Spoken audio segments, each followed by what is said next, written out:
Good morning, good afternoon, good evening, and hey, welcome back. Very nice to see that you have joined us again. And for those that are new, well, congratulations. You're at the right place at the right time. And today we have got TopstepTV for you, pumped up and ready to go. So we have an exciting and informative educational programming for you today and throughout the week. Yes, throughout the week, Monday, Tuesday, Wednesday, Thursday, Friday, yes, we will be here. We'll be your trading buddy, your trading mentor, your newscaster, your fellow trader, and even sometimes that heavenly voice that keeps saying, work hard, you're going to do good, just keep at it. So get yourself ready for some top-notch, up-to-date market trading knowledge and education with our good friend and everybody here, John Hoagland. John, good morning, my friend. How are you today? Doing well, Eddie. I'm ready and did my homework. I did my checklist, thinking about context, risk management, and patience always. Looking forward to another interesting and always challenging trading day. How are you feeling today, Eddie? I am good, and I'm a little bit sad, but I'll get to that a little bit later. But a good day today, a little dark and cloudy. I tell you, we haven't had too much sunshine here in Chicago lately, but I think the sunshine and all the energy comes from our traders that are watching and listening. So I'm cool with that. Well, I looked at the weather, and after a couple of days of maybe gray skies, for like the next 2 weeks, it's going to be sunny and very nice here in Chicago. Looking forward to that, of course. I hope so. I'm looking forward to fall. I like fall. Fall is my favorite. So, but anyway, let's get into the news. And stock futures trading higher today. That was after rebounding from the previous session's weakness and concerned about the impact of interest rates staying higher for longer. The Dow was up 0.2%, S&P was up 0.3%, and the NASDAQ was up 0.4%. So yesterday, the 30-stock Dow Jones Industrial Average was slumping to its worst day since March. That's a couple months ago, falling almost 400 points or 1.1%. We saw the S&P drop 1.5%. And the tech-heavy NASDAQ fell 1.6. So we've also got a lot of in the news here today and prior. The Congress talking about the shutdown. Congress has until late Saturday to agree on at least a temporary funding extension. I know that they passed the hat and they did raise $1.37, so that's not going to help. So the U.S. Senate has voted to begin the debate on the bill that would secure the short-term funding government, and the question is, will we get through October 1st?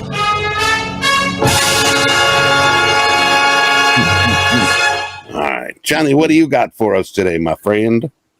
Well, economic numbers. It's 6 o'clock Central this morning. The mortgage rate and applications came out. The rate up about 0.1% from last week at 7.41%, and applications dropping a little bit, about 1.3% after the previous week's big jump of 5.49%. So rising rates starting to cut off applications. As far as durable goods are concerned, they came out at 7:30 Central this morning, beating expectations on all 3 out of 4 of the categories. We're also waiting for the 9:30 EIA petroleum status report. And at 10 o'clock Central Time, the SEC's Gensler is going to be testifying about Bitcoin. So all of you interested in Bitcoin should probably be paying pretty close attention to that speech and that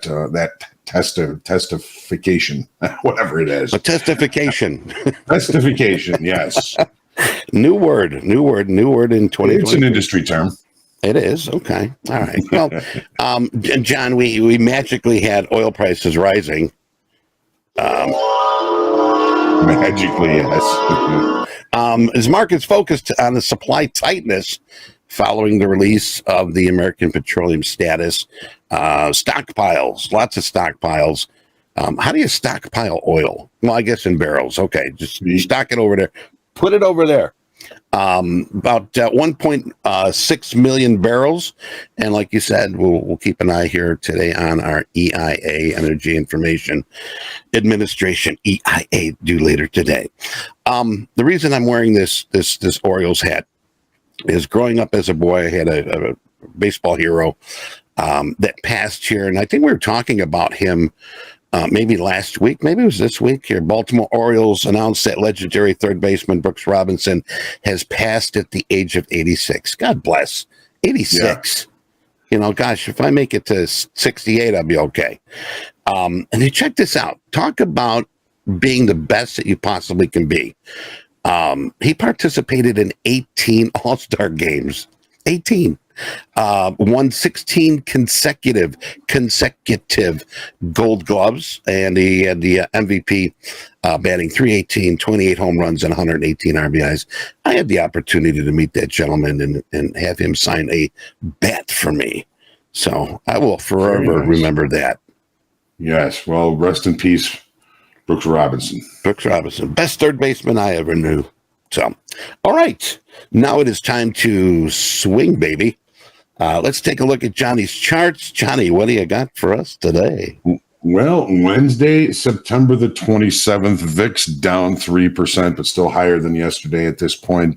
Dollar index well up above 106. Keep your eye on that dollar, and the 10 yield on the 10-year still holding pretty much as it was yesterday at 4.5%.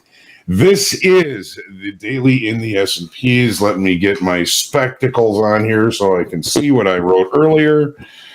Okay, settlement was 43.1475. 43.14. That's below our weekly kickoff low. Potential acceptance of lower pricing. We've been talking about acceptance and rejection of higher pricing and lower pricing for a couple of weeks now since we've become directional. Mm-hmm. And on the surface, on the chart here, on what we're looking at here on paper, the downside move looks kind of scary and appears to be somewhat healthy. However, the volume yesterday doesn't necessarily impress. 1.75 million in futures, 3.5 billion on the New York Stock Exchange, and that's not a big number. So I don't think that we're seeing a whole lot of volume driving into this move. That's kind of a caveat to be careful looking for shorts at this time. Yesterday, we also added only 1,400 in open interest. Where are the longer time frame participants here? This I'm viewing still as shorter time frame speculators driving price. The delta yesterday was a divergence. In other words, we had more aggressive buyers against possibly longer time frame sellers, but we're not thinking that those longer time frame sellers were longer time frame because there was no real accumulation or drop in the open interest. Open interest is largely inert from yesterday, which again keeps me with kind of a C grade on the downside auction. The downside auction is continuing lower, but I think it's doing an average or slightly below average job in doing that. I'm still searching for the longer time frame traders that really move price. I mean, we've seen price move considerably. A lot of this could really kind of begin with some of our longer time frame and shorter time frame speculators just getting out or jockeying positions. So I'm not seeing big new business coming in to sell this market just yet. Now, the 200 session moving average looms down below as a potential visual target. That's 42.91. And there's also another gap down below. And I'm going to move on to the 30-minute chart here. So while we talk about some of these gaps, hang on 1 second. Let me get this to scale. And so we had a gap all the way back here in regular trading hours. That gap level, okay, this goes back to March and June.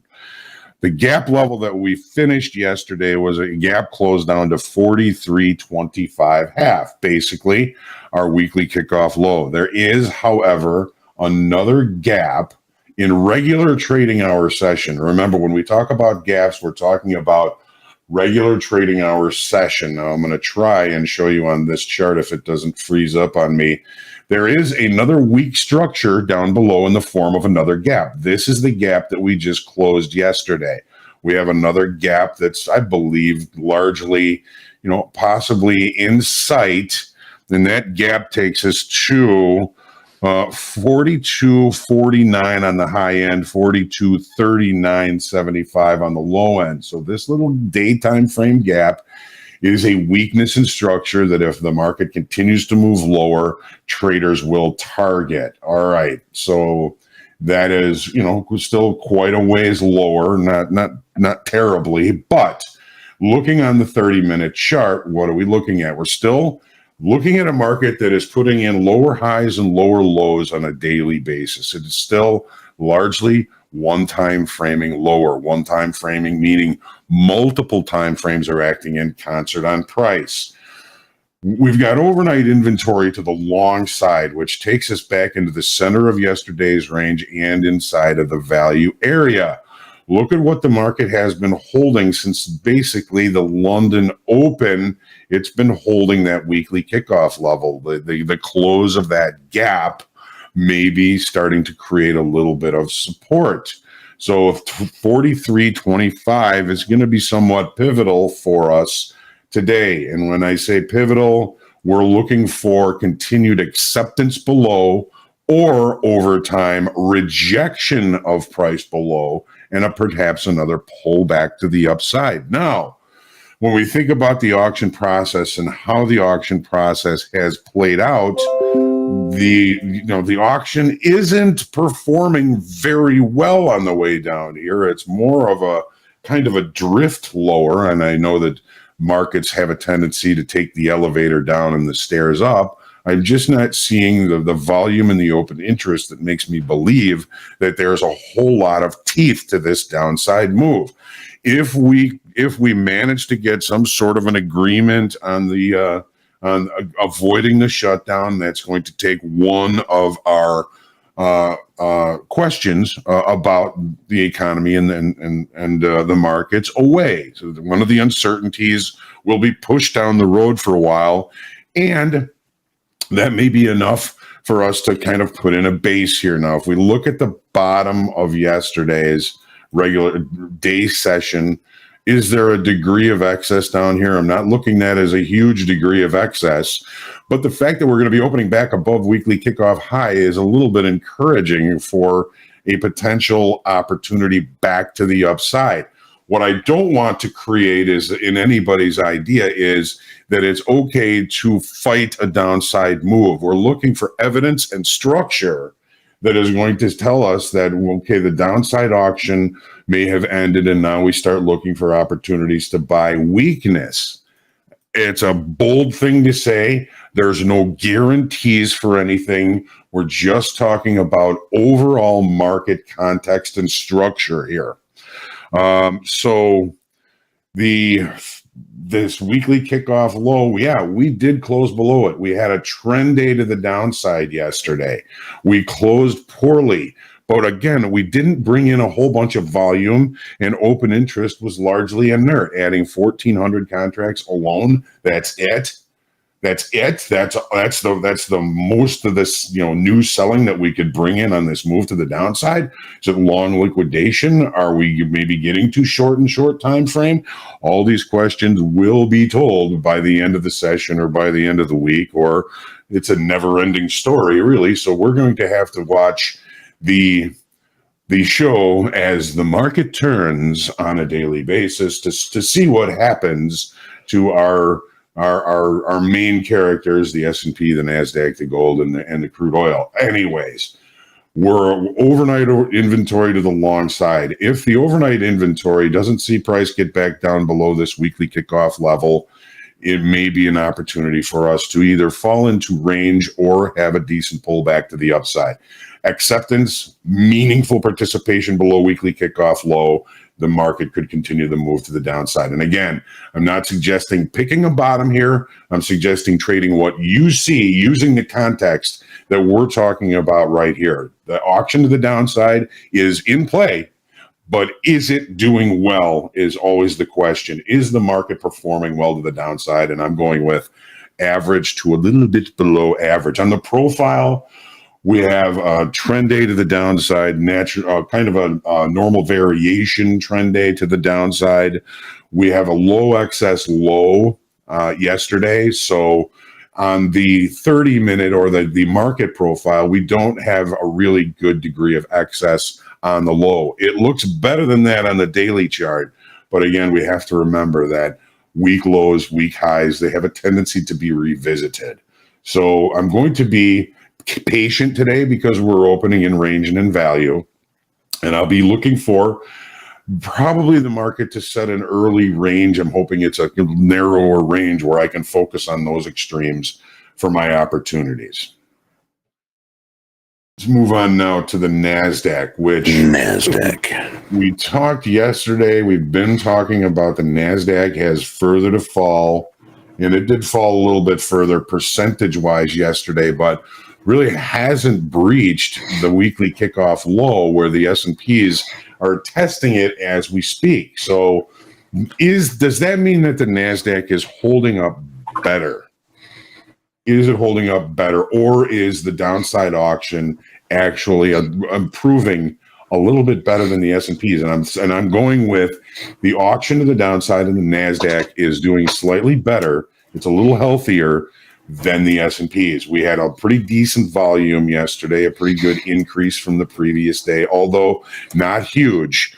The difference is we added 9,000 in open interest. And now these are the estimates of open interest. They're not the precise. That doesn't come out till 9/30. It takes the exchange that long to come up with the actual number of open interest change. So the estimate is an additional 9,000 in open interest. So the auction to the downside, as of yesterday, is presenting a little bit better. We'll give it maybe a C plus. I don't think it's necessarily doing as well as a B, which I got one of when I was in school. I got one B, and the rest was all A's. Just kidding. Hey, John, real quick, weekly kickoff, DC 33. What is this kickoff for? What event? You got some new people here wondering what that weekly kickoff high and low is. Okay, great question, and I'm glad you asked, and we want to make sure everybody's aware of what they are. These are levels that I calculate on Friday at the close. I use market profile information, technical analysis, measured moves, a little bit of math, and a little bit of tea leaves. And although Rooster doesn't like when I say chicken bones, I use chicken bones as well. What they are intended for, excuse me, forgive me, what they are intended for is not to envelop a weekly range, not to envelop a daily range. They are meant to point out where I believe that longer time frame traders will be forced to, or want to, or need to adjust inventory. So these are just important inflection levels in longer time frame. So Thank you, John. Sometimes you'll see a market approach it and run away from it. Sometimes you'll see a market get through it and run the other direction, because it's designed to keep my eyes open to a potential involvement of longer time frame traders at those levels. Okay. All right. So Thank you, John. Back to the NASDAQ. We haven't tested that weekly kickoff low. We tested it yesterday in the S&Ps. The NASDAQ has further to fall, and it had a bigger drop yesterday than in the S&Ps, and it added open interest, and it was on higher volume. So the auction to the downside is actually presenting better in the NASDAQ than in the S&Ps. We don't know if there's going to be a leader. Sometimes they go opposite directions. Oh, one other thing I wanted to say about the weekly kickoff levels is from time to time, they'll become magnetic. When there is no longer time frame decision immediately upon approaching a weekly kickoff level, they tend to become magnets. So you have to be careful when that happens, because those turn into some pretty choppy periods of time, and you want to wait until there is a decision made moving away from it before really getting involved. Okay. There's so much information that I want to try and get through. It's difficult in the time we have, but we do the best we can. So no test of weekly kickoff low. What didn't happen yesterday might be a really important thing today. You know, if the longer time frame buyers came in down here, that's saying something. So take a look at the 30-minute chart, and we'll see what we're looking at here. All right, let's go to scale and see what we're looking at. So overnight inventory, again, a little bit to the long side. The market is in the middle of the range from yesterday and largely in value area is where 70% of the volume occurred yesterday. It's the comfort zone. It's where the market has kind of shown where value really is, and we're opening inside of it. So again, I'm going to try and stay patient. I'm going to look for opportunities, better trade locations as the day goes on, because again, the market is in balance. As far as the profile is concerned, we have an excess high.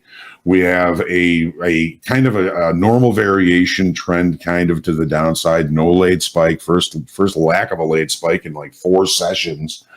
And so again, just a normal variation, neutral stance on that.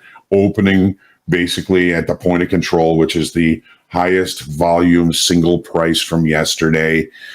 What are we looking at? There's very little change in the perception of value here. The market is looking for new information, ladies and gentlemen, and we've got GDP tomorrow and the PCE numbers on Thursday.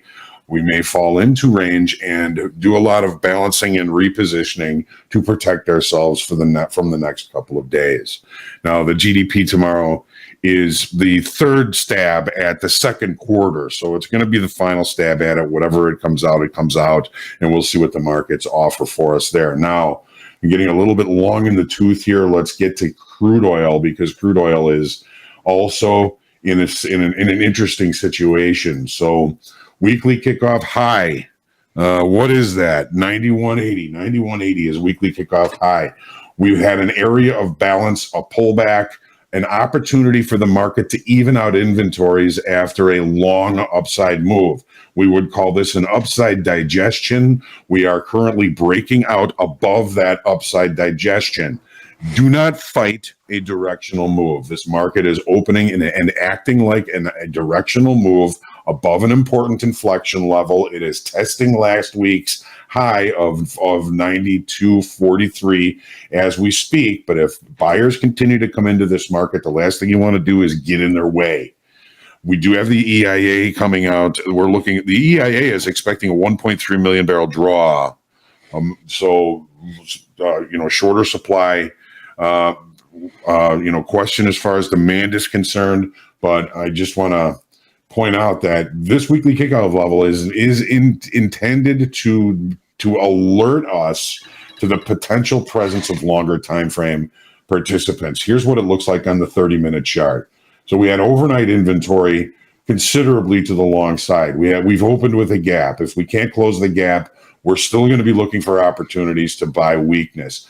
We've got 91.80 as our regular trading hour session low within a couple of ticks of it. 91.87 is the current regular trading hour session low. The market continues to attempt to one time frame higher. In other words, putting in higher lows and higher highs relatively consistently.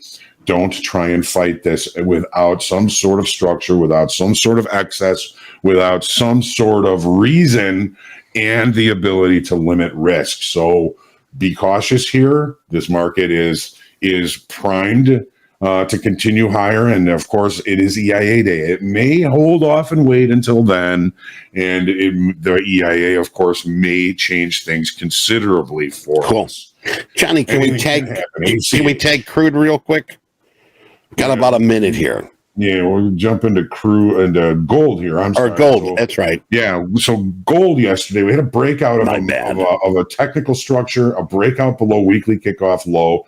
Volume wasn't all that great. Open interest inert. We lost 100 contracts yesterday. Where are the participants? Are they coming in today? Where are they? And the dollar? I mean, we're looking at the dollar up above 106, 106.40. The dollar continues to squeeze to the upside, which is, of course, going to squeeze the currencies and gold. Let's take a look at the 30 real quick here. And so there's that weekly kickoff high, a weekly kickoff low, broke down through it, back to it, resistance, continuation to the downside. The profile was almost a double distribution trend day to the downside. Overnight inventory is short. Gap rules apply. Again, pretty much just a kind of a trend day lower yesterday, normal variation, almost a double distribution trend day to the downside. Don't fight a directional move with nothing to lean on and no reason to try and pick tops and bottoms. Ladies and gentlemen, I implore you, please don't do that. All right, John. All right. Okay, we're going to take just a couple minutes. We've got Fast Market coming up with Captain Scratch, Mike Patak. We'll talk about that. So we'll be right back.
Kind of in the mood for some stimulating conversation. So am I.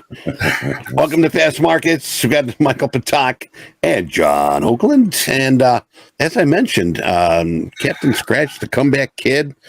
If you were with us yesterday and stayed with us, Michael joined us, and he made yesterday back. I made it back. Tell us about it, Michael. Well, let's get the horses in the stall or whatever, and then let's fire it up. And high level, I came back and I was up $35. There it is. So we ended the session yesterday. You were short. You were going to hold it. You got all your dough back, which is great. Yeah, it was. We'll jump into it, but very, very proud. 35 yesterday, 75 the day before. Anybody's like, you can't put up money. I like to have control over my P&L. I like good that. Job. Yeah, good job. Oh, here we go. Un momento, boys and girls. And I'm not making up anything in the hole. So, Johnny, speaking of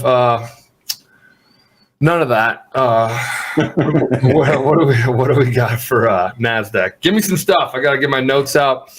We're going to take it. We're going to be light and tight. We're going to get a good batting average going. Then we're going to increase our size. Yeah, if necessary. When we look at the NASDAQ here, Michael, I mean, yesterday's range is yesterday's range. It was kind of a trend day to the downside. We got a weak low. We're still putting in lower highs, lower lows. We're right in the middle of yesterday's range. We're inside value. We're inside the range. Unfortunately, that doesn't kind of lean towards sexy fun trades first thing in the morning here, which we have just opened up.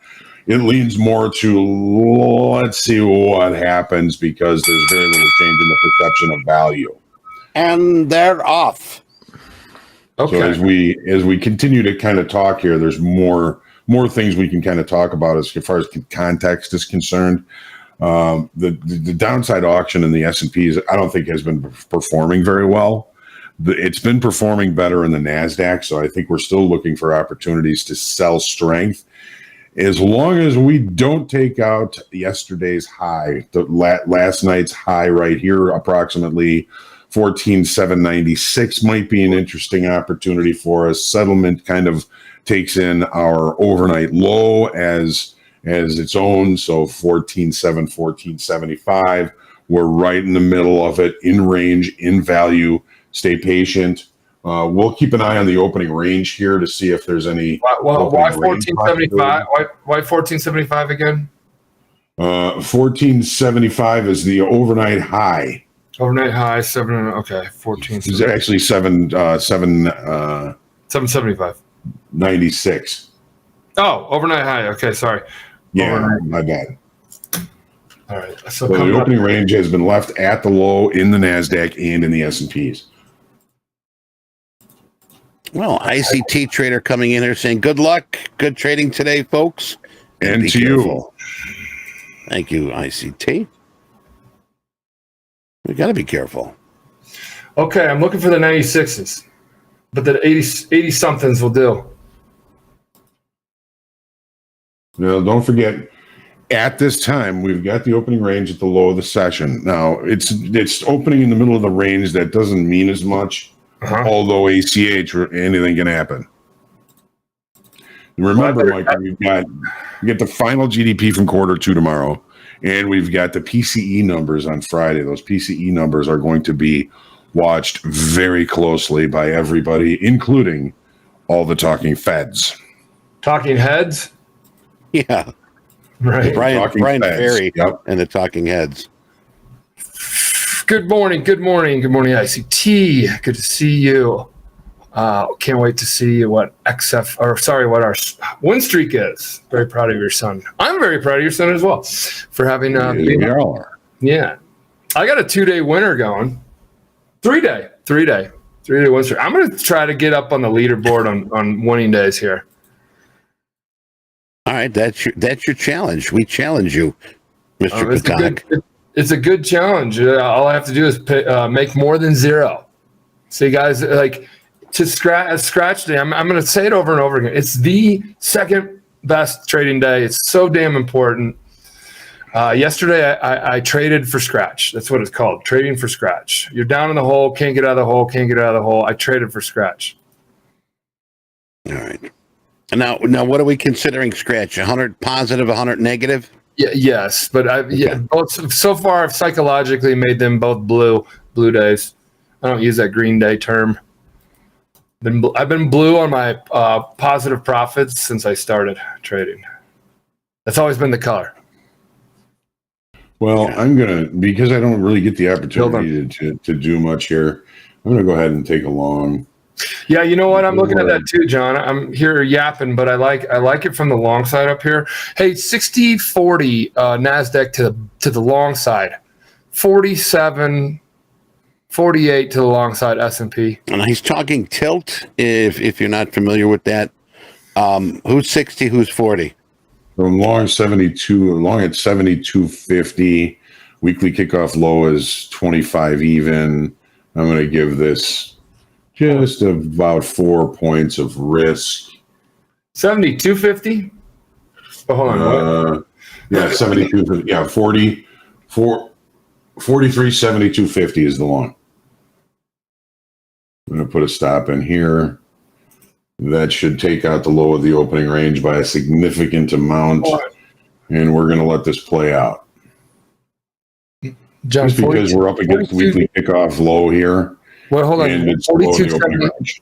John, 42.70 feet No, hold on. 43.27.50. There, thank you. Yes. All right. Yeah, sometimes I get a little bit dyslexic. You're 100 handles off, and I'm like, how the hell did you get such a good fill? Yeah. Sometimes I get a little dyslexic with the numbers, but and I apologize. Daniel, what's happening? Daniel Inskeep's great partner of ours. 27.5. 27.5 is what he. You know, I might get. Let's go back and look at the NASDAQ for you, Michael. Now, you mentioned the tilt. For those that don't know what the tilt is. Give me a sec. The tilt is. The tilt is 70% longs, 70% longs on the 70% on the long. NASDAQ. Now, here's what I really like about this. S&P is only 50% long. So this shows that NASDAQ folks are a little more convicted of the upside. S&P is not. But the NASDAQ's been known when it gets like this, where they're both not heavy one direction, that they tend to, the heavier one that gets on the tilt side, closer to the tilt. And I think really 80% is like a real extreme on the tilt. Pulls up. Excuse me.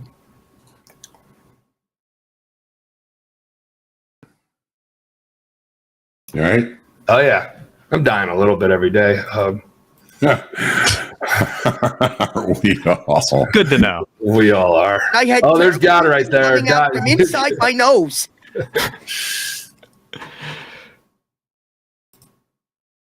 All right, I got long 60s. 14.7, 60 half. Okay.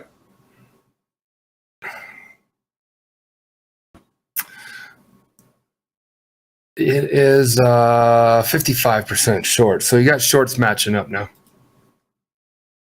Yeah, we just get stepped out on my position. We took out the low of the opening range.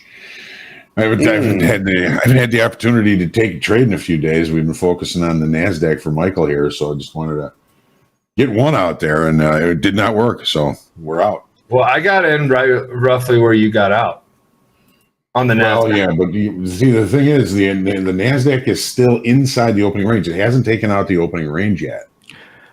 Michael, how many contracts do you have? Just the one lot, light and tight out of the gate. Yeah, if we're looking here, I mean, there's no leader lagger here, sort of moving in opposite directions. Yeah, we're just in random middle of the range from yesterday type of situation. The only reason I took it is opening range was the low of the day, and it was right up against that weekly kickoff level. It's looking more like we may kind of get magnetized to that weekly kickoff than pull away from it at this point. It's dancing around my entry. Sean says, Sean Cunningham, the Dow is down also.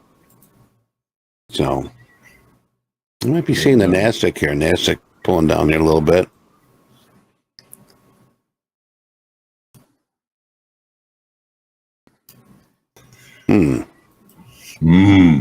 Okay, so I'm long from 60 half. It's dancing around here. I'm going to give it like a little bit more, but 60% shorts in the S&P, 50%. It's 50-50 pretty much. I mean, Michael, right now you're still in a valid trade. Yeah. Show me a little pop. Show me that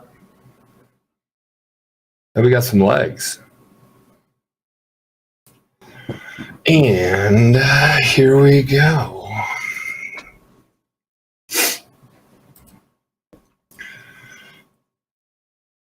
Johnny, you see my shirt?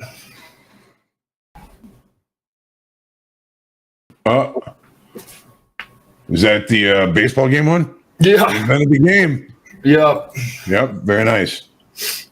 All right. I am going to look to scratch this if this thing does not move. Let's, if you've got a position on, let us know here. Share it in our YouTube channel. And of course, we've got a little over 800 people watching right now. And sadly, only 191 of those people like what's going on. Hit, like, smash, kick, punch. It's all in the move. The like button and subscribe. Please do so. Oh, John, it's dancing around this. It's not showing much. S&P's trying to make some. So you got the NASDAQ staying strong. I'm looking at a 30-minute. NASDAQ staying strong. S&P's showing weakness here. Who's setting up who right now? Huh? Because they go together for the most part. Anybody got a coin? I don't know. We can flip it. Where's your bones?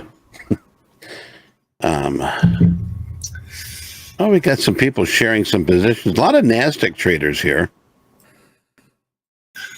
Oh, yeah, a lot of NASDAQ.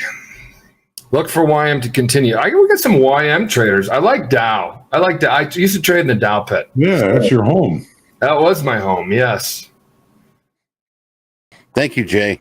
I loved that home. Okay, 66, 65s. This is just dancing. Will R, I like it. Flat. There's nothing wrong with being flat right now. I'm flat. We got short Sarah Hall, 27.5, out 22. That's a good 5 handles. That's nice. Nice job.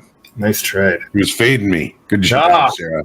Nothing wrong for, hey guys, just so we know, nothing wrong with fading. Why? Because for every buyer, there needs to be a seller in the futures world. So Sarah if your buddy is cold in love. Yeah, right. If your buddy is cold as hell, there's nothing wrong. I wouldn't tell him that you're fading him. Yeah, just sell it to him. Yeah, just sell exactly. Well, I mean, you want to keep the friendship, so you might say, why are you doing that? Yes. Yeah. And then if they don't have a reason why, then you got to tell your buddy, all right, hit the showers. There you go. And in the baseball analogy world, if you guys are still doing shots from yesterday, means game over for you. Totally fine. Live to pitch another day. That's what makes them professionals. That's what makes them professionals for sure. I mean, NASDAQ still holding the opening range as the low of the day. I had 60s down there, and I scratched them. Mock is still drunk from yesterday. Mock put down the mouse. Go lay down, turn on some Netflix, binge all day, order in some food, shake it off, or go take a cold plunge somewhere. Those work. You guys ever do cold plunges? Like what? Jumping in a frozen lake? Like gyms now, they have these little pools about the size of a bathtub, but goes down about 6 feet. During my interview yesterday, KV was talking about taking a cold shower to get rid of emotion.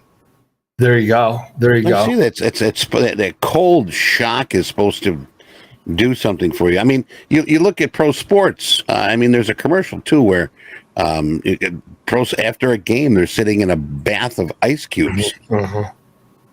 Mark, I know you're joking. We're having fun. But if you had been taking shots yesterday, somebody threw out yesterday for every analogy, we use. I think it was tuna salad that sort of said that. I think maybe. I'm not sure. We use a lot of analogies because I think the professional world has such overlap. Poker analogies, Analogies are just to relate to it a little bit better. Yeah. Speaking of relating, today at 11 o'clock, Power Players. We've got one of our funded traders, John London, going to be with us. Oh, and, nice. We will be doing Top Quiz after Power Players. And, of course, do not miss High Noon with John Hoagland, group coaching. So, big day today. Big. I'm out. Yes. And we will be giving away a number of combines as part of this promotion this week. I think I have figured out a completely jerry-rigged way to do it. I'm going to be during Power Players, group coaching, and sometime during Fast Money, I am going to plop a Google form into the chat and leave it open for about 5 to 10 minutes and then close it. You'll give your YouTube name, your email so we can reach you, and pick a random number between 1 and 1,000. and then I will announce the winners that way. Michael, it's been a disaster on this end. There is no way to get the YouTube chats. They don't populate for like 20 hours after the stream. I mean, it would be great. It's just funny on all these steps. And then once you jump through that hoop, I got two more that you got to remember to do. And if you skip that one, the questions are all on the form. It shouldn't be that hard. All right, I was long 60s. It is all things are valid still, John, but it was dancing around a trade. Yeah, the lesson I do have in my mental notes, which I need to be in my journal, is I've been getting out of trades quite early. I just want to put this in there before it goes against me. I'm currently long at 43.26 quarter. Oh, you got back in on the way up. I like it. Yeah. Hey, John, here's an option. Talal is asking, Hoag, if the market stays at point of control for more than 2 30-minute prints, do we stay there? If the market stays at point of control for 2 30-minute prints. 2 30-minute prints. I mean, there's nothing that says it has to stay there. I mean, it's just the highest volume single price. Probability wise, let's just go like that talk. Yeah, I mean, it's higher than 50% that it would stay there, or lower, or is it 50%? Well, it's not going to stay there. Markets don't stay anywhere, right? Right. If you're looking at volume profile, it's the highest volume single price, right? If you're looking at market profile, it's the most popular price in time. But it's just kind of the mean of the day. It's the most popular price. So, it doesn't mean it's going to stay there. I mean, rarely will it just stay there. Sometimes you may get a settlement like on a range bound day that might settle there, but there's nothing that says it has to stay there. No. Okay. Nighty Night says he's a happy guy right now, going long at 322 half, got out at 331 even. Oh, 8 handles. We got a 5 handle, an 8 handle. Nice. Yeah, Dale said he got long at 43.23 and took off 572. Out now. Good job, Dale. So we kind of had some traders carving it up. So selling the 27s, covering the 22s. Got these new traders getting long the 22 threes, and we're trading 27s. So that's a tight range, and we're carving it so far. Here are the folks that are talking. So proud or happy to see that. Nothing. 60-40 still. Bias to the long side. Sisters is what I call sisters or brothers, siblings. NASDAQ and the S&P. So on the tilt, NASDAQ and S&P are 60% long. What is the tilt? Eddie, you asked earlier. The tilt is all Topstep folks that are trading the trading combine and express funded account. If you have an open position on right now, your data is enlightening us on the tilt, meaning if you have an open position and you're long, and you're the only one with an open position, that's 100% long. If there's 1,000 of you and you're long and everybody's flat, that's still hold on, nobody can be flat. You have an open position. If 60% of you are long, 600 of you are long, and 400 of you are short, that is a 60-40, 60% bias. Out of 1,000, right. Out of 1,000. Out of Johnny, zero. where are you long from? We got to get that up on the board. 43.26 quarter. 43.26 quarter. Yeah, Michael hasn't been very active, so I've had an opportunity to try and get involved here this morning. And high prop trades, John. I need them. Yeah. I need them. This week's not about. And of course, there's not a lot of high probability trades today, at least not yet. Except for the fact that the opening range is the low of the NASDAQ. I don't know if that's going to hold. I mean, we're really kind of right in the middle of the range yesterday. I shouldn't be participating as much as I am. There's my second stop out. So just kind of getting an opportunity to do something, and it ain't paying off so far, but it's all right. We'll figure it out. We caught that big move to the upside. I should have just taken that quick little pop. Yeah, you had 4 handles, and that would have been nice. Jack, real quick, Jim's asking, what's a broadcast delay here going to YouTube? Just so everybody does know. Oh, yeah. Good Generally, well, I can tell you you could do a test right now. Usually it's about 5 to 8 seconds on the mode we're on, but Okay. I'll come back in a few minutes with the real data. Right. We're working on trying to get that in a different form. So About 24 hours. You guys are catching yesterday's market right now. Yeah. Mike's going to scratch today. Watch. I got it. Yes. Michael, if you want me to put this back on the NASDAQ at any Yeah, time. let's do. I'm not looking for trades, but I'm looking to get into high probability trades. I know, right?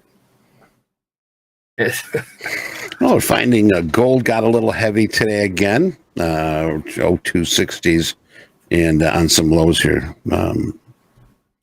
right now in the gold. Yeah, we've got. I mean, that's the context, right? Where are the sellers? Looks like they're coming in now. Volume was all right yesterday, but we didn't bring in a whole bunch of open interest. We're looking for that to happen, and it looks like it might be happening now. Hey, you know a good way to test? Look at the S&Ps because they don't move around as much. Like right now, 5 even, 25 even, just traded 25 even. So I don't know. Like then weekly kickoff. Yeah, then you can. Oh, right here is 43.25's weekly kickoff. Yes, that's why I've been kind of active around here, looking for a move away from it. Well, maybe the short side. You've always been long, right? Yeah, and I mean, there's reason for that. You want me to go into it? Really quickly, yes.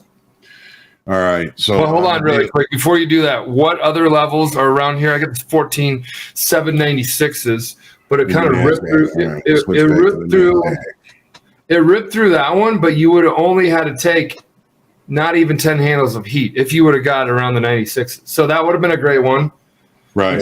We talked about the overnight high. Overnight high. We talked about the overnight high and said the 96 were level. Clearly they were. And if you're one of those guys like, no, it wasn't. It traded up to 05. Yes, it was because it's issues. It's in that area. So, and then it traded down to 68-ish, 69, 65. Right. Well, the opening range is still the low of the day in the NASDAQ. Still the low of the day. We're not really bringing in a whole bunch of volume up here. The volume is still mostly inside the opening range. Here it is. Here's the day session only profile. Here's the volume inside the opening range. We're trying to get some volume up here, but it hasn't been all that gratuitous.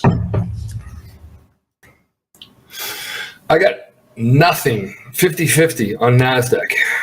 I'm going to do this again. And S&P. This will be my third try. We're going long again.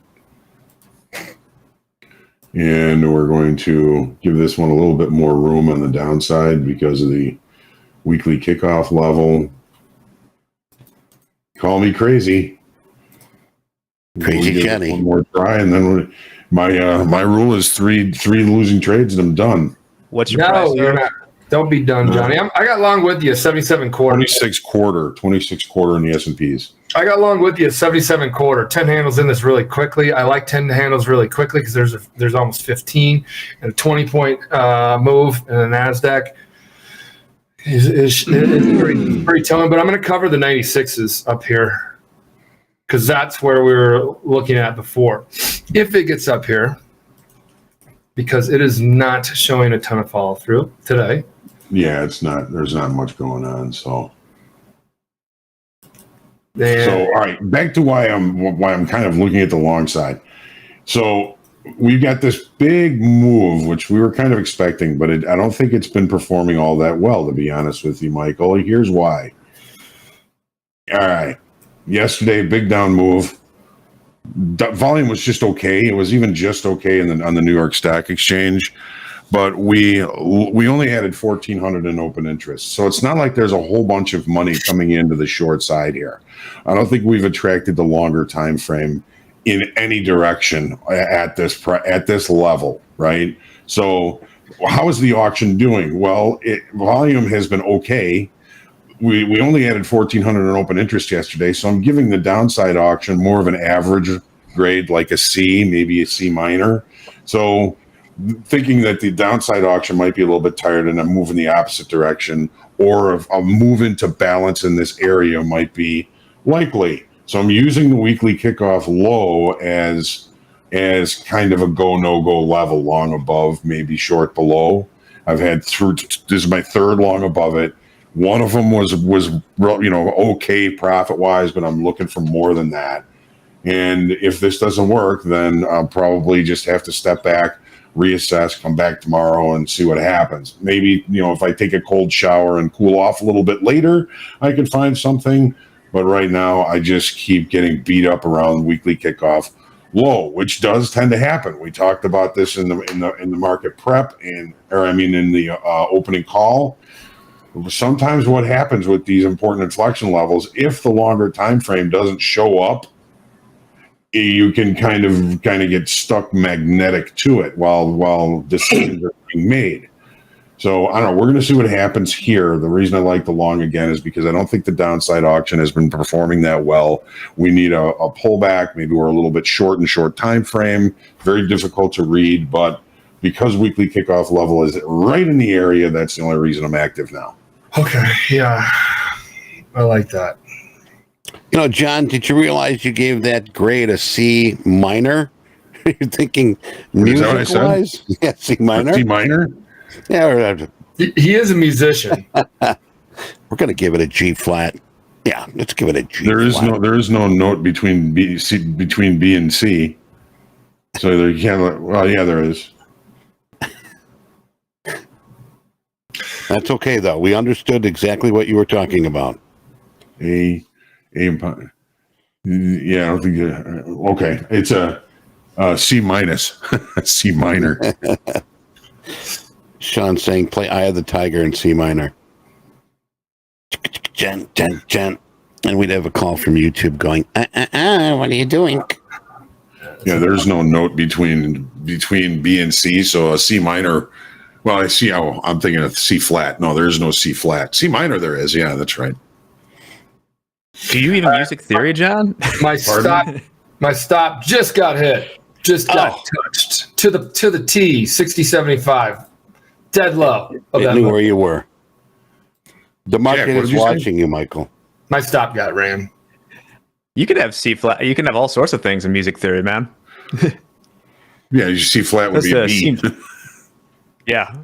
C minor chord. Right. Man, nothing's showing until I just got caught on a short. Or sorry, So I've been lately just showing a great example of what not to do. That's fine. It was my decision. There's one thing you got to be accountable. You got to be accountable. Like, yeah. I felt as though I was setting up legs. Your explanation was good. There's no tilt happening, so it's not like anybody else had a strong opinion or heard folks had a strong opinion. Here we are actively trading when there's really just not much going on. And there's not much I tell everybody, but be patient, especially when the market is inside the previous day's range and value. Let the market establish the initial balance and then get started. Yes. Back, well, I mean, it's only one loser, but back getting myself out of a hole. What a week. Ending September. Yeah. Just in the ring, jabbing away, taking punches. Mm-hmm. If you heard our interview yesterday with John and KV, that's what he mentioned. One of the last things he said was, hey, we're coming out of September, getting very close to this, and we've had a low here in September. So, see what happens. Yeah, we have. All right, I'm zooming out. I'm gonna look at my daily.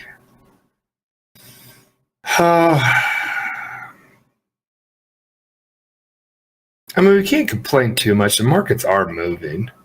Not today yet. But I'm just like looking at some of these big body days. in September and August. I mean, it hasn't been that bad. There are some quiet days in between the big bodies. We had a big body yesterday. Yeah.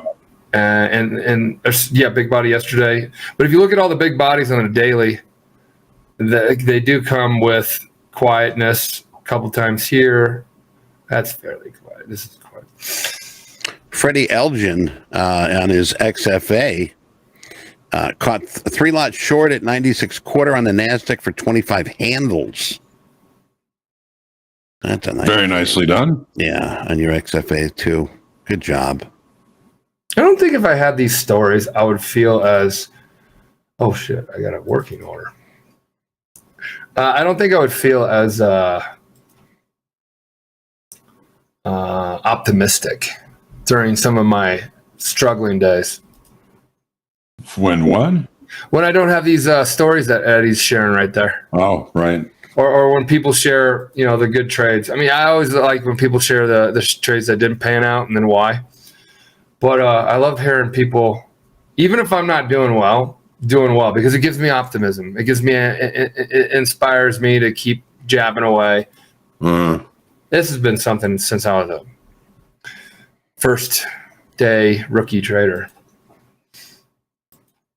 It's something to back up that, hey, the opportunity is there. And, can we see the market correctly? Can we see it correctly? Exactly. And there's some big time veteran, here we go again, athletes. Strike 3. Yeah, that will strike out. And then you come up there and you got, an up and comer looking to manage their at bats and been doing a hell of a job at it. And then they, they catch one, they crank on it. And then batting average goes up. They put points on the board. One of the stories I liked, going back, aging myself, Willie Stargell used to play with the Pirates. And one of the questions in an interview was asked, he hit over 500 home runs, Hall of Fame. And they asked him what his secret was for hitting home runs. And he goes, my secret was striking out. Because the thing is, when you hit a home run, you're joyful. You have a good trade. Same thing here. But when you strike out, or when you have that bad trade, you sit and you think about it. You dissect it. You ask yourself, what could I have done to make that right? Yeah. So I mean, that's something that worked for him, and he'd break down every pitch that he had that he struck out with, and come back the next time. Not to say hit a home run, but he would be more prepared.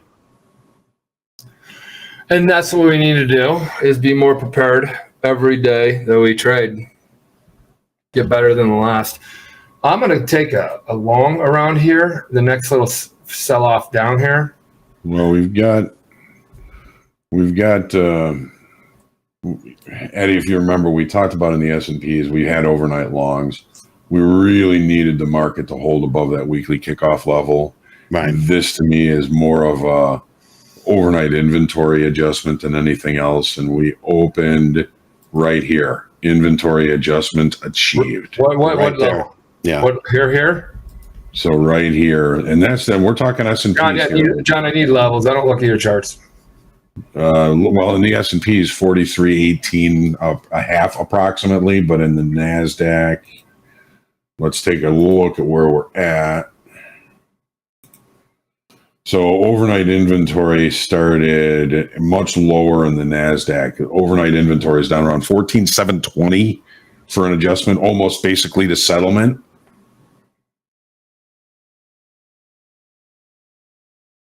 And that's going to be our overnight low is settlement. Our overnight low is settlement. Which is 14,715. 14,715. It's doing this little return to settlement move. Mm-hmm. Inventory adjustment. So now we kind of almost have another opportunity here in the S&Ps. Where? Building volume. Our overnight low is a week low in the S&P is 43.17 even. You're flat, right, John? Oh yeah, we're flat now. Okay. Yes, same here. All right. Christian's asking, I'm new here, understanding nothing. There are a lot of people that are new. And if you're looking to get into trading, I can understand that we're sort of talking some of the language and some of the words that we're using. I would be in the same situation. Well, Eddie, go ahead. Yeah. No, I was going to say the best thing to do is get yourself on YouTube and just type in beginner trading. There's a lot of just videos to understand what it is all about. I mean, you're more than welcome here every single day, and we're very happy that you are here today, and give you a lot of credit for saying, hey, I don't know what's going on here. But if you sit back and take notes, some of the stuff will come to you. But otherwise, use that YouTube, use the Google. There's a lot of beginner trading classes out there. Mike, you were going to say something. Yeah, work with our partners. Our partners teach this type of stuff. Don't just randomly go to Google. Work with like a company that like we partner up with a lot of folks, and we're not partnering up with. We bring them on here. I'm looking to get long. I got long 31s. 27. Roy Jenkins says, "Hang around, Christian. Good learning lessons. It takes time, brother." I like that, Roy. Props to you, my friend, for just sort of putting that out there. It does take time. Long from 31. Whoa, what was that? Wow. Markets were going up while the stops were being run. Down to 27. Or what was it? 26. Show me not the money, some love. There you go. Hey, Johnny, the volume app you're using, what is it? And is it available? It is T4's market profile, and unfortunately, it is not available. I mean, I could show similar stuff on the Tradeovate platform. Here's the ES. There is the market profile / volume profile here. 16s. 16s is settlement low. Now, here's what bugs the hell out of me right now is that's where my stop's at. Yeah, 15 is settlement. I know. It's just like 13.5 is our overnight low in the NASDAQ. 13.5 is our overnight low in the NASDAQ. Okay, 13.5 is our overnight low. 14.7, 13.5. 14.7, 13.5. Important levels. That's all it is. Mm-hmm. Some people call them support. Some people call them resistance. They're important levels. Okay, 31. Outside of 15 minutes here, we do have our EIA. Within 15 minutes? Yeah. Outside, yes. So, overnight low was just taken out by a tick in the S&Ps. Overnight low is just taken out by a tick in the S&Ps. So we're not there yet in the NASDAQ. We're not there yet in the NASDAQ. NASDAQ's a bit of... no. Michael, why did you go long on that? We got some questions popping up here. Because it was coming down settlement. I like the 30 range. I was already looking at the 40 range, and then it gave me a little bit better opportunity. Now, it's not panning out, not right now, because it's seeking this return to settlement move, which is a play that we talk about all the time. Mm-hmm. So, I mean, could be like catching knives, but the move's just started. So... Diamond Hands Dave, I tilted. I was 500 from passing the 50K, and I blew it. Well, Diamond, I tell you, there's many more traders that get to that point. It's just a matter of as you are closing in on your goal. It's when you've got to take smaller steps, smaller profits, smaller winners. Yeah. Because basically you're walking on eggshells, and a lot of traders tend to try to hit that home run to get there right away. And I think that's where some of the mistakes are made. But as you're getting close to passing our trading combine, I just scratched. Take your time. Take your time. All right, Michael just scratched. All right, looking at scratched that trade. Okay. I'm long against the overnight low. You're long against the overnight low. Where are you long at, Johnny? 18. 18. Just getting beat up. Well, you got Isn't that an settlement. Alice Cooper song? You got settlement down here. Return to settlement is a play that happens. Yeah, it's overnight inventory adjustment, really. Gain some. I don't have a combine account. I passed that a long time ago. I have a live account. I'm down 500 right now. I've had a couple losers, and I have a 15 handle stop. So that got hit. 13's down here. 13 half. That's what you're talking about. Where are you, Michael? What are you doing? Oh, I haven't done anything. I scratched. When it popped back up there. Okay. Yeah, when it popped back up there, I went scratched my 31s. I got 30s.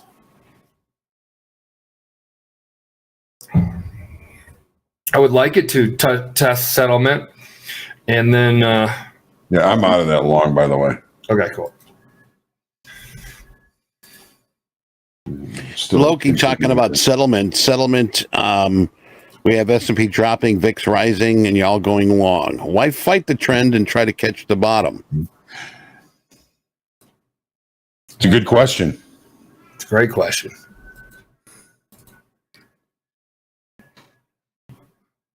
Return to settlement is something that the market does this little magnet to, and it pulls it back to settlement. Settlement is where yesterday closed. Is that correct? Yeah, I mean, I can explain my wondrous performance here in the S&Ps today. So last night we came back above weekly kickoff low, and it was supportive. So it was kind of a long above, short below level. We talked on the market on the opening call about the overnight inventory is probably going to want the market to hold above this level. If it doesn't, a move back to settlement is likely. So that's exactly what just happened. Now, there's a couple other things that I kind of wanted to point out here. Yesterday's volume profile had two distinct areas of distribution. We did the trade down to the point of control from the lower distribution. Opening between them it puts a high probability of reaching at least one of the assumed points of control in these distributions. If we don't see legs continue below this point of control on this distribution, we could see the market turn around and test back to the upper distribution, which we kind of already did here. Hang on one second. Let me show you on this. It's a little bit more visible here. So here's our open.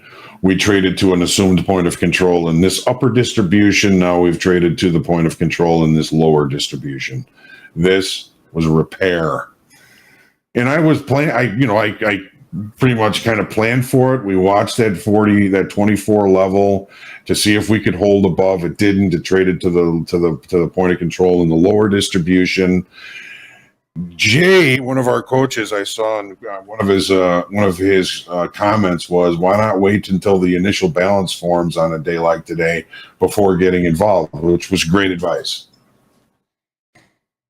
Mock is up 18 for the day, $1,800. Very happy, stopping for the day. Nice. Shorted at 770 into 749 and 723. Done for the day. All right, and time to shut down. Go enjoy yourself, Mock. And yeah, absolutely. We'll see you tomorrow. Absolutely. For sure. That's a good day. I like those days.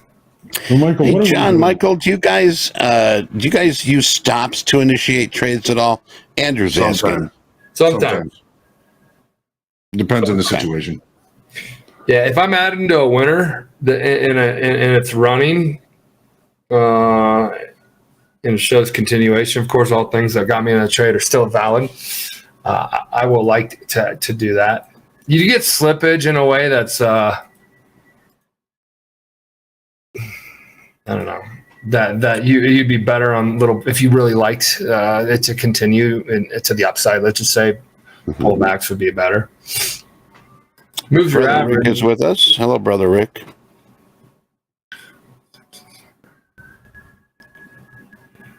Okay, well, these are 06s, huh? 06 is down here at the low.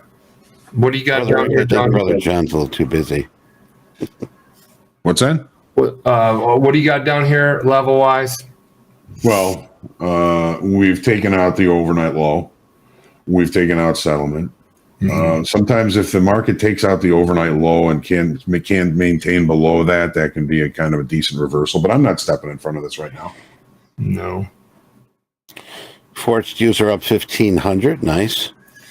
I was just saying, Johnny, Brother Rick is with us today. Just jumped in, said hello. What's up, Rick? Which one, John? How many brothers and sisters do you have again? I have an older brother, Rick. My older sister, Judy, is no longer with us, and I have a younger brother, Tom.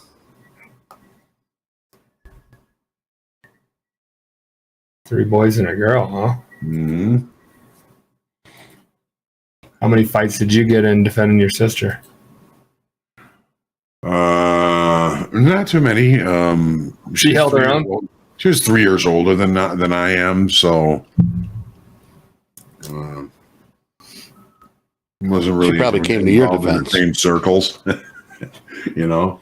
Yeah. So on this little pop right here, if we're all here, I had some of you guys talking about catching a falling knife. Are you guys looking at getting short then on these pops? I'm gonna sell the rips. Well, I mean, sell the tips. Looking at the bigger context, we should be looking for shorts on strengths. Especially the NASDAQ, because the NASDAQ is performing better on the downside. The NASDAQ is performing, okay. Right. We added open interest on the way down yesterday. There's more space down below for the NASDAQ to continue. Yesterday in the S&Ps, we tested the weekly kickoff low. We closed a previous gap. That gap, I can show you here if I can find it. Ian, does trading in front of so many people change it? Yeah, it makes me more patient. Makes me more patient, actually. Hell yeah. That's why. Go ahead. I'm just still trying to get my head wrapped around doing it. My performance has been terrible since we started doing this. It is, and it has nothing to say about like you personally as a trader. It does change a little bit. Maybe you're hesitating. Maybe you're distracted. I mean, there's a lot of things that we are doing at the same time, which is like makes it a little bit harder. But I find it better emotionally to be with others. Man, do I boil! Yesterday you would have saw a keyboard tossed out the window. And look what you did. You calmed down. You got it all back. I got it all back, plus $35. And then, Jack, you can show them what I did last night. I completely... Sure. Yes. I mean, it's not that important, but yeah, you can. Went home, was very proud about a scratch day, and sat with my wife outside, had a glass of wine with her outside, relaxed, didn't talk to her about trading. She'll usually ask, how'd you trade today? Well, that's one thing you got to do. I mean, sometimes you have that bad day. Don't force it on the family. Sort of keep that separation. But you know, if your wife is asking you how'd your trade day go, by all means, you know the door is open. She's concerned. Yeah. So then we sat there, and her and I, we had like one of those Sonos speakers, mobile ones, and we sat there and just passed the phone back and forth to each other for like an hour or two. We've been together, well, known each other for 13 years. So we would go to certain songs and be like, okay, where were we when you heard this? Played that game. Oh, that's nice. Yeah, photo shortly, MP. You were talking about your trading from yesterday. Yes. So I really enjoyed putting up a scratch day. Yeah, I think I was really proud of digging myself out of the hole. And I shared it yesterday, so I'm not just making this stuff up.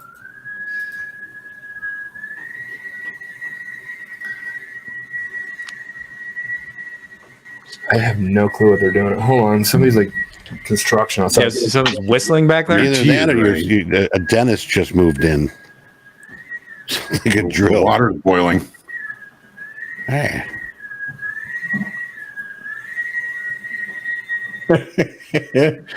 Don't worry, Mrs. Kravitz. This won't hurt a bit.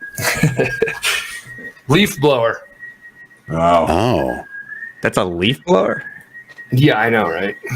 One of those power ones. Not a castrated leaf blower. I saw some folks getting long down here at the 09s, 12s area. The 13s would have been a decent long that we talked about, because you would have only taken 8 handles of heat, and then you would have had 15 handles in profit from the 13s that we were talking about. All right, so I'm gonna get you guys on this. We've looked below the opening range. We tested to this point of control. A move back inside the opening range can sometimes be a reversal. A move back inside the overnight low can sometimes be a reversal, and it also lets you limit risk. I want to vote. And the first 10 people say yes or no. I take the trade or I don't. Well, I like this. We need a poll though. Put the poll in there. We're looking at long above the low of the overnight session after rejection below it. Dante, no. Yes. Well, let's put a poll out there, John. Can we put a poll in there? We got it. That might take some. Pretty mixed right now. All right. Okay. We got your answer. If I hit my loss limit, somebody asked it. Yes, I stopped. Yesterday, I did not hit my loss limit. A lot of yeses now. Of course, I stop if I hit my. That means I'm not even in tune with anything. What are you taking long? We see a lot of yeses. I would say yes is the move here. So, what's your price? The price 43.1875. Our overnight low was. Ooh, what was that? 17. That was a pop. So we're going to put the stop down here at 16. What just happened? Promise this will be it today. What just happened? This is ripping higher. Something just happened. You got 100 lot coming in here on the bid. I'm taking a look here, so we can find out. That was a big. Check the wire. I don't even know if that was stop. Maybe that was stops that were short the whole way down. I don't see anything on Financial Juice. You got a guy trying to play this and the NASDAQ. You guys see the guy in here? He had 100 lot. Now he has 50. 100 lot? Yeah, he had 100 lot in there. Oh. On the bid. The NASDAQ? On the bid. Sorry, on the bid. He did. Well, see, now just starting to see some liquidity up here. At 25, you got, there was like 300 to sell there. The market tends to go to liquidity. We're not seeing that kind of liquidity down below here.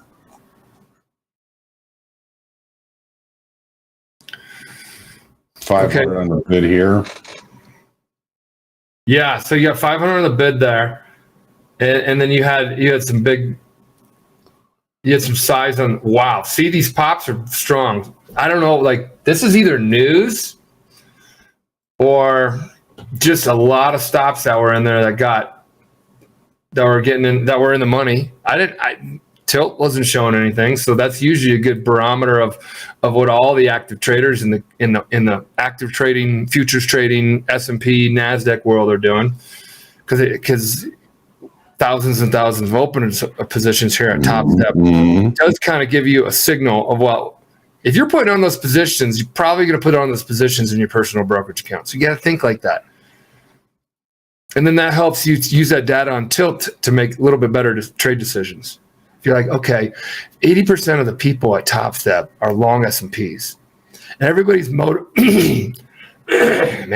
everybody's motivated to be correct because you either earn funding or you build your account and then you can take payouts.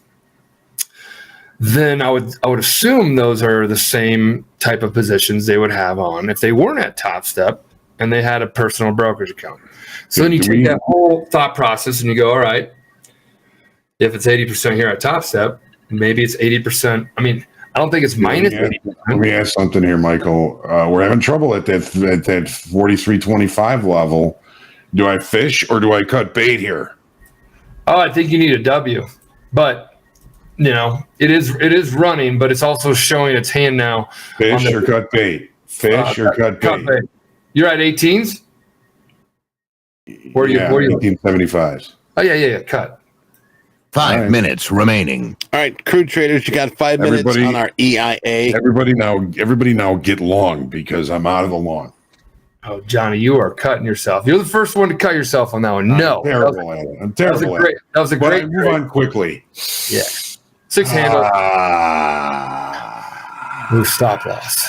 Move stop loss to break even, then it comes all the way down and hits that. I don't know. You need a W. W's are good. That was a great W. You took 6 handles out of the market. 6 handles is a good trade. Yeah, 6 handles. I want 60. Well, there's 21 handle Dave that's in here. Agreed. Maybe 6 handle hub. Yeah, Dan, you can always re-enter. Thank you, Rick. Yeah, it was. I've been just horrible on screen here, so you're right, Michael. It was a win. Let's take it, and we'll find another opportunity. You know what? That win buys me another chance later on. Yeah. My patience is waiting for high probability trades, and this is a tough week. Hey. Oh. Okay, Yes, so John and Rick are related. yes, That is my older, smarter, and more handsome older brother. Wow. he beats you at everything. You get a Christmas card this year from him. Hey, you guys ever throw down? No, I don't think so. It's Nebraska. We throw down a few beers once in a while. Hey, you ever throw down? Yeah. One time, me and my brother, one time, he goes, F you, Dad. And then I was already arguing with him right before that. He was trying to take on the world.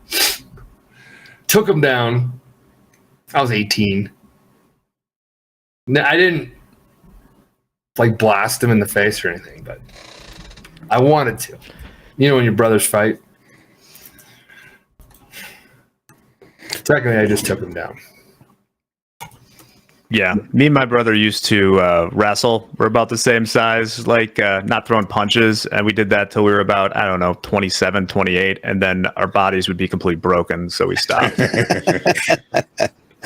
Just pile of bones and flesh. Yeah. You ready? You done? Yeah, I'm done. Hey, Mish Trade says every time I lose a trade, I do a push-up. I like that. Yesterday when I got to take a break, I went and did 20 push-ups. And then I went to the restroom, then I got some water. And then I fumed for a little bit. And then I came back and sat down. And then proceeded to lose more. Forrest, I don't know who Richard Horn is, unless I'm not sure who that is. He's asking if I'm related to Richard Horn. Lena Horn. Yeah, Lena Horn. No. Well, we have Dan ready if we want to get him in before EIA. Let's get him in here real quick here. We've got 2 minutes. Denny, come on in, man.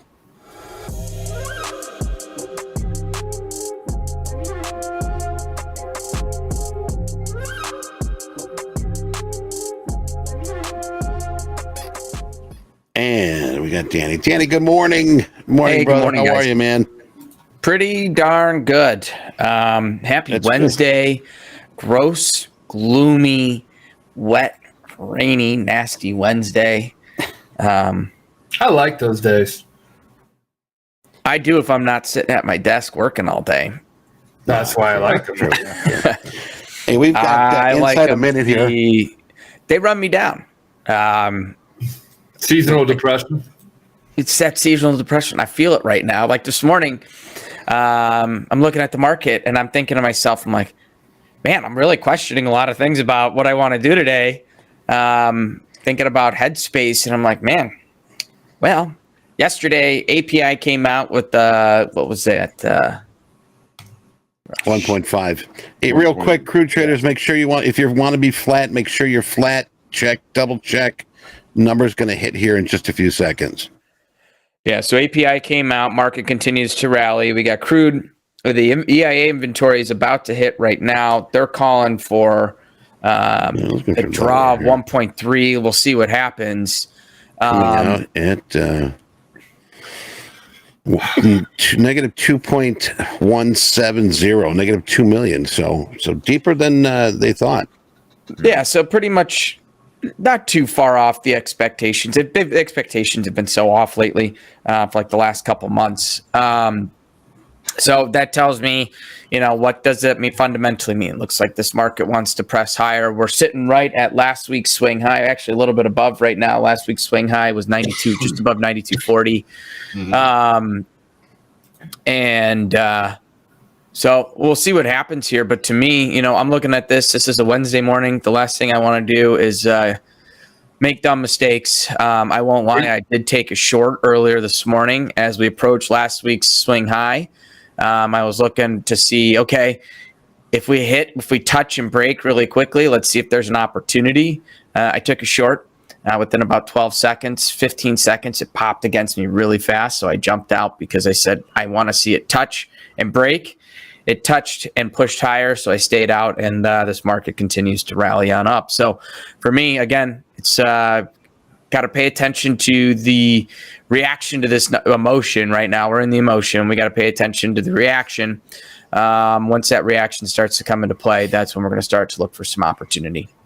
But are you down on the week? What's up? Are you down on the week? Yeah, I'm down on the week. Welcome to. No, actually, I'm not. I feel like it. I feel like it, though I'm not. That's what's great about scratching days. Yeah, it's been a lot of work. It's been more work than last week, which I made $3,000. Like mentally, more taxing.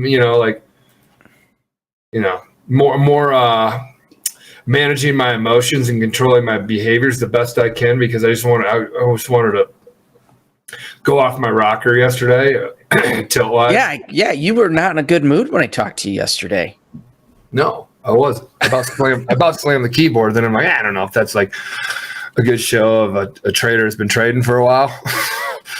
But I think it is. No, I didn't want to. I'm done slamming keyboards. I'm a mouse guy. Years ago. Mouse. I'll walk outside and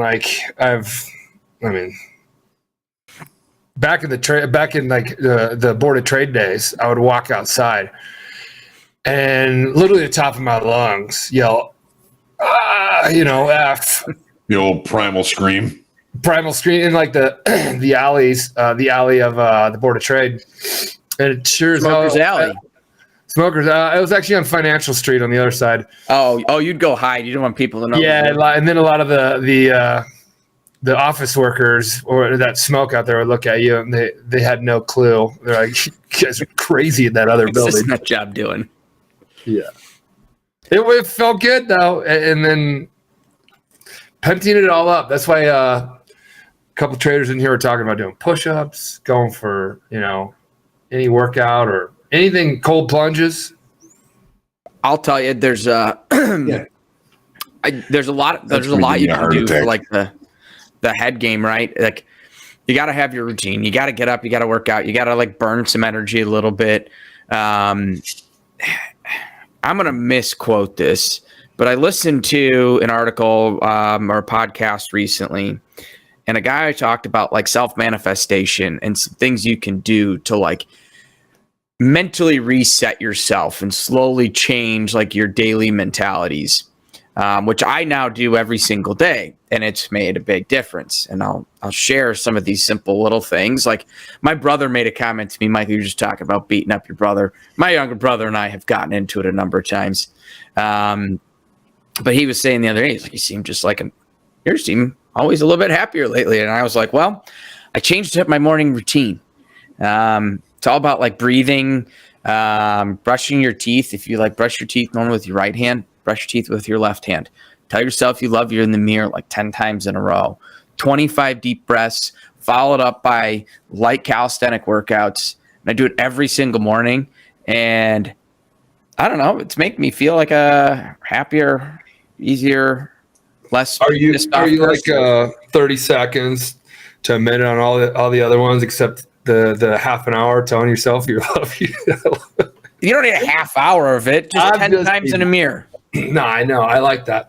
I like it a lot. Yeah. It's nice. The guy told me it on a podcast. I was like, this does not negatively impact me one bit. So I'm going to try it. Yeah. The Rooster goes manifesting his BS. Now, the Rooster, I appreciate everybody's feedback and input. I have always been, my wife and I were looking at each other like believing into reality. And like, it's just a positive thought process towards the direction you're trying to go. I would think that's not going to hurt you, you know. So is it gonna materialize always? No, but I think human beings can look at something and shoot for it. You see this with big time athletes, you know. Always stayed focused on this. I've always stayed focused on this. I always had this goal to hit.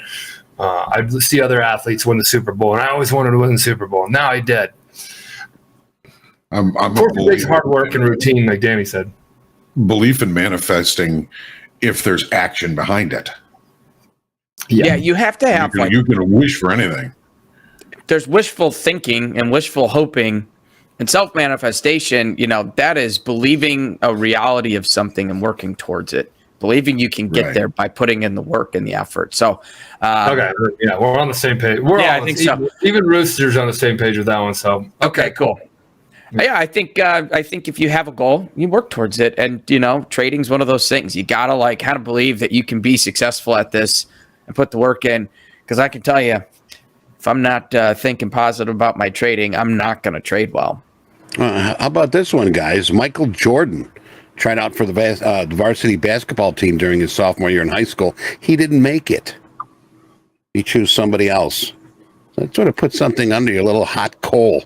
Yeah, it's a little motivation there, wouldn't it be? I mean, I think it's just he should just go. His parents should have just got it, yelled at the coach, and be like, "What the hell are you thinking here?" Yes. There's been many a times. I think we've all, everybody that's coached has had that parent come up and say, "Coach, can I talk to you for a minute?" No. Are you rolling your eye? Are you rolling your eyes in your head as you walk towards them? Well, with my eyes closed, they're rolling like they're spinning. But real quick, I just got to say, looking at this crude oil market, we have not seen it make much of a move since the draw came out saying less inventory, which in theory moves prices higher. But we continue to make, God, how high is... Just looking back, I mean, this is the highest we've been in God knows how long at this point. Right. Yeah, so this market, we have a draw, tells us less inventory. Market's still struggling to really accept above this, basically the swing high we've seen here all day long. It's really struggling to get up there.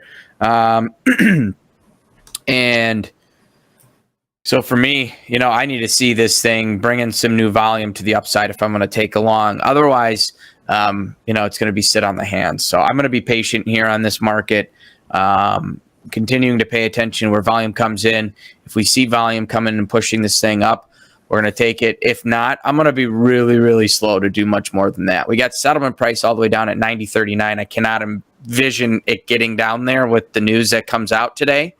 But if we see this thing really start to roll over and we get down to like 91.50 level we talked about yesterday and volume continues to come in, then maybe we can see that push down. But right now, I don't fully expect that. So I'm going to be patient on the market. And that's all I got on crude today.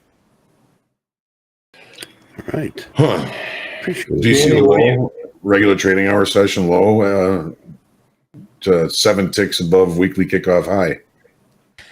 John, it's like you know how to pick numbers or something. Maybe you should go buy a Powerball up to 800 something right now. Yeah. Actually, Lacey picked these. These are Lacey's numbers. Powerball's 800 million right now, huh? 835 million. I'm going to buy a couple after work today. Such a waste Tell of them money, to Danny. buy some. You could do that on your phone. They make it quite easy to spend money. You know what? Really, I don't want to have it on my phone because then I'll do it. If When it I gets would've big, known I'll go to that, the he'll be here tomorrow. gas station and I'll pick up 10 or 20 bucks worth because why not? Get a Yoo-hoo while you're there. A couple ding-dongs. Call it a day. Right. I would time. still be here tomorrow if I won that tonight. That's how much I love Oh, I would trade size.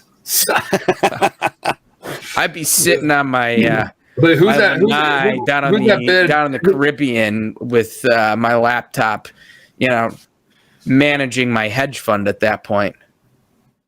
I mean, I'd throw a big party. I'd be snorkeling on your yacht. Hey, what's our position? Doesn't matter. We made a lot of money. Look, Mom, I'm king of the hill. Right. Looking good, Billy Ray.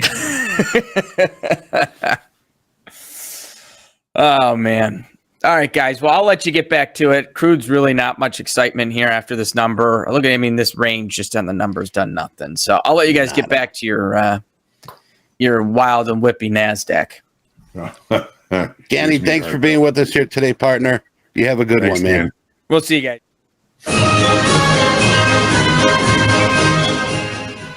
Okay. So we got Rick commenting here. 92.72 is the 52-week high. 92.72 is 52-week high. Okay. 92.72. 3 See, week stuff high. like this. Oh, that's crude. It helps everyone. I'm long from 38.25. I got long down here NASDAQ. in the NASDAQ. I wanted to buy a pullback. Roy, he is a cool cat. In the 30-minute bar chart back low, and also overnight activity is really around the 30s on the low side.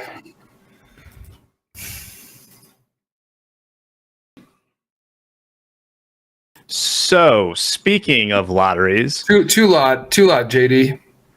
oh, I'm doing it today. It's a Okay, new cool. system. Two What lot. do you got, Jack? Well, I got to change this two lot real quick. Okay. Always the behind the scenes. Either that or Michael could get out of one. No, I need to let it hit my profit target. I'm getting out Got it. too early. I've noticed myself getting out too early. I'm trying to think, but nothing happens. There's your two lot, Mr. Patak. Speaking of lotteries, let's do something that's definitely not a lottery, which is giving away 350K combines right now. Give it away, give it away, give it away now. So, how we're going to do this is I'm going to post a form in the chat and then fill it out, and I'm going to stop taking submissions at 9:50.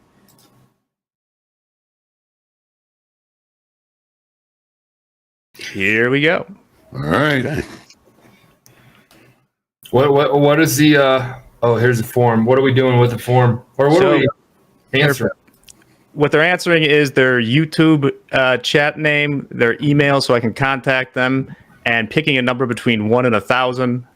I will then pick a random number between 1 and 1,000 using a random number generator, and the 3 people closest to that number will win the combines. Wow. Good job, Jack. I didn't think of that one. That is logistics at its finest. Yeah. I have so many freaking screens open right now. John Jones, I And see your the light- question. We're going to get to that in a couple of minutes here. I took one off, John. It's dancing a little bit too long around here. Keep one on. 15 handles. See that? 30. See that, Jack? You could have just left it there and it would have ended up being right. Oh, now I got to do it again. Yeah, now it's only one. Second. Hey, Johnny, what's the John Jones is asking, what's the significance of an overnight inventory? Specifically, what does it imply and what does the adjustment do? Great question. JT, long is wrong. Explain why you think it's wrong. Anybody can say it's going to go here, it's going to go there. You got to explain why. So I'm open. I'm open to learning why long is wrong right now. JT Irby has a fortune-telling bird. Lacey's. He's got a Lacey, right? Yeah, Lacey. Yeah. Bluebell is her name. So, John, you got an answer for John Jones? Yes. So, John, when the market opens at 5 o'clock last night in the NASDAQ, let's just use this as an example. Overnight inventory begins to accumulate because there's only mostly just short time frame, one lot, two lot, weaker hands, small time frame traders continually buying, bringing price higher and higher and higher. Well, in that process, they're accumulating an entire community of shorter time frame, weaker hands traders that are holding long positions. When the market opens, they're looking for continuation. They're looking for buyers to continue to bring price higher so that they can continue to get paid, so they can afford to buy their kids the G.I. Joe with the Kung Fu grip. If they don't, then they always seem to get nervous and they all seem to get out all at once, and they bring price basically right back to where the overnight started, which is largely what happened here this morning in the NASDAQ as well as in the S&Ps. Here's the overnight inventory on the S&Ps. A little more stark, I think. Overnight inventory held above an important inflection level. What I was looking for was buyers to come in and push price higher. They didn't. We got whacked on the overnight inventory adjustment, which took price back past where the market opened last night, back to settlement, back to this naked point of control, and now the market has become rotational. So overnight inventory is a potential opportunity for traders early in the morning, right? Jack, I covered. Scratch. Well, no, I have four-handle loser. Gotcha. So here's what an overnight inventory looks like that gets paid. Overnight inventory in crude oil was long, getting longer, getting longer, getting longer. The market came back down, looked at an important inflection level. Lacey's weekly kickoff high found support there, and all of these overnight longs are continuing to get paid as buyers continue to push price higher in the regular trading hour session. Carlos, stay Thank you, long. John. Talking NASDAQ, Top Gun, long from 33. Nothing on tilt, everybody. It's literally 50-50 all morning. We're down by settlement on S&Ps. We're down by the lows on S&Ps. We're pretty far away from the lows on NASDAQ and settlement. Lots of scrolling I had to do on my on my dome, my ladder. I call the dome a ladder. So if you don't trade with a dome and you're all charts, something to think about. I do like how you can see if you put it next to the S&P and the NASDAQ, if you're trading either one of them, how you can kind of see who's leading and who's the laggard.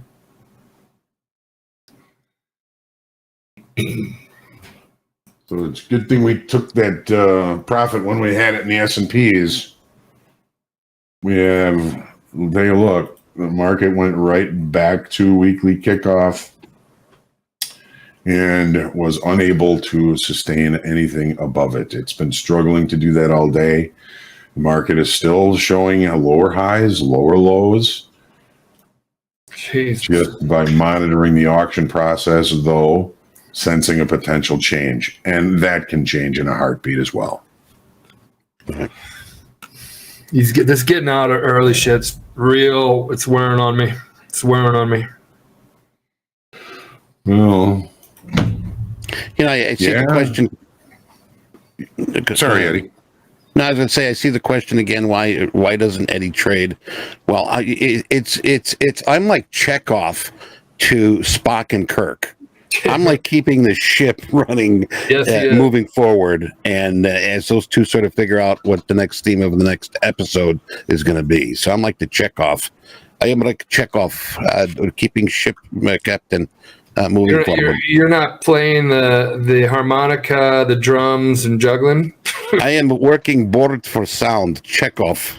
I'm making sure the sound is good. There's a lot going on in the background.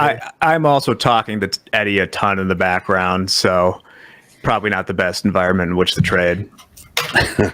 But I am watching gold. I'm going to get that gold, and I'm going to be trading gold here soon. So as soon as I feel comfortable. But thank you very much. Here's your photo, Michael. Oh yeah, that was my one of a whole bottle of wine right there, glass. Is that you got your foot on one of those like gas fire pits? Fire pit, yeah, it's nice. Covered right now. That was just relaxing, watching the sunset, and it's so cool that it just moved the mountain. It just starts creeping up the mountain. Darkness starts creeping up the mountain. If that makes any sense. See, I need to put a green screen in my backyard to get that nice scenery. I mean, if you're in Colorado, you get that scenery quite a bit. It's absolutely beautiful. I grew up in Nebraska, and I drive, and no disrespect to any of this. Like I love, the flatland, the prairie, all that kind of stuff. The rolling cornfields, it's all great, but it's just like it's not inspirational to me. Like some people are beach people, sit on the beach and they just feel it. Mine is the mountains. I mean, there's the word majestic you rarely use, but if you're in the mountains, it just makes so much sense to use when you're looking at them. All right, down on settlement, down on lows, S&P, pretty far away from that. Well, now the Nasdaq's giving it a good college try. I'm going to look for longs down here if it wants to come and touch settlement again.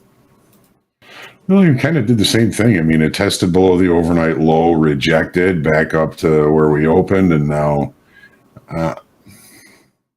Wow, cruise took off here. Yeah, I got long right up there. Huh. Okay. You got long crude? No, not crude. Okay, 06. Wow, that trade.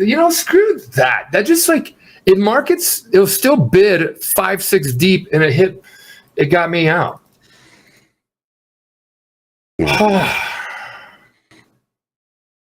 Opposite day. I'm cautious to be long today now because S&Ps couldn't hold above weekly kickoff. Overnight inventory is over, and we're still trying to push lower. We got kind of a weak low in the NASDAQ here yesterday. Okay, this is, yeah, you want to dance? There's nothing that has changed in the fact that we got to start looking for opportunities to buy weakness. Your NASDAQ, the weekly kickoff low is all the way down at 14,610. I mean, there's space down there. S&P's extending the range. Delta negative, congruent with direction. You got a little bit positive delta in the NASDAQ, which is a bit of a divergence.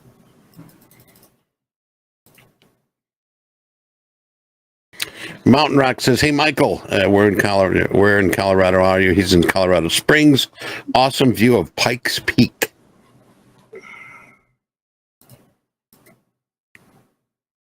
So somebody was asking if there was and I didn't set up for this, but is there a time when I will use a stop to enter a position, and this would be one of them, an initial balance breakout. If I had a stop here, I'd be short here, but my stop for this position wouldn't be a price based. It would be time. I want a market to go my way right away in this type of situation. And it looks like it pretty much is, so I probably should have set up for it. But we're so busy yakking and having fun here, so I did not get that opportunity.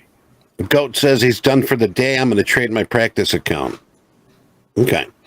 Whether it be good or bad, if you have a good day or a bad day, and you still have that itch to trade, if you're in the program, got a trading combine, you do have that practice account. It's like taking pitches in a batting cage. I enjoy going in a batting cage. I enjoy playing baseball, but that's just it. To each his own. So Rick is saying long at 14,700, and maybe that's just because it's a big fat round number. That was either a stop run right there. Or somebody whacked it with a market order. If somebody whacked it with a market order. Like, what is it so thin for? I'm getting upset now. I'm taking it on the chin. I'm trading a little bit on emotion right now. I'm long from the 17s or 700s. I'm long 3. I don't know why I sized up too. I mean, I'm not seeing anything on Financial Juice, anything that anybody has said or anything that's changed.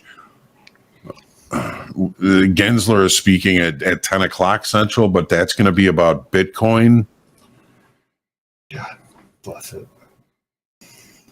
A question for you guys from Stryker.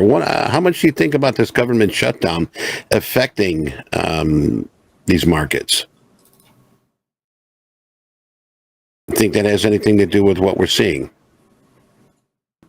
Say again? Stryker's asking, how much do you think the government shutdown affects the current PA we're seeing here leading up to the 1st? Well, I think right now. I think it's one of the many uncertainties that are driving price lower.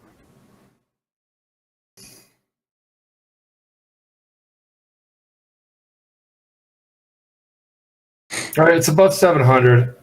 This thing can't hold. I've just been getting out early so often. Are you in a position now? I'm in the position now from 98 evens. I'm long 4. Okay. I am. I've been cold. If you guys want to fade me, there's a great opportunity right now to fade me, because Brian Hogan, I see you. Thank you for coming back and saying hello. Good luck. Glad you've been putting in the work. And looking forward to your success. Hold these loans. All right, guys. I have the random number. All right. And I can announce the winners, okay? The random number from the random number generator was 976. Wow. Okay. Yeah, that's a high one. But it also means that our winners of the 3 are Mango Heist, Simon Quick. By the way, Mango Heist guessed 968, Simon Quick 972, and Futures Live for Trading guessed 994. Those are the 3 closest, so I'll be sending you an email. Well, 3 out of 4 of those names sound like villains. Was it Simon Quick? I'm Simon Quick, Batman.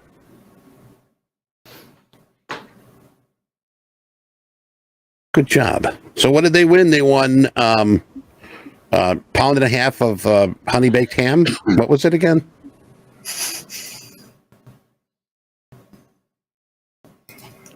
Hold on a second. Stop running shit.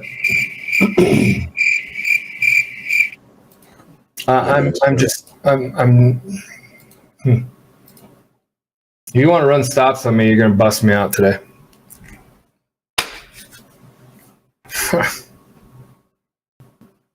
Came down settlement, tested settlement again overnight. So Jack, what did they win again? A 50K combine. All right, cool. All right, it's called hitting your loss limit for today. All right, done for the day. Early. All right. Well, it's another learning day. I know that doesn't help, but that's where I got stopped out at. Just look at the low of the day, John. The DAL, dead ass low. Yeah. Yep. Loki, 0 reason to go long. I had my reasons. You can state yours. I am learning right now. So why did that? Why was it 0 reason to get long? Let's learn. I'm learning. I'm an open book, growth-minded enough that I can admit when I'm wrong and learn from it. 82. If this 82 even holds, you gotta look till yesterday's low now. I mean, it's a poor low. It's kind of a weak low. It's mechanical. It's not a real strong. There's no real good access on the profile on that. So that's going to be kind of a visual target. we had the opportunity. We were long in the S&Ps, back up to weekly kickoff low here, and we were long. We took the position off, which was the right thing to do. But we're looking to see if we're going to find directional activity on either side of this, and we're starting to see it. We just took out yesterday's low in the S&Ps. I don't want to step in front of moves to the downside in this without something to lean on, and this might be something to lean on. But this is a pretty good move to the downside. We've got Delta, which is congruent with direction. There's no divergence here. It feels to me like it's short time frame traders, but you don't want to step in front of a market that's directional. And I guess we learn again that the trend is your friend, right? Yeah. Loki, yeah, all love for sure. Just trying to get an understanding of why we got a lot of folks saying shorts in here. And then saying, get short, go short. Yeah. Let's just have I'm like learning right now, even though I just got stopped that on the lows. And we're always learning. I mean, that's just a fact. That nobody knows what's going on here. You can be dead right one day, dead wrong the next day. It's just a matter of managing risk. You made your money back yesterday. Look at this. This is like so damn frustrating. You get busted out on the damn lows, and then like a body of threes, 15 handle stop. Okay, bust me out. You just did. And now it's trading 07s. Mm-hmm. Get out of here, man. Get out of here. Right. So well. Let's turn the table here, and Jack, you got hot streak ready to go. Let's see who is having a good day here now. Cameron. Hell yeah. Oh, there you go. Hot streak. Cameron still leading the pack here with a dozen, 12 positive days. Total profits, 2,741. Scissorline, 50K account, 10 days, 3,163, I think that is. Luis, a 10-day also, 2,388 with the 50K. James Z, 8 days, 4,845. Nice day here. And number 5 here, 7 days of winning streak. Matthew K on the 100K with 3,173. So congratulations, Cameron's still leading the pack here with a cool dozen. And nice going. Yeah, ICT, he's got a cool dozen. Cops are after him right now. He must be. That was a fire. That's a fire truck ride. Yeah. No, here's your ride, John. There's my ride. 14. Sorry, number of days streak is so far he's pushing the top. 14 we've got is our high since we started this. Mm-hmm. So anyway, we've got 3 minutes after 10 o'clock here Central Time, Chicago time, and we're going to be right back. We're going to bring on Andre with some talking shop. Be right back.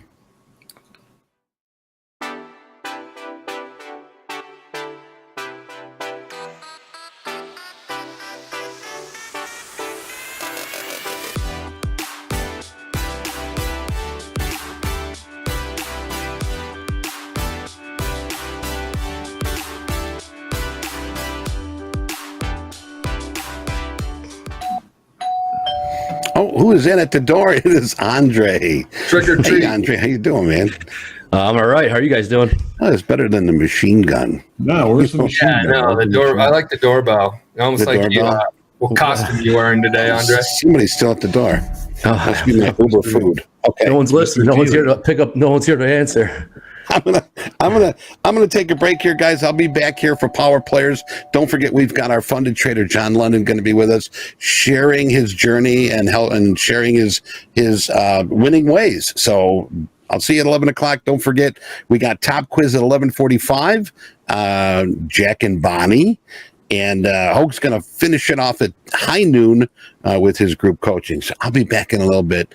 You boys have fun and mind yourselves, okay? Bye, Eddie. We got it. I'll get the door. What's up, Patak? What up, Dre? What's up, Hoag? Oh, not much. Just swinging for the fences here. No, for sure. This trade's been a little tricky. That's damn sure. Whatever that oil order is, that pop that took oil higher, that's definitely what sent us lower in the equities, I'm convinced. There's some correlation going. I've noticed, I don't know. There's a correlation of some sort going on between the 10-year and equities. It's kind of like the inflation trade that's been taking place a little bit lately. Treasury prices move lower. That means Treasury yields are going higher. Yup. And then, equities go lower. It's not tick for tick, that's for sure. But if you overlap the charts on one another, you'll see that there is this correlation. I remember it was like this back in March where it was almost damn near tick for tick before we knew how hot inflation was actually going to be. And it's something you can keep an eye on. Andrea, not you, Andrea. What? That's not my name. Andrea, are we long or short? I was short. No, not you. You're not. That's not. Oh, is it Andrea? Andrea? Are we long or short? Tilt right now is 60% short. What's up? How are you trading, Patak? I'm down $3,100. I actually hit my stop limit. You grinded your ass off yesterday, which was nice to see. And the day before. Today I pretty much gave back last week. That's why this game of trading, and yes, I'll call it a game because it makes it a little bit more enjoyable. It's relentless, man. It's relentless. Yeah, it's super frustrating. Like I have my emotions are literally boiling. They were boiling yesterday, then I made it all back. Yep. And it's just like you get this point where like your emotions are exhausted by the end of a grinded out week. So I frustratingly so sold 82 75s. The low of the move was 82 evens. I was getting a lot of feedback from a lot of folks that I should be short, but it has popped now 30 handles from when I got stopped out. I would be in the money if I didn't have a 15 tick stop, but I got a 15 tick stop and I had four lots on, even though I was down $500 on the day. And then that compounded. Now it's trading 12s. I still would have been busted out on my 15 stop because I did 03s and it went down to 82. So that's 20, 19 handles, whatever. More than that. So it's 20, whatever. I was watching. I was following you. I thought. Now it's back up to settlement. I was looking for the settlement play. It's all about these entries, man. Entries. And then if you want to widen up your stop, go ahead. But if you still have a poor entry, it's going to find your stop. It will. Today's been tricky. I got the 5-minute chart up, and it's. Rick, did you get long the 700s? Because you were talking 700s. I like the 700s. I like the moving. The settlement play coming back, retesting it. It just went through it, kind of like on a J curve right now, and pulling right back to it. I'm gonna be really like my subconscious will tell myself, "I told you so." If this thing continues to rally, but. Yeah. Okay, Rick. Great job. You got 12 handles out of it. Were you in at the evens on the way up or on the way down? Yeah, some heat on the way down. A little bit of heat. 20 handles heat. Mm-hmm. What mark is he talking? Nasdaq. Look at this rally off the lows. Anybody that goes, "Hey, you're seeking out my stop," look at this. This is the stuff that will make a trader go on tilt. Right now, if I didn't have you guys to talk to, 100,000% I'd be trading right now. I'd be calling up Mick, telling him to move my daily loss limit. Yep. Wow. Right to settle. This rally. I'm just like, it's just like, stop that on low, guys. There's your lesson on. Let me be the fall on my own sword or whatever that is. The guinea pig. You're a guiding light, Patak. Yeah, it's just. I was looking for a long. Everybody's like, get short. Okay, I asked them for reasons. I like the reasons. I like Rick's reasons on the 700s. Return to settlement was around there. the 10s and 9s. You do see times where it's been a crappy market all day, where it goes to settlement, pushes through, retest it, and then finds a floor. Found a floor right where I had my stop. Whoever got long 82.75. Whoever's fading me right there. Yeah, whoever nailed that bottom. Props to you. Hopefully you were getting short around 03s where I got out, and then you covered. Because if you're still sitting in this, you're the one that's now having your stops run because it's now going higher. So that's today. Well, we still got 2 more days. I mean, Mick's in here. Risk manager, tap on the shoulder, Mick. He's not moving my loss limit today. And he laughed at me. Did you ask? No, I didn't. He slacked me. He's like, "Do you want me to move it?" I'm like, "No." That's good. Good teamwork. Way to stay strong, Mick. Yep. And we do this, guys, in funded accounts. And Mick can talk about this. We completely removed daily loss limits. If you so choose, you want one removed. We can tighten them up. We can do all that kind of good stuff. Come on, guys. It's trading 33s. It was just 83s. 50 handles. That's for all those folks that are telling, like, get short. Like, look, we all must be out of rhythm a bit.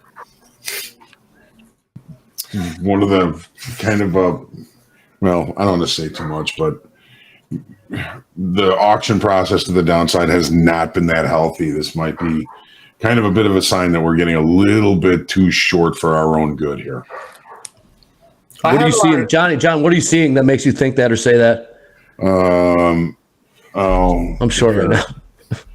Here. Well, it doesn't mean that it's not going to be a good trade, but it's a longer time frame thing. So here's the move, right, that we made last week, right? We broke this trend line. We broke out below the previous weekly kickoff low on that same day.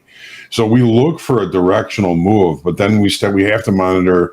We know we're in a downside auction, but how good of a downside auction are we in? How is the market performing? Mm-hmm. Volume hasn't been, busting out at the seams. Even in New York, I don't think we've hit 4 billion shares this whole move down. That's not that big a volume. And then add to the fact that we only added 1,400 contracts in open interest yesterday.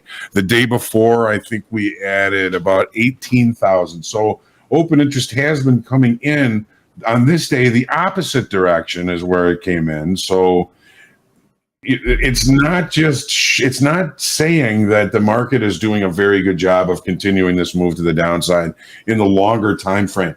Right. Doesn't mean that the market has turned. It just says we got to start to monitor and look for opportunities for the market to show us some structure, maybe to look at a possible long. And now in the S&Ps, we're below weekly kickoff lows. So we would be looking for new business to push this market lower. If it doesn't, maybe the short time frame speculators are going to be too short and we could see some sort of a pullback. Right. Now, look at the NASDAQ. NASDAQ is always just a little bit of a different situation. Here's the daily chart. Yesterday, we had a much bigger boost in open interest, 9,000. That's the estimate. I can tell you the actual right now if you'd give me a second. For sure. So, in the S&Ps, we lost 156 contracts in open interest yesterday. That is not encouraging for a healthy downside auction. In the NASDAQ, we added 7,300 contracts to the downside, which is encouraging for a downside move. However, this weekly kickoff level is the area where we would be looking for longer time frame participants to get to. We're there today in the S&Ps. We've not gotten there in the NASDAQ. So what can we look at this and say what didn't happen in the NASDAQ? We didn't get a test of an important inflection level. It stopped short of that. So, how is the auction process? I mean, the NASDAQ has further to fall. That's for damn sure. But it isn't doing a very good job of falling further. Okay. So, and sometimes these ideas, these concepts might have a tendency to confuse more than paint a clear picture. I follow for the most part. Right.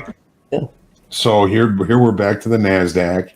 We're bouncing off that low pretty good here. What does it mean? Well, I mean, we had an up day the other day and down day yesterday. We've stopped putting in late spikes to the downside. That's another kind of warning signal. We did have a poor low yesterday, or a relatively weak low. It's not a very high excess low yesterday. It makes sense that the market is going to come and try and retest those, but we couldn't take out the low. What about in the S&Ps? The S&Ps, I think we took out the low. We're just hanging around settle. We're just hanging around settle right now. Right. So we took out yesterday's low, rejected, but left a weak low. So there's the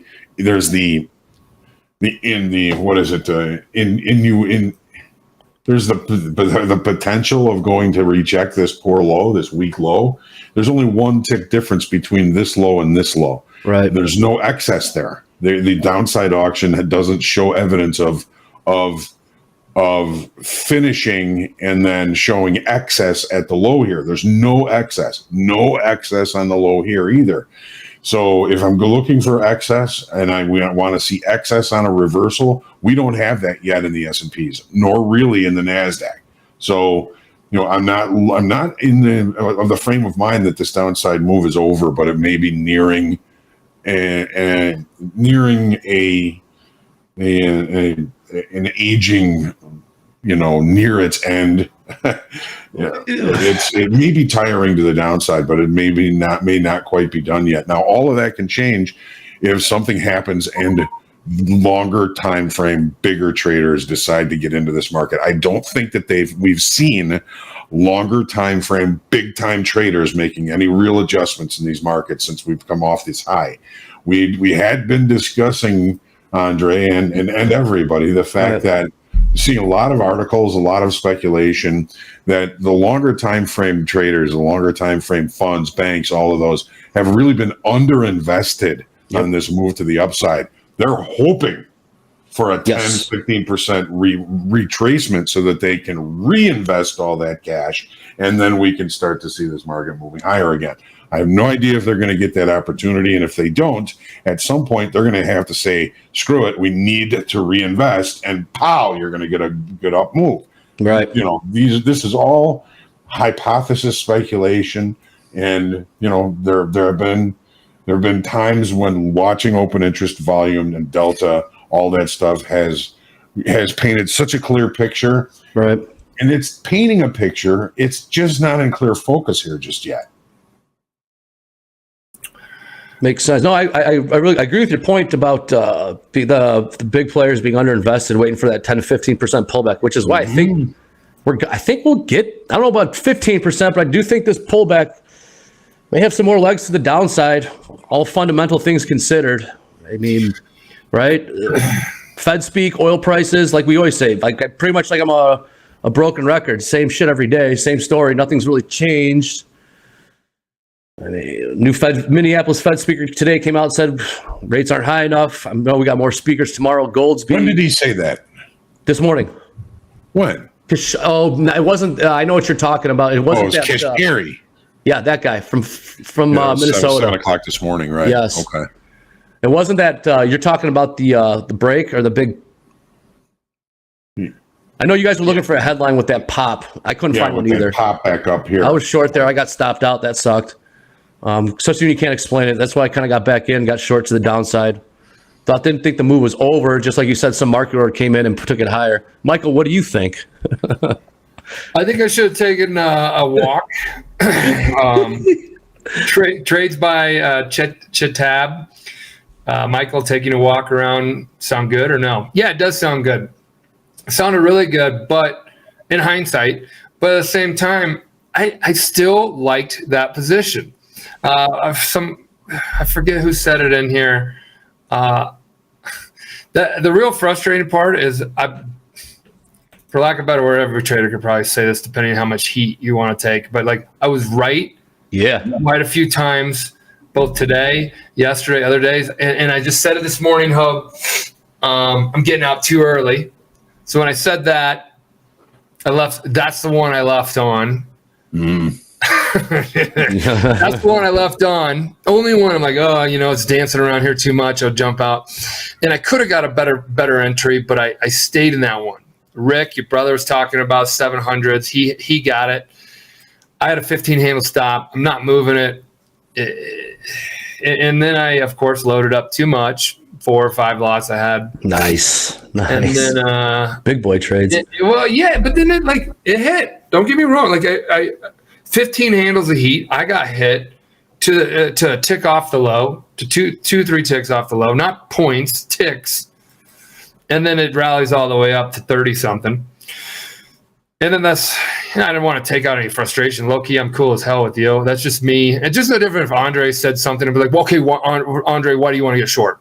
I would have said that just like that. Yeah, I know. It's water under the bridge. It's zero for sure. Motion. No, it's zero motion towards him.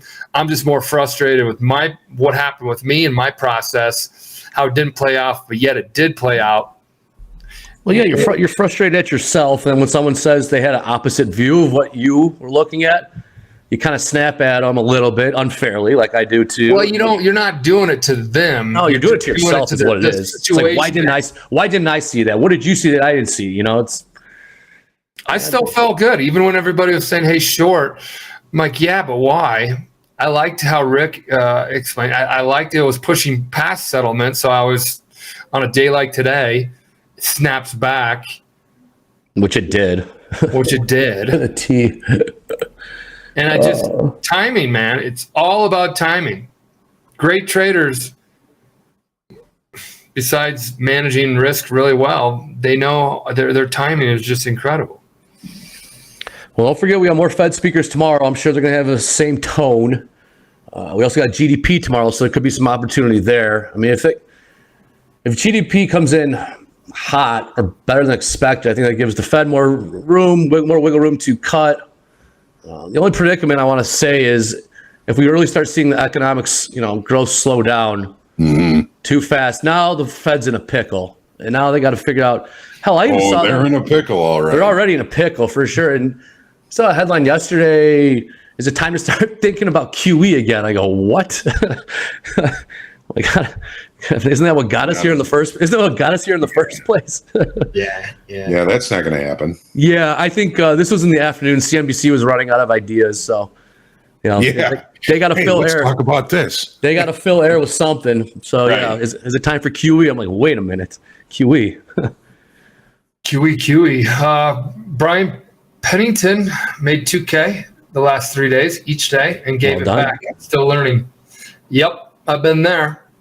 And you like crush it, and then you have a little bit of I'm God's gift to trading type of confidence. Be careful, man. Be careful. Yes. The markets like to do a little one of those when you get a little bit over. Dance on your heart when you feel that way. Sure. Yeah, when you get over your skin, and they take it all away from you and go, nope.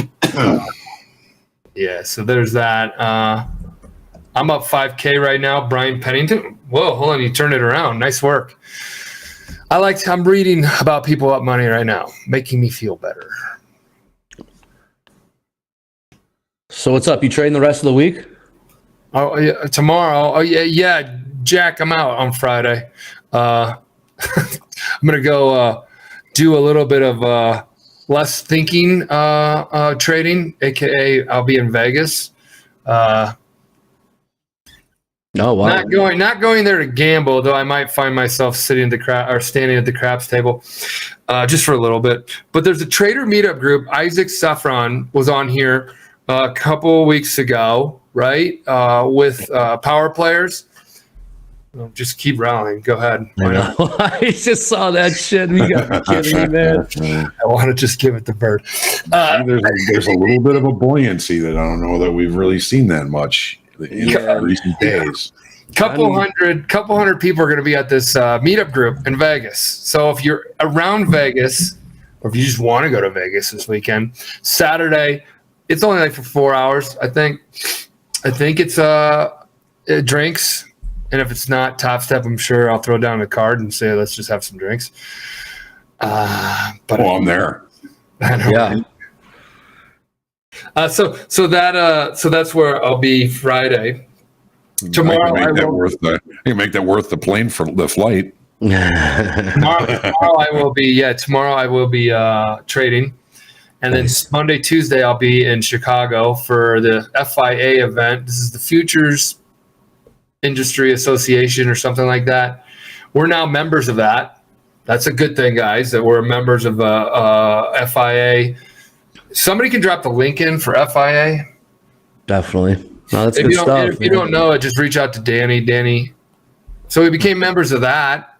One of my old clients, I think, was like vice president or president of the FIA. This is years ago. I don't know if she's still there. Yeah, no, it's kind of self-regulating group. I don't know. Somebody throw that in there. I want to understand what it is. If she's still there. Let me look at this. It's one of the largest, and there's some big names. What's the About Us say? So this is really cool. There's an FIA event. Our mission is to support transparent and competitive markets, protect and enhance the integrity of the financial system, and promote high standards of professional conduct. Yeah. So we're now members of this. So I don't know about all those other companies, even in the FX world, no chance you'll be crypto too. You see Binance? I mean, come on, man. Yeah.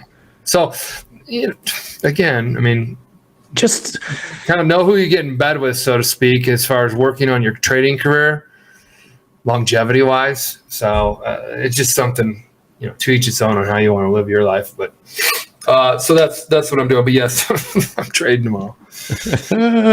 It's just so frustrating. It's so, and I'm gonna it's probably annoying. I'm probably I've been saying it every day this week, and I've been, oh yeah, I got to do this.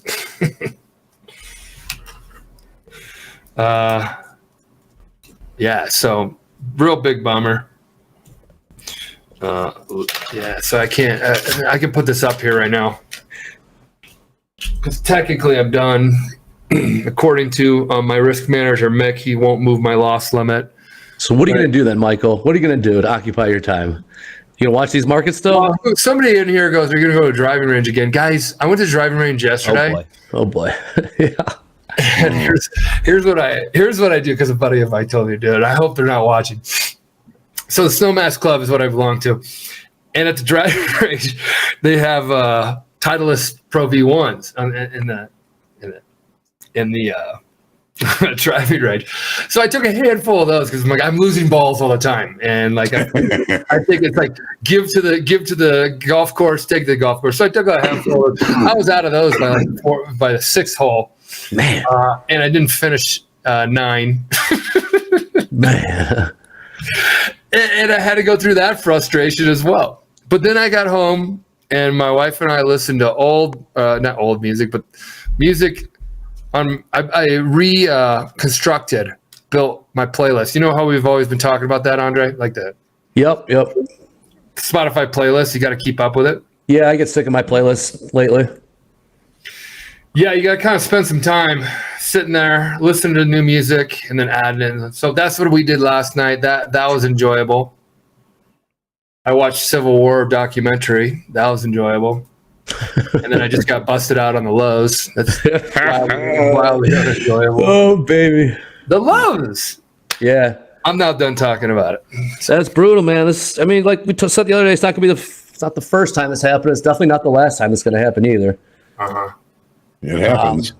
It does. Hey, just a quick reminder, guys. I'm not going to be here tomorrow. I'm going to be traveling, so I hope you guys don't miss me too much. And are able to conduct. I'm missing you already. Yeah, you're going to be able to conduct business without me, I'm sure.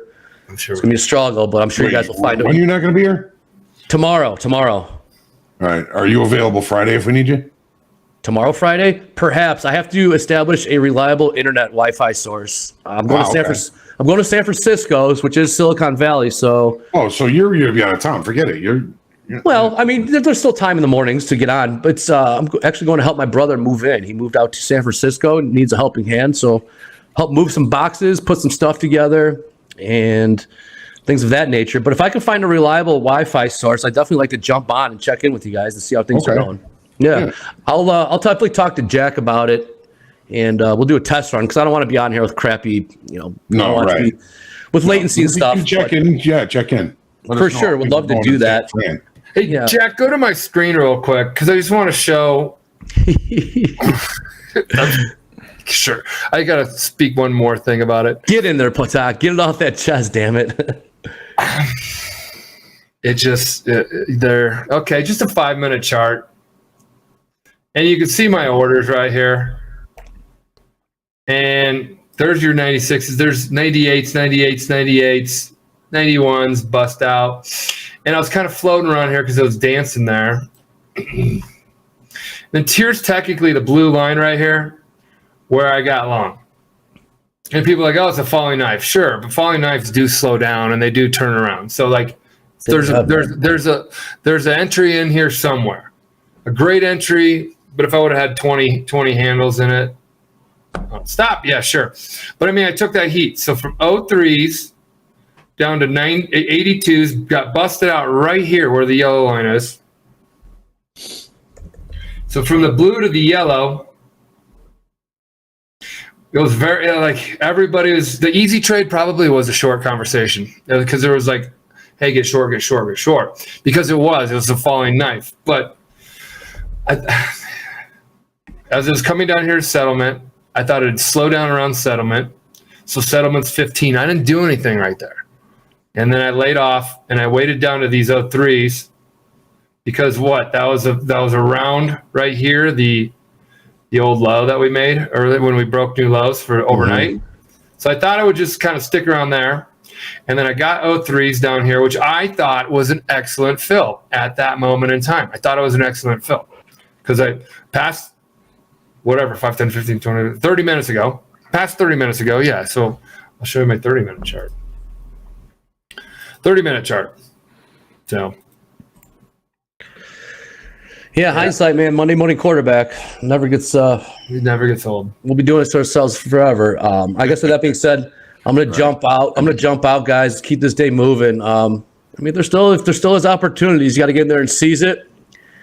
I will not be able to join you guys tomorrow. Please have a good, productive trading day. Hopefully, can join you guys on Friday. I'll let you guys know well in advance. But it was good. It was a good little session with you guys. Let's keep our heads up, keep grinding. Love to have you, Andre. Have a safe trip. Likewise, guys. Take care. Yep. And hey, guys, if you'd like right now, I have Mick ready to go if you want to get into that. I guess, Mick, yes, let's get into that. I'm sure you have some words. Here.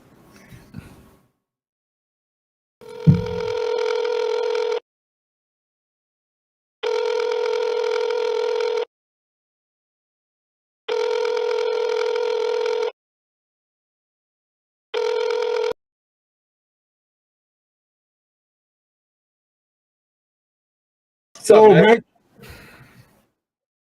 Good morning. Yeah, how are you?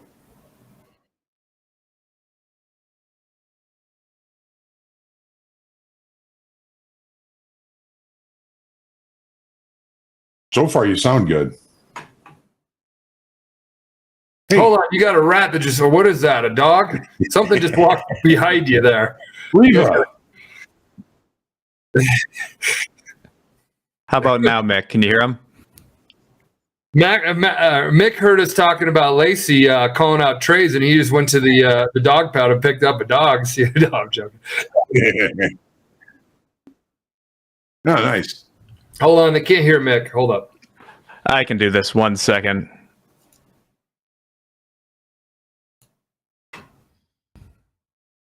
Taking a second here just to get Mick in here. Well, while we're talking about this, here, Mick, can you talk real quick? Yeah, can you hear me? Can you hear me? Yeah, they should hear you now. Yeah, Jack, I'm sorry about that. I don't know what's going on. I've never had this happen before.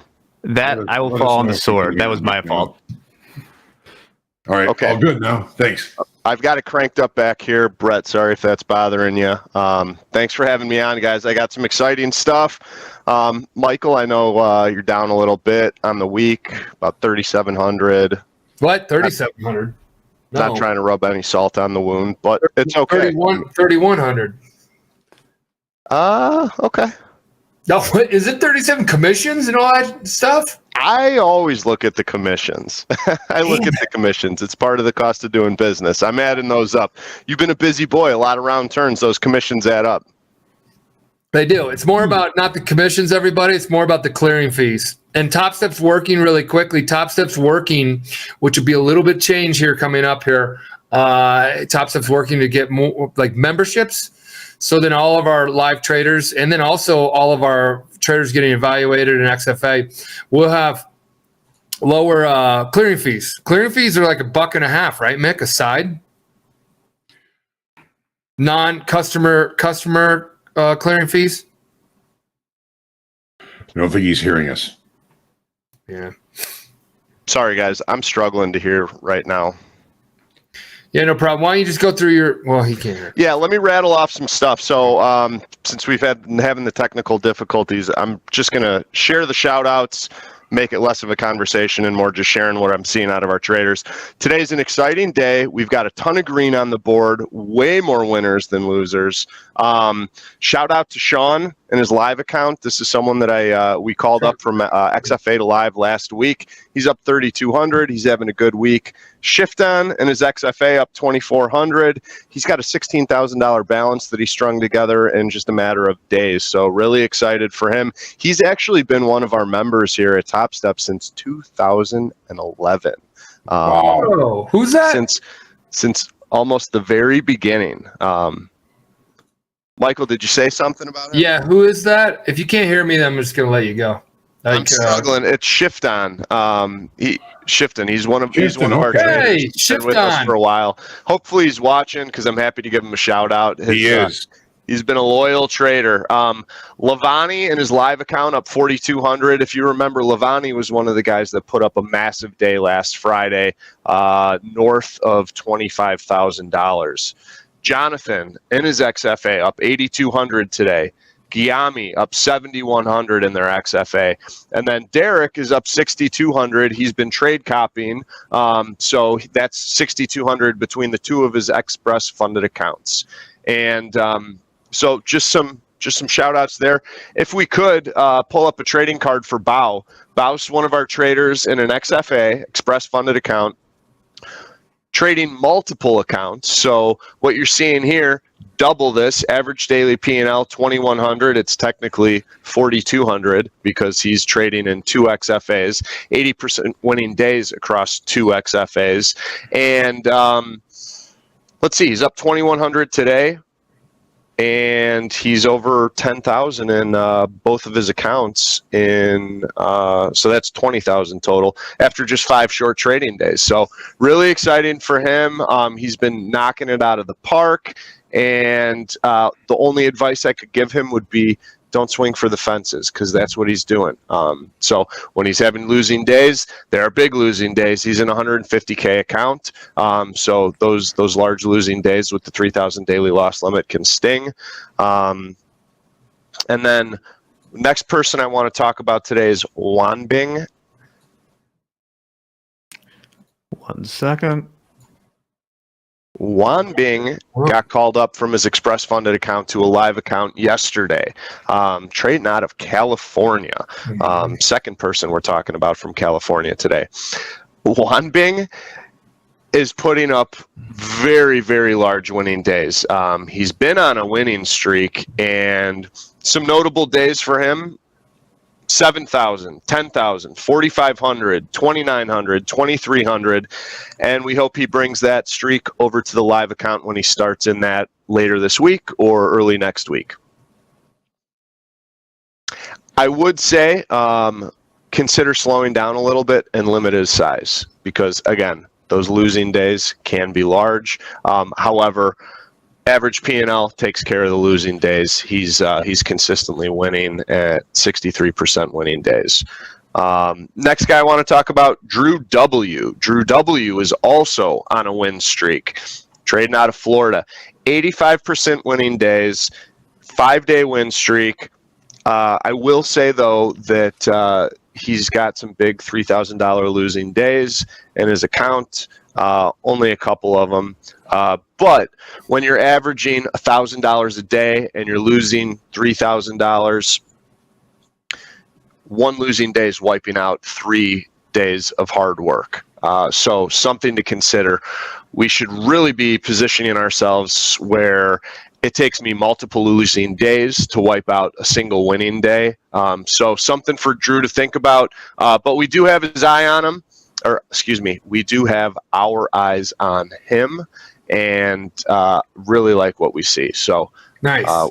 With that and our audio issues, guys, I'm not really in a position to go back and forth. So I wanted to just rattle those off, and we'll get going with the show.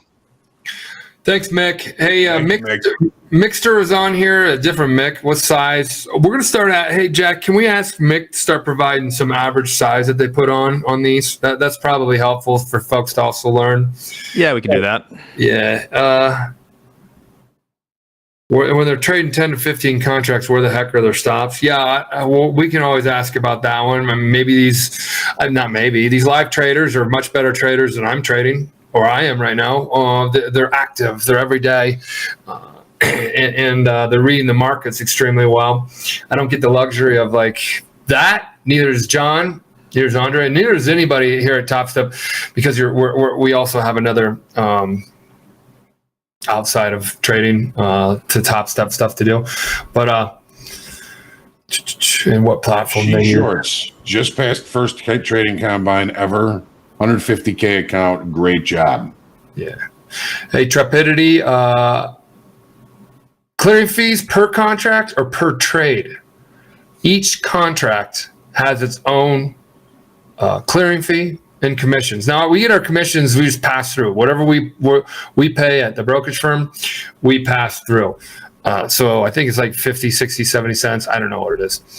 But the real expensive part is the clearing fee. That's like customer clearing fee on a regulated exchange is like $1.50 a side, and a side is per contract. So, 3 contracts, that's like $550, and then $550 to get out. So there's 10. So something to think about. But we're working towards getting memberships on the buying seats on the trading floor, buying seats at the Chicago CME that will give us member rates. I have to move a little bit of things around, but you'll kind of slowly find out what we're doing there. That's good news. We have to move the profit split a little bit. So, because the CME will not let a 90-10 profit split get member rates. So more to come on that, because we're working towards really getting those member, and it really helps out everybody, because so instead of you paying like $1.50 per contract per side, buy, get long, get short, $1.50, $1.50, it'll be like 30 cents, 40 cents. So actually give you a better opportunity, because your cost will go down. Yeah, DLX. It's trading futures is expensive, but it's a great asset class compared to anything else. And it's not $15 a contract, but it is expensive. Yeah, Brooks and Otto sorry if I did that. Might have to be 80-20. Yeah, but we're talking about that. Nothing is official right now, but you can't have profit splits above 80-20 to get member rates and all that kind of stuff. Every prop firm, nobody goes to 90-10, 95. That's not even. So that we're working towards that. At one point, like a year ago, 2 years ago, I don't know if we're still doing that much volume on the NASDAQ. We were doing like 1% of the daily volume on the NASDAQ. Do you know how expensive that is? If you have to pay customer clearing fees? Yeah, it's a lot. It's a lot. Yeah. Well, I want to tell everybody we do have the Power Player coming up here soon. John London, it's at 11 o'clock. And then remember at 12 o'clock, we've got group coaching. I'm going to put the link into the chat right now. So you can email in questions. If you have questions, you want to make sure you get answered, definitely email them in. Let me prepare a little bit for them. And as promised last Monday, I told you I would share a little bit of a document of how I prepare for the trading day. I call it the market performance worksheet. We're going to take a good look at it, and it's kind of a little bit of a deeper look than the Topstep checklist. But we're going to take a look, go through it, and you'll have an opportunity to take a look at what a trader looks at, and make it your own. Everybody has different tools, different things that they're looking at that they're hopefully finding success with, and just having an outline or a checklist or something like that of your own can help with your accountability. With being able to make sure that you're doing your homework every day, so that you do get to go out and play at recess in the markets. Right. I do have a few more goodies here, Michael. I have the top 5 XFA balances if we want to take a look. Yeah, let's do that. So it just came down to 83 half, 82.75 was my stop out, and 82 was the old low. Yeah, just took out the low. And we talked about the fact that it was a weak low in both of those markets. It probably wasn't going to maintain as the low for the day. It just took them out. So those shorts that were, think about this, guys, all those folks that wanted to be short, maybe this does continue and you're right, but then you would have had to taken that 30, 40 ticks of heat as it rallied up to get out all the weak shorts like it got out me the week long. It's just something to think about when the markets are on the edges, where it's selling off, finds support, but runs everybody's stops. And then, Sean Cunningham, most are 90-10, and he named a couple other funding companies. Yeah, most, why don't they just give you 100%? Because you can't. There's more regulator attorneys that you talk to. You got to get that input and advice. So, it's a prop firm. What's in it for them? It's a prop firm. What's in it for them? You got to think about. So that's another thing. And then to get member rates will be good for. And people are like, well, I don't care about member rates. Yeah, well, we do.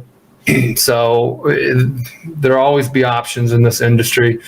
We're just leaning our evolution of Topstep, which we started the game, hence the shirt that we had, to more of a professional level prop firm that we actually take folks live, and we don't keep you on sim forever, and we don't sell 93% flash sales, and we don't do a billion accounts that you can copy.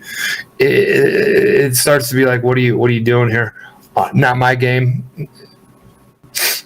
We do allow you to do three accounts, and that allows people to have different strategies or copy same. But yeah. So Jack was going to just show us something. Jack, what do you got?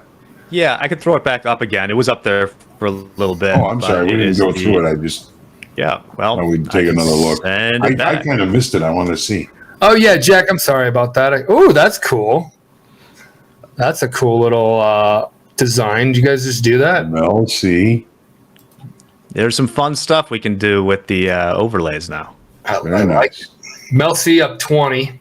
Brian R 18, 15, 13, 13. Now this is the P&L where they're at. Doesn't include like payouts. It doesn't include payouts. Well, that's what I was thinking. Last week there was someone who was at 50K, and I was just thinking in my mind, oh, I hope you take some of that out. They had to. They had to, unless they blew it all. Yeah, they took a payout. Okay, good. See, there you go. And Mick comes on here. We didn't get a conversation with him. Some of you new folks, that was the risk manager. We have a risk team in that room. We have other risk managers. They look at the boards. They call folks that are up money, and they say, put it in your pocket. Now, if you find another prop firm that does this, or another marketing agency that's disguised as a prop firm, then fine, go to them. But like, we do this. We call our traders. We help them help themselves. You should be here to make money trading. You shouldn't just be here just for the sake of trading, unless this is a hobby and you just enjoy it that way. But yeah. So taking profits, that was good. I'm glad you put that. The P&L of our funded accounts ranked. I would highly recommend always keeping your account below 50. And I say that because like when I was trading, you get up to 50 and then I take like 30 out, leave 20. Because even if you go on a cold streak, boom, boom, boom, boom, boom, you're down to like 7 or 6. You can get yourself out of as long as you aren't trading on tilt and all that kind of stuff. And then you can fight your way out of that one. And so you saying you keep your account balance below 50,000? I don't. Why keep your balance so high? It's not investing here. You got the same amount of buying power. Your loss limit you can move and change if you call and reach out to your the risk management team. And it tends to make you riskier. The more money you have in that account, the more you feel like you can play, and that's sometimes not a good thing. Yeah. That was something I saw all the time, and when I was at Prop Shop, is that I lost so much money along the way because, $5,000 is a lot of money, and if you're at even P&L, if you lost $5,000, you'd be like, "Wow, that sucks." But if you're down $25,000, that 25 to 30 goes really quick, and you don't treat it like $5,000. Mm-hmm. Right. Who's saying that? Actual cash. Yeah, Giwi won. He was at a prop firm many moons ago. The split was 80-20 in the shop's favor. Think about that. Yeah, right? Mm-hmm. Oh, yeah. And also, guys, just because other companies are doing does not make it okay. So just like when we compare to other companies, it doesn't mean what they're doing is okay. And that's kind of what this industry is going through right now.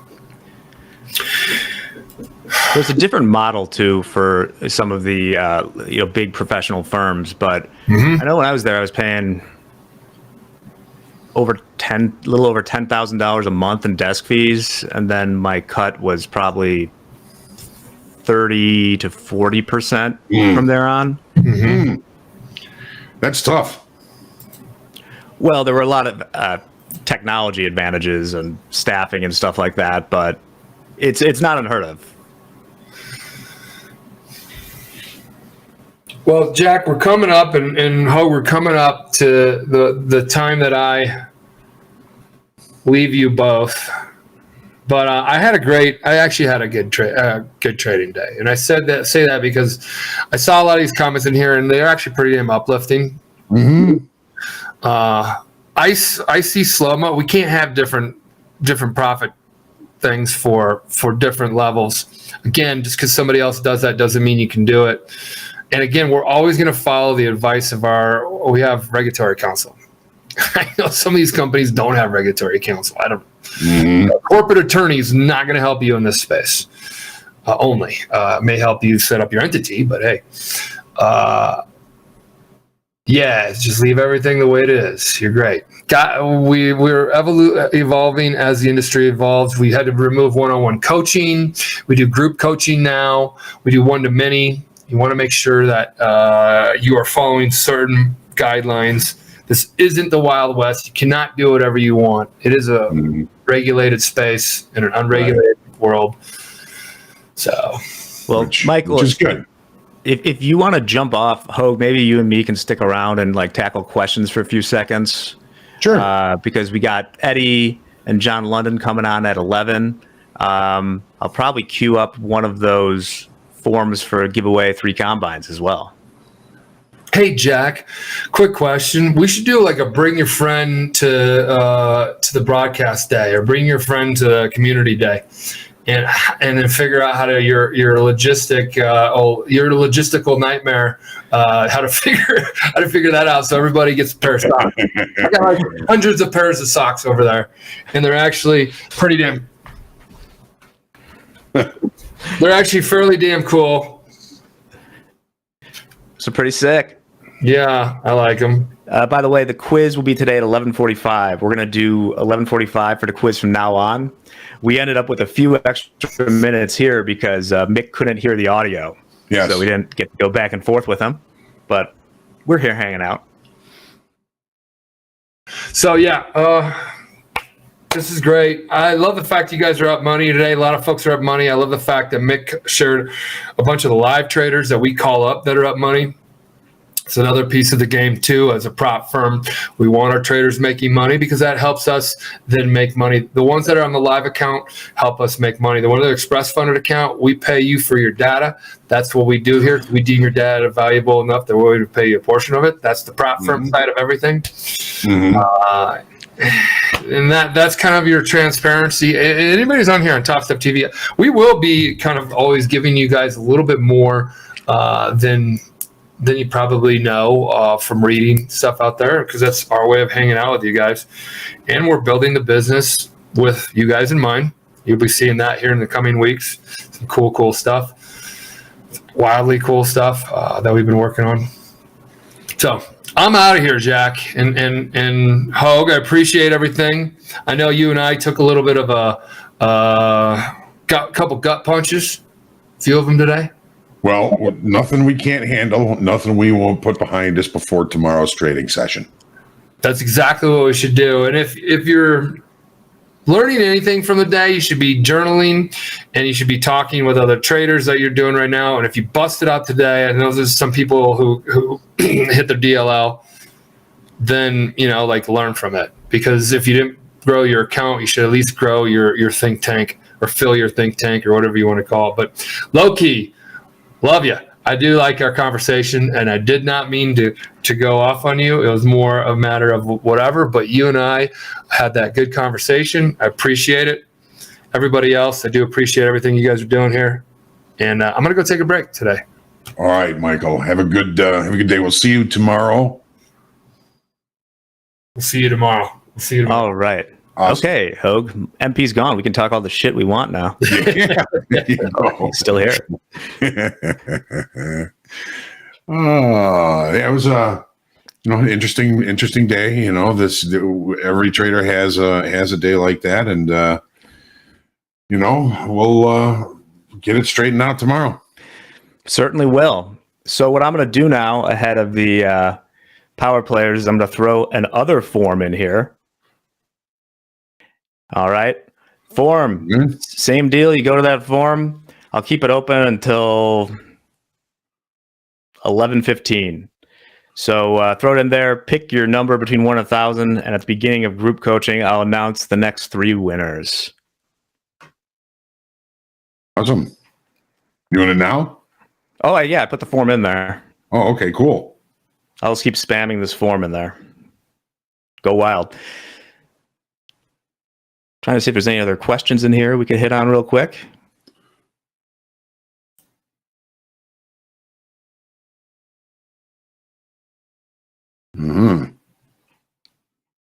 How'd you end the day, Hoag? I ended up down, I think, a couple $100. I had a couple of losses, and then I had that win, and that's all I've done. So this is it's just different. It's I don't know. I'm still trying to get my head wrapped around the fact that this is live in front of God and everybody. And sometimes I don't get a lot of opportunities to be in the right place at the right time in the S&Ps, because we're always looking at the NASDAQ for Michael. Yeah. Well, and I didn't want to, I don't want to jump in and say these things, but I do wonder a little bit with MP if there's a little pressure to put something on and to be more aggressive with the entries. Yeah, but I think he's kind of already, he's always been kind of like that, just a little shorter time frame, a little faster to the finger. And, it's okay. He's kind of breaking even since we started this. So I look at that as a good thing, right? Right. Well, thank you, Roy Jenkins, for saying I'm an awesome person. So quick update. The reason I'm doing the form today is I will give out the winners for the I Learned yesterday. But here's the issue. I am in a mortal combat against how to pick people from a YouTube live chat. And yesterday I thought I'd be able to get them after, but it takes up to 20 hours sometime after the stream for the live playback of the comments. So tomorrow I'll announce the I Learned winner. We're switching to the form for now, which I'll post one more time. Fill out this form before 11:15, at which point I will pick the random number, and the 3 closest to the number between 1 and 1,000 will get a 50K trading combine. Awesome. Well, all right here. I think we're going to take a quick coffee break now to get John and I see Eddie's back here. We'll get John London and Eddie set up. We'll take a quick break. And when we're back, we'll do a little Power Players interview with John London and Eddie Horn. Looking forward to it. Stick around. Oh, and someone's asking, how do we know if we win? I email everyone. That's why I ask for the email in the forums. And I'm not keeping those. Those are just, it's not like some marketing thing. I just literally need a way to contact you. We're not selling them. Yeah. All right, Hoag. Well, let's take a quick coffee break. I'll see. I'm going to switch to some charts and smooth jazz, actually, to get this set up. So give me a second here. All right, Jack. Thank you. You are, as they all say, a wonderful person. You too, Hoag, my friend. All right. We'll be back in just a few.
Welcome to Power Players. Yes, we've got John London with us here. He's a YouTube streamer and trader here at Topstep. And John, how are you today, my friend? I'm doing great. I'm happy to be here. Market's a little red today, but aside from that, it's a good day. Well, red is a good color. Red is a good color for some. For some, it's not. But hey, thanks for being here with us for our Power Players. And John is in our program. But let's get this going. We're going to light the wick, light the fuse, and move this along. But John, tell us about yourself, where you're from, and let's start that out. Yeah, of course. I'm from Baton Rouge, Louisiana originally. I currently live right around Houston. I'm still an LSU and Saints fan, though. But yeah, so been trading for maybe almost 10 years now. Trade a little bit of everything, stocks, crypto, futures mostly now. But yeah, just enjoying life, living out here in Texas, and enjoying trading. I run a community called Beginner Trading. It's a free resource and community of traders. And I've been live streaming for some time now. As a matter of fact, during the broadcast here today, we had some new people that didn't quite understand what was going on, and I think we're going to be putting that link. So if you are listening and you're a new trader, by all means, beginner trader, we'll get that moving along. But outside of trading, John's got some cool hobbies we'll talk about a little later. But let me ask you, John, what got you into this career in trading? It was maybe 2016. I was always like a big poker player, so I love poker. I've been playing poker for over a decade. And, I always like strategy games and kind of thinking games and stuff like that. And I went and saw the movie The Big Short. I think it was in 2015. It might have been 2016 with my wife. And I had no idea anything about trading, stock market, anything like that. So we go see this movie. And after I watched the movie, I guess I kind of realized how much money was floating around out there. It was very similar to poker in that, like, you could calculate pot odds and calculate risk reward and all that stuff. So I just saw a lot of similarities. And so, I came home, Googled day trading or trading, and started to learn what it was, eventually fell in love with it. And, here we are 8 years later, 9 years later. Well, there you go. I mean, it's and the thing is too, it doesn't happen overnight. And I'm sure that you teach that in your class, that it does take a lot of work. There is homework. There is commitment. And of course, you got to have passion and desire. That's right. Going to be that hot coal under your butt to keep you moving along. So, I mean, that's something that, we all have to think about if we're getting into this business. So 8 years. That's right. Let me ask you, 8 years. How do you feel where you are right now? Are you comfortable, or is there just so much more to learn? Of course, there's always more to learn. I think. I think I'm more comfortable for sure, but I really do think it's something that you never end. It never ends. The learning never stops, I guess, is a better way to put it. You just got to keep learning.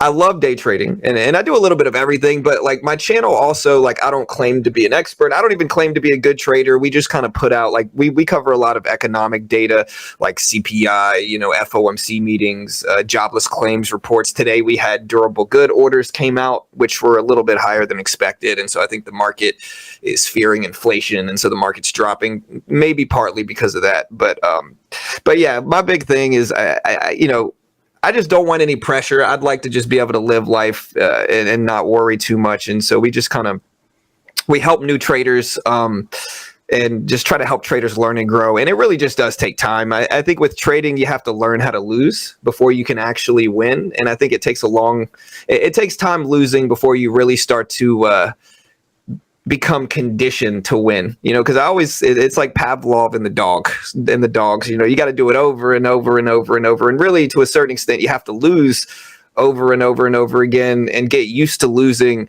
before you start to have a little bit better intuition and a little bit better kind of second nature to where you can do the correct things without thinking about it. And that just takes time. You kind of have to condition yourself to do that, if that makes sense. That makes a lot of sense. That's well said too. A lot of traders don't understand that. That's part of the business. Sure. You're going to learn from your mistakes, more than you're going to learn from your wins and your gains. I mean, these are things that, you have a losing day or a losing week or a losing month. You need to break that down and find out what needs to be fixed, what needs to be fine-tuned, what needs to be adjusted. And, that's part of success. I mean, such as life, That's right. We do have times in our lives where, we do hit a wall and we got to find a way around it. And it's not necessarily the fastest way around that wall, but it's the most productive and the best way around that wall. So good stuff. Absolutely. Good stuff. Thank you. Thank you. Let me ask you, what are you trading right now? What markets are you in right now? I swing trade a lot. So I trade a lot of stocks and I just kind of buy and sit mostly. I'm mostly a long trader. But when I'm day trading, I mostly trade the E-mini, the NASDAQ. I don't really mess with the Dow. The Dow is kind of a different a different thing altogether. I would say sometimes the NASDAQ and the E-mini will go one way and then the Dow will just go somewhere completely different. So I mostly stick to the E-mini, the Dow. And a lot of the time I'll watch stocks. Like I'll watch Apple. Lately I've been watching a lot of NVIDIA because I think NVIDIA has been influencing. It's such a heavily weighted stock in those indexes, in the NASDAQ and the E-mini and a lot of people thought it was so extended on the upside, and they were right to a certain extent. It's had big corrections. It's dropped from like 500 down to 400s, and it's kind of dragging the whole market down with it. It's pulling the market down. And I use a lot of pairs trades, I guess, if that makes sense, where I look at NVIDIA, I look at Tesla, just heavily weighted blue chips, and then I try to piggyback off of those futures contracts, so the E-mini of the NASDAQ, if that makes sense. Right. I mean, I tell you, these companies that are dealing with AI, they're starting to come out of the woodwork, and we're going to see a flux of these companies. That's the new .com bubble. That's the new thing. That's the new Bitcoin. That's right. Looking at this AI and how that's going to progress. So that's something too that I watch. I like to watch NVIDIA, and then there's a few others that I like to keep an eye on. That's a smart thing to do. Because that is what the market is. So that's right. Let's see here. The link that you gave us, John, let's see. I think it's missing the G is all it is. It's missing the G. So if you go to it, it's just youtube.com/beginner trading is all it is. So it's youtube.com/beginner trading. Beginner trading. Okay. That's right. So that's all it is. So all right. Yeah, we'll all fix good. That. Yeah, we'll get that good there. And thank you very much those that are listening saying, hey, this ain't working. It helps. We've got a great community here, John. Thanks so much. They're always willing to help. Oh, I bet. That. Yeah. Now, let me ask you, how do you stay? Now, you mentioned some of the numbers earlier today. How do you stay up to date on market trends and news? Are you watching this stuff throughout the day? So I do. Part of the way I am, I kind of shut the TVs off at noon, and so I usually kind of walk away at noon. If I get up, so we live stream every day. My live stream starts at I'm in Texas, so 5:30 Texas time, so 6:30 market time, and so by the time noon hits, I've been working for like 6 or 7 hours, 5 or 6 hours at least, and so I usually shut it off. But I do watch the markets a lot. I watch a lot of the news that goes on, and then I also get kind of alerts on my phone as well. If anything big happens, somebody's going to reach out to me and say, "Hey, did you see this go on? Did you see this happen?" And so that's how I usually try to stay up to date. Okay, and just like our community, it's 100 eyes are better than one. That's 200 eyes are better than one. And that one person watching one thing, it says, hey, let's pass on that information. It helps us all. And, it's not you against me. It's us against the market. And, a lot of people don't understand that, but that's how it works. The market's a beast. And, we have our small little army of traders, our small little fish in the sea, just looking for crumbs. And if we get those crumbs, we're very happy. So, yeah, for sure. I call my chat the chat encyclopedia or the chat internet, because they'll look up anything for me. It's really useful to have, like I said, 100+ people looking up information, reporting stuff to you. So I can't think of anything better. We're getting answers, we're getting suggestions, we're getting comments, And like I said, I mean, that helps everybody. Now, here's something that can help everybody. If you've got your pencil sharpened and ink in your pen, I hope you're taking notes.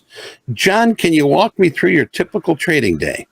Sure. So, okay. So usually I get up Texas time around 5 a.m. So market time around 6 a.m. Eastern. I usually get up, and then, to be honest, I don't usually start my stream until about 6:30 market time. I usually sit there and I check up on news, and I look up kind of where the markets are, if the markets are down a lot, or if some type of news happened that I missed. Just kind of get caught up in that first 30 minutes after waking up. I drink my coffee, a little bit of coffee then, and just kind of catch up on what's going on. Then usually, like a lot of the time, my channel covers economic data. So we'll cover jobless claims tomorrow. We have GDP and then PCE inflation data on Friday. And so I'll check to see if any economic data is coming out on that particular day that might influence, some of my swing trades or some of my overnight positions. And then, after that, I'll usually start my stream up and start to kind of get ready to trade. Most of the time, the very early parts of the day, I focus on building up a small cushion, because when I first started trading, I would try to go super, super hard in the very beginning. And then, you have these really big drawdowns that come from going too big in the beginning. And so I try to build up a small cushion, a couple $100 maybe on my funded account on Topstep. I try to build up a couple hundred. And then once I do that, if I'm at a point where I feel comfortable enough taking larger risks, then I'll scale up my size, and then I'll go for something a little bit larger, maybe take 2, 3, 4 contracts. If I have enough cushion on the day, even just 2 contracts can move really quickly. So I usually focus the first part of the day on building up that cushion, and then once we do that, then we take larger risks. And that way, if we lose after we build up the cushion, we're back to break even or a small win or maybe a small loss. And so it's just not the end of the world.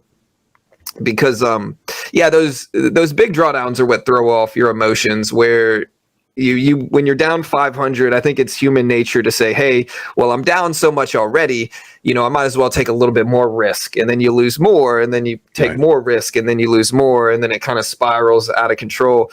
So I learned, at least for me personally, my better move is to build up a small cushion. If I can do that, then I'm allowed to take more risk, and then if that turns out well, then I can take more risk if I want.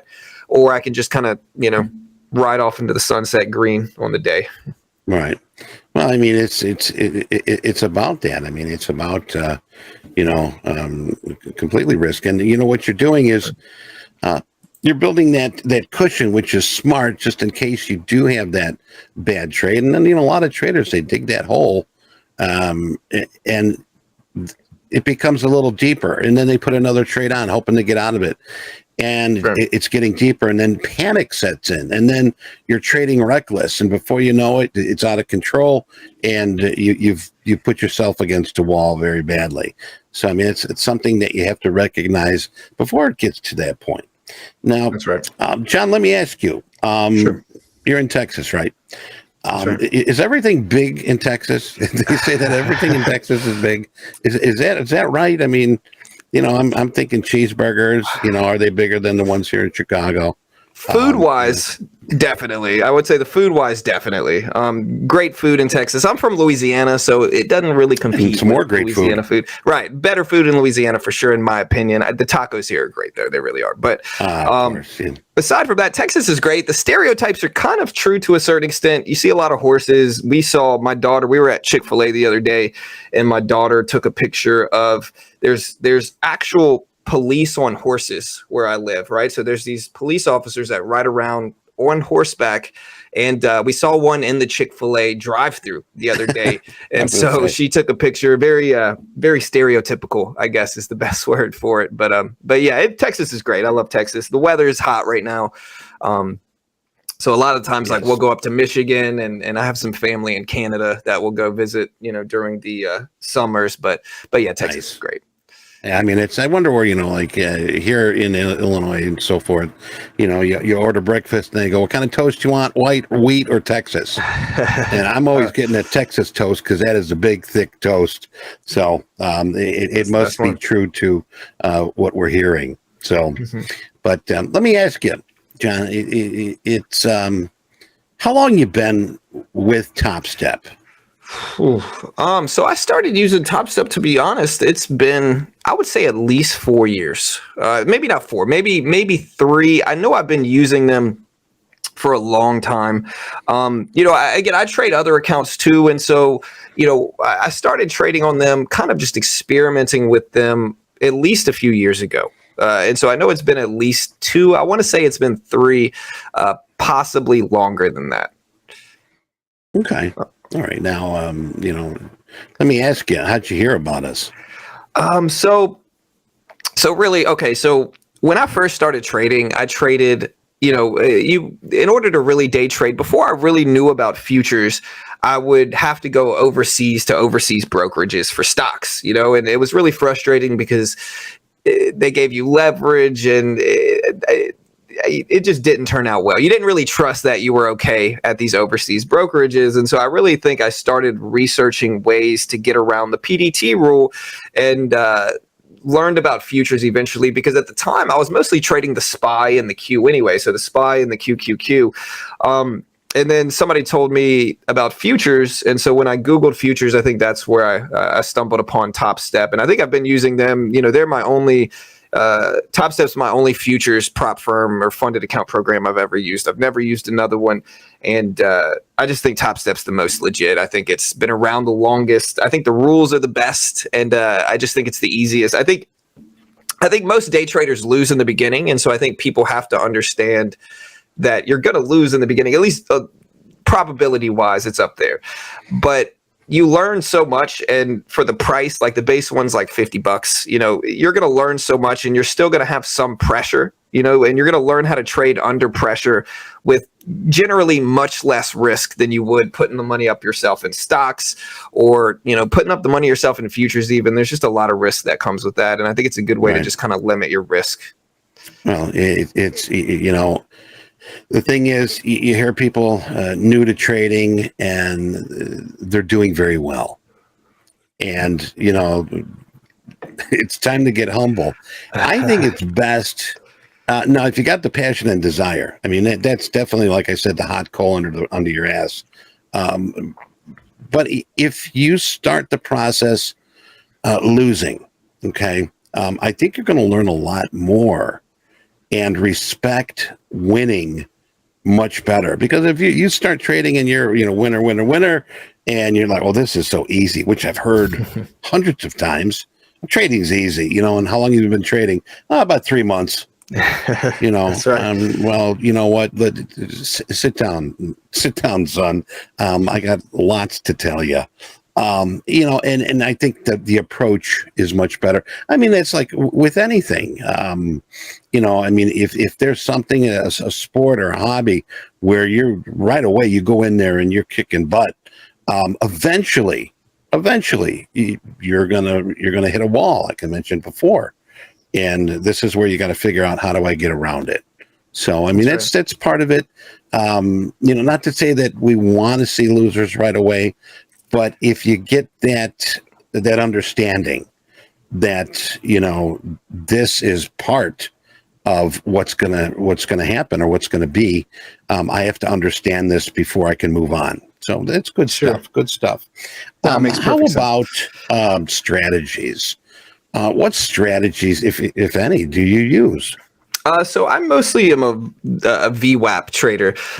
So the volume weighted average price, I mostly just trade trends. And so a lot of the time I will look for trends, just basic trends, and then I'll use the volume weighted average price to determine my entries. And so it's hard to explain, but if something breaks under the volume weighted average price, I don't really short it as soon as it breaks under there. I usually let it break down, and then I look for a trend that's already there first, if that makes sense. So I identify a trend, a longer term trend, and then if it breaks under the volume weighted average price, and then we have a confirmation rejection off of it, then I'll start to attack shorts on the bottom, if that makes sense, writing it down to the bottom of the range. And so I usually short around the volume weighted average price on retests, if that makes sense, and then cover towards the bottom range of it, around the low of the day.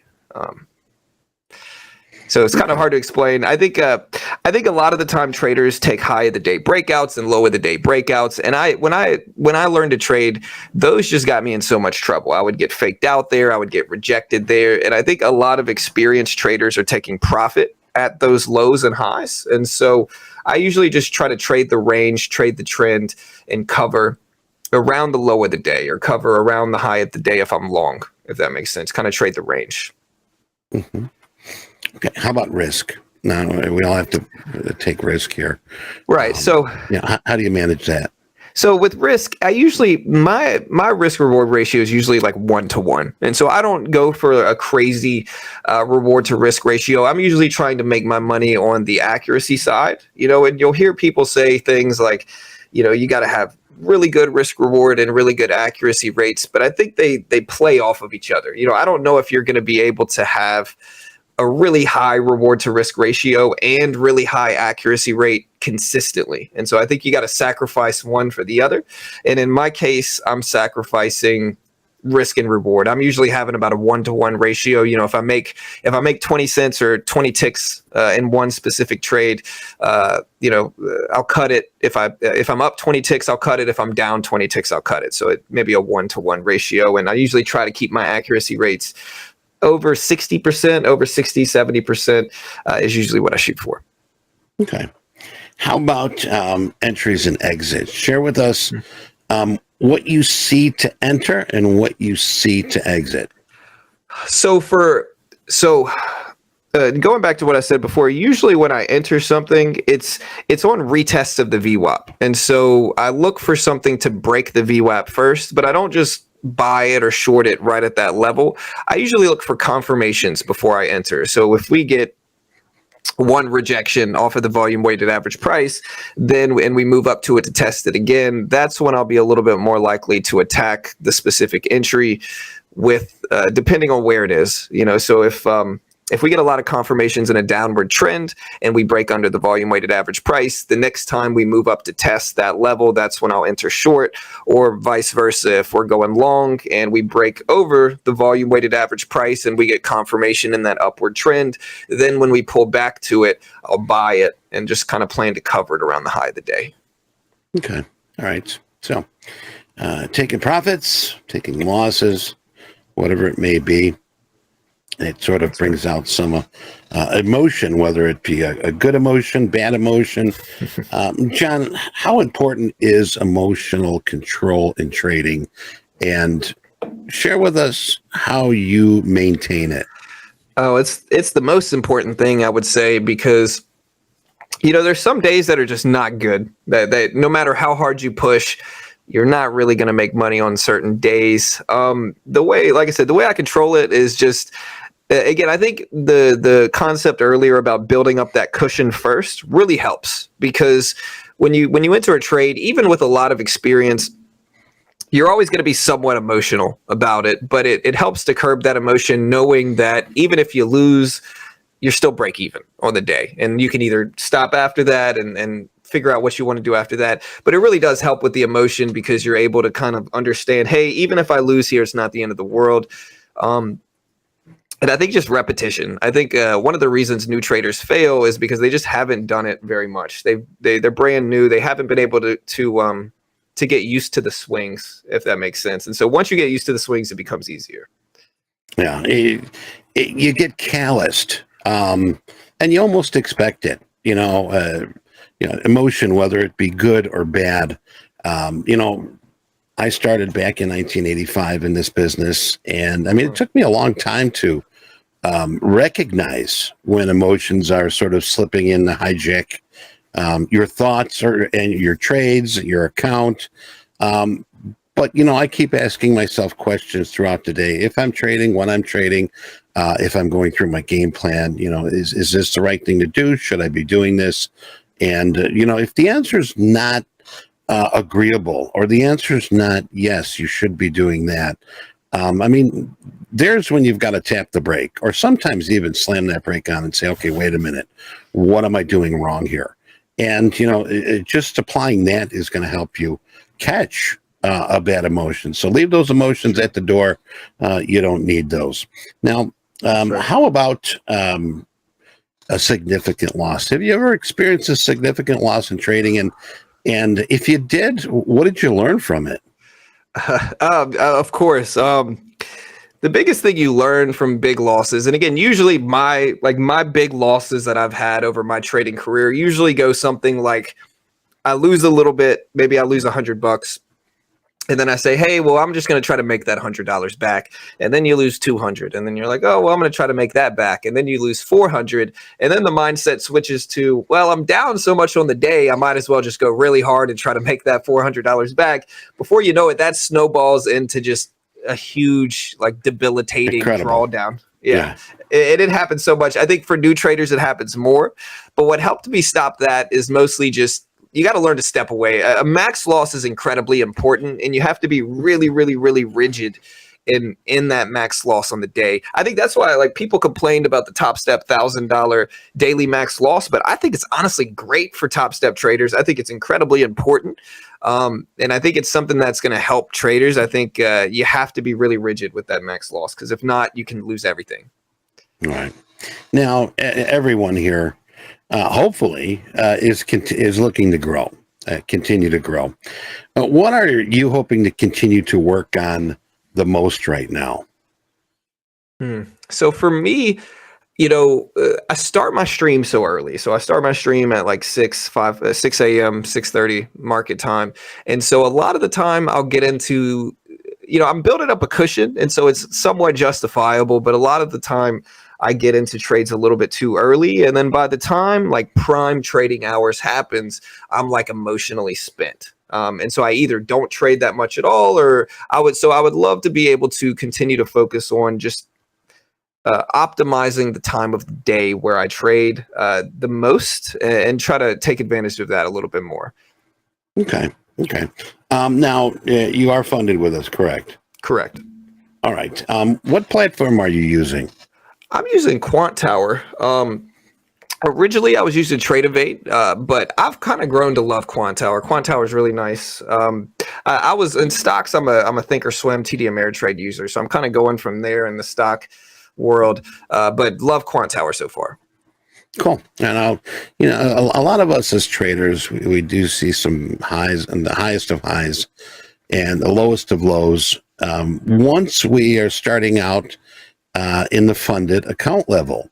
Now, a lot of traders do sort of progress forward. A lot of traders spin their wheels, and a lot of traders have that first week, opening week is a losing week.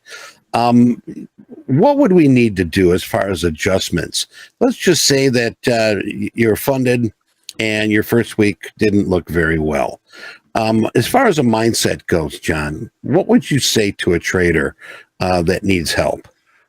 So what I would do is, once you're funded, trade very small. Trade very small. It's not about making big money in the very beginning, and I think that's what causes a lot of people to lose their funded accounts. Is because they get funded and then they're like, "Oh, woohoo, I'm funded. Let me just go really, really hard." Agreed. I think slowing it down and understanding, look, you can have this funded account indefinitely. You can trade on it as long as you need to.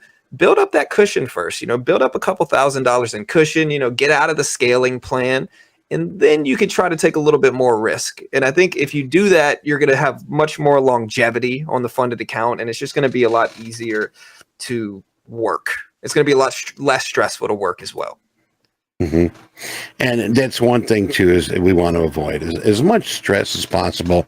If you got any questions, you could post those in the YouTube channel. But back to stress. I mean, it's part of the game, and it's part of wanting to be that professional. And all the traders that I've talked to and coached and so forth, and we're not professionals right away. I mean, we could work our way to that. But the thing is, if you think as a professional, if you progress and you trade as a professional would, I mean, I think you'll eliminate a lot of the recklessness, improvising. I think you recognize emotions when they do show up. And I think that's going to make you a better trader. If you think, like I used to say, your account is your company. All right, that's your company. And what's best for the company, not what's best for you or to make you feel better, but what is best for that account. Okay, because we want to grow that account. We want to make sure we're not the storefront that says 75% off closing sale. I mean, when I see that, it's disheartening because that's somebody's dream that did not work, whether it be the product or, they say location. The same with trading, location. But, that's how you've got to think, and that's how you've got to progress. I've got some questions here. Yeah, we've got some questions open up. Tom is asking, John, how many trades do you take on average? Let's just say daily average. Sure. So if we're talking all different niches of trading stocks, I probably take 40 plus, or maybe not 40. I would probably say 20 plus trades a day. In futures, I would say I probably take 10.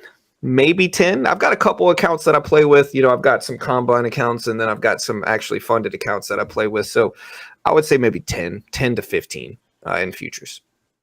Okay. I think this might be a question here. Pippi Banks is asking, how do you get out? Let's just say this. Do you use a scaling plan? Yeah. So you have to. So on Topstep, and I think this is a better move because people underestimate how quick futures move. One contract of the E-mini, especially if you're not trading micros. So if you're trading regular, E-mini, it moves 12.50 per tick. That can go very, very quick on you. And so I think the scaling plan is necessary in order to do what I said, earlier, which is just trade small once you're funded. Okay. With the scaling plan, you build up that cushion, and then once you have that cushion, it unlocks you. It allows you to take larger size, and I think that's actually the best thing for a new trader or a trader that's just been funded anyway, because it stops them from going super, super heavy in the very beginning, which is just going to destroy their account most of the time. Right. Start out small. Don't pull out that home run bat until the bases are loaded. Right. It's like we say here, John, base hit. You go for that. And even in a funded account, I don't think I would bother to pull out that home run bat. If you are doing very well as taking small profits, small wins, continue. Sure, there's going to be commission, but there's still going to be money coming in. And you've got to think about that. So many, I've talked to traders that have lost their funded account that day. Okay. And I'm not talking one handful. I'm talking many handfuls of traders like that. And sure. It's a lot of work. It's a lot of work to get to where you want to be. And now you're just going to go balls out. And it's not the thing to do. So consider that. If you're getting funded here, consider what those that have been there are sharing the advice of. Take your time. You've reached the promised land. Now let's start building it up slowly. So good stuff. Absolutely.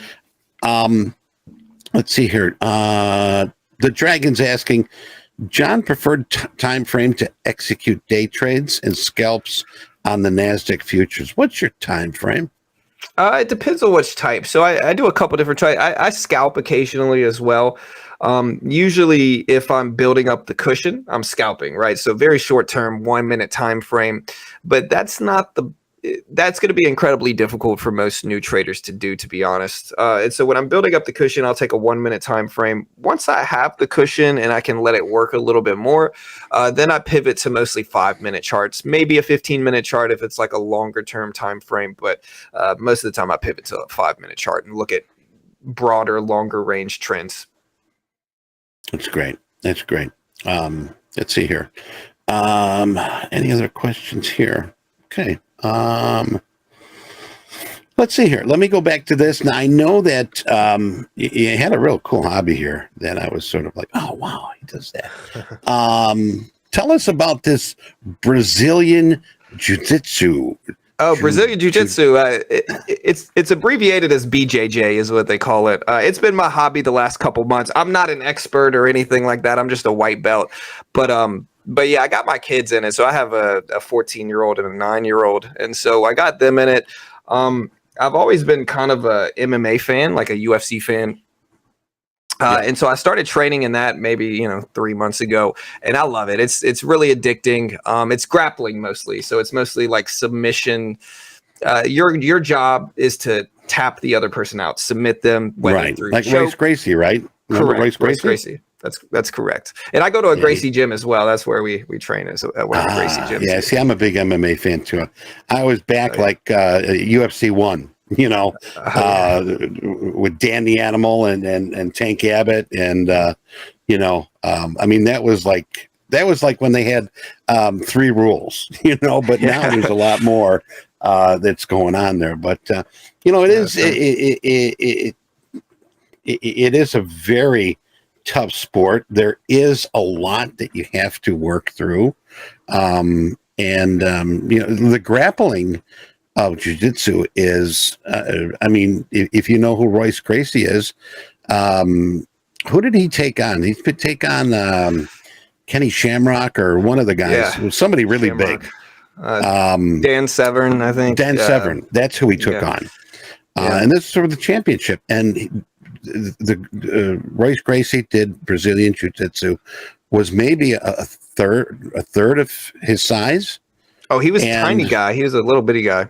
Real little guy, but you got the passion, you got the desire, you got the skill. He worked, and he won. And I tell you, I would have bet my check against him in that fight. But it wasn't taking out the home run bat. It wasn't hitting him with the hardest punch. It was very systematic. Just like trading, where we're talking about taking small winners, smaller trades. Sure. And that's what he did. He had a smaller approach than being a brute in the UFC, and he won that. And I was completely impressed. And I tell you, it's like when somebody says, "Yeah, this fighter is from the Gracie Brazilian Jiu-Jitsu," I'm like, "Okay, he's got a good chance." And that's part of it. It's good too, because you learn to lose. Like when I first started, I just got beat up mostly, and again, I was bigger than a lot of the people there, but I just got beat up mostly. They just kind of threw me around. Little bitty guys just throw me around.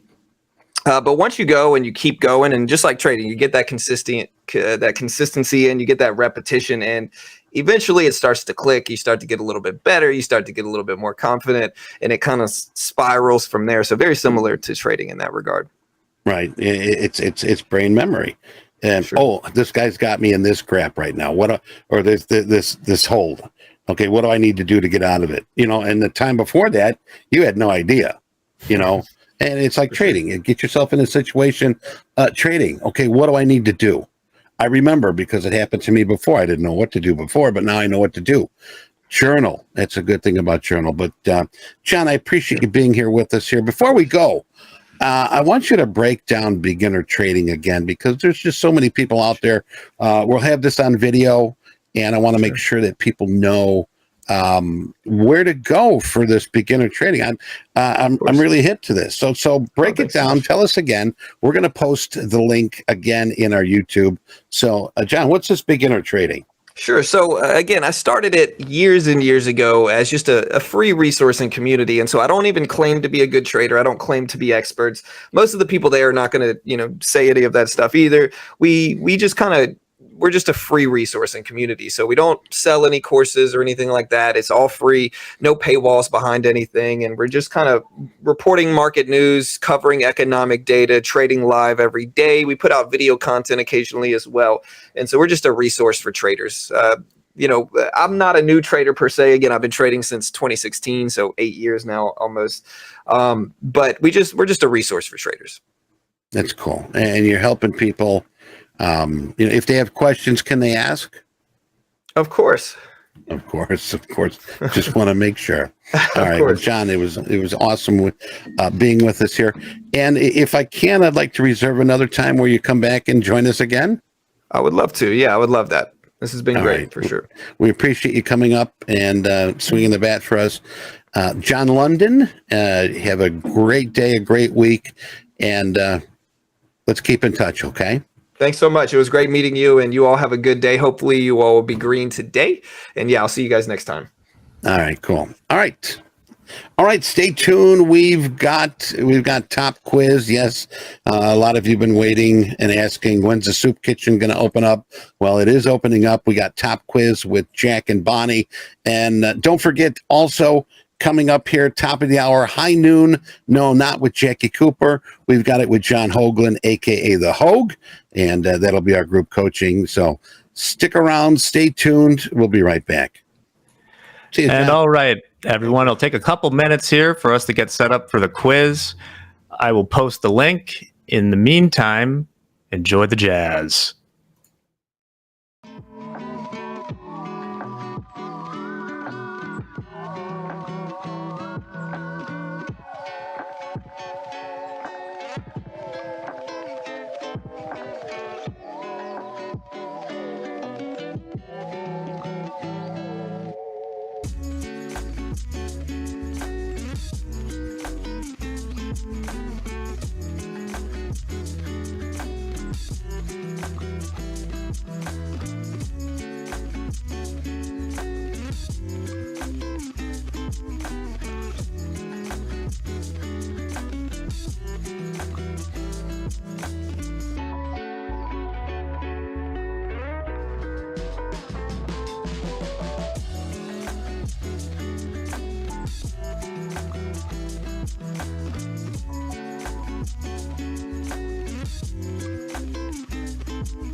Hello, everybody. Welcome to Top Quiz today. I realize now that the tiny stripes on my shirt are really trippy, so don't freak out.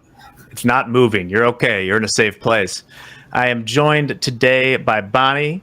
Bonnie, how are you doing? I'm doing good. How are you? I'm doing just dandy here. I'm going to move us down a little bit for symmetry.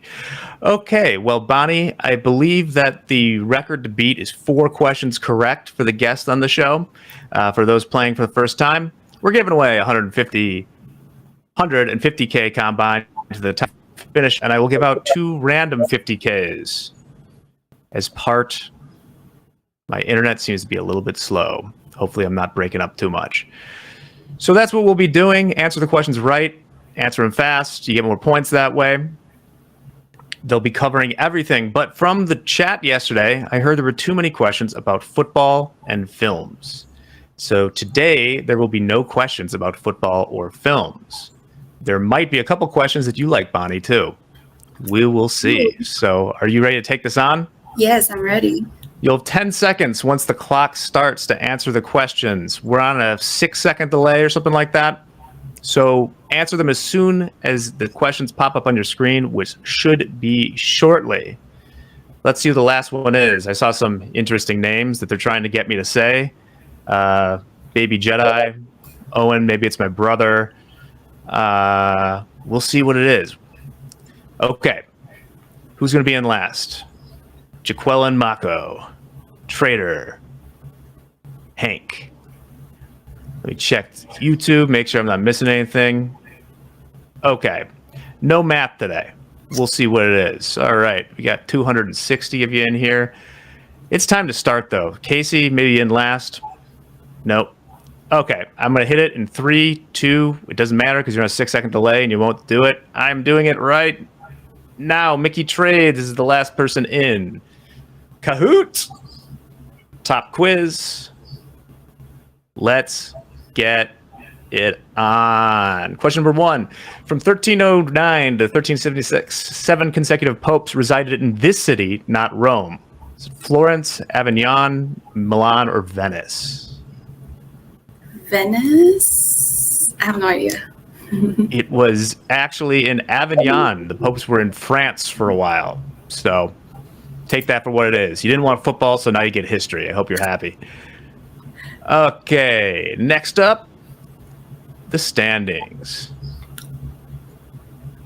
HM on top. All right, question number 2. I think that'll probably be the hardest one, that first one. These are James questions now for the next 4. In which year did the Berlin Wall fall? Is it 86, 87, 89, or 90? Man, 87? I'm so bad at history.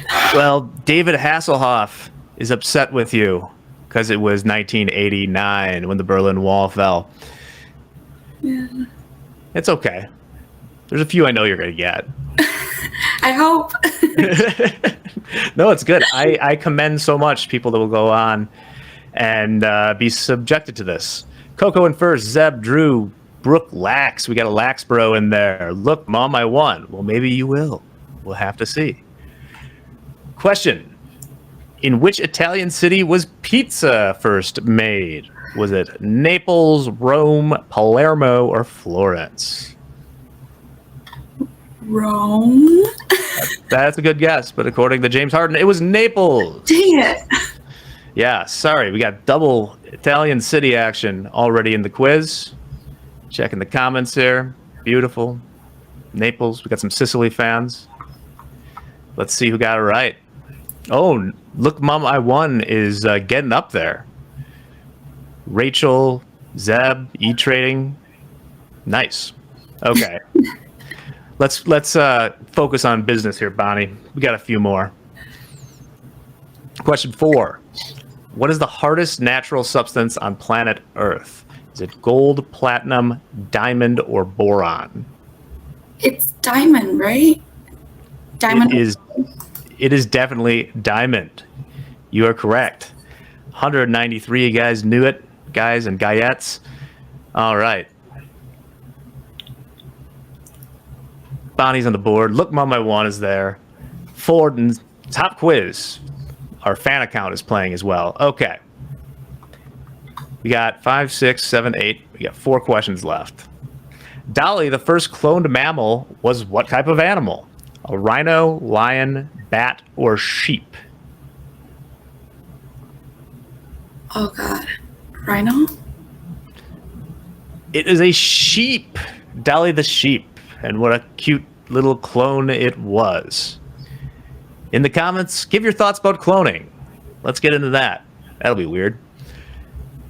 So everyone knew this question. I think it's more that like it's if you were around at a certain time, and I think you're younger than me, Bonnie. I remember that this was like a big thing. Okay, is this like an American thing? Because it could be because I'm foreign.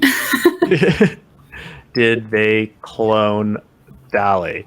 It was in Scotland, of course. They cloned a sheep there in 1996. And I remember it was a big thing when they did, but like they don't teach it probably in a lot of history books. So you have that. Justin Sandoval says he's a clone. That's fun. Tell us about it. Is this some like Blade Runner stuff? We'll have to find out. All right. Next question. What is MP's daily loss limit enforced by risk manager Mick? Is it $1,000, $3,000, $5,000, or $10,000?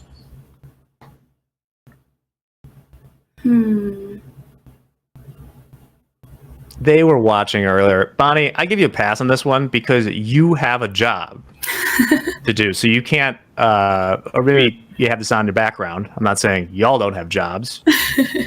That's why we won't play the siren anymore because it triggers some people. But Bonnie, these last 2 questions, I think are more up your alley, and I hope I don't somehow confuse you with them, but we'll see.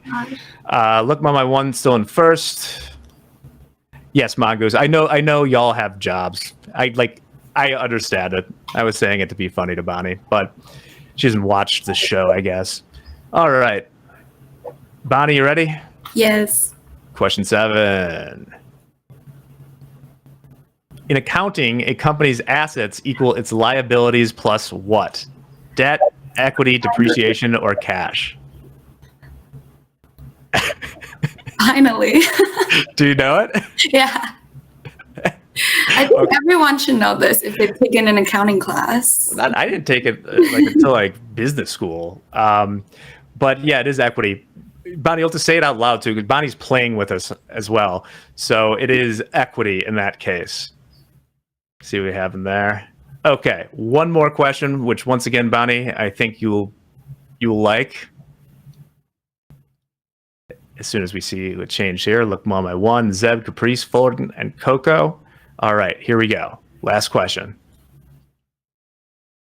The accounting method that records revenue as it's earned and expenses as they are incurred, regardless of payment, is called cash accounting, crooked accounting, accrual accounting, or forensic accounting. I'm loving these questions. You know it, right? Give me more, yes. Give me more.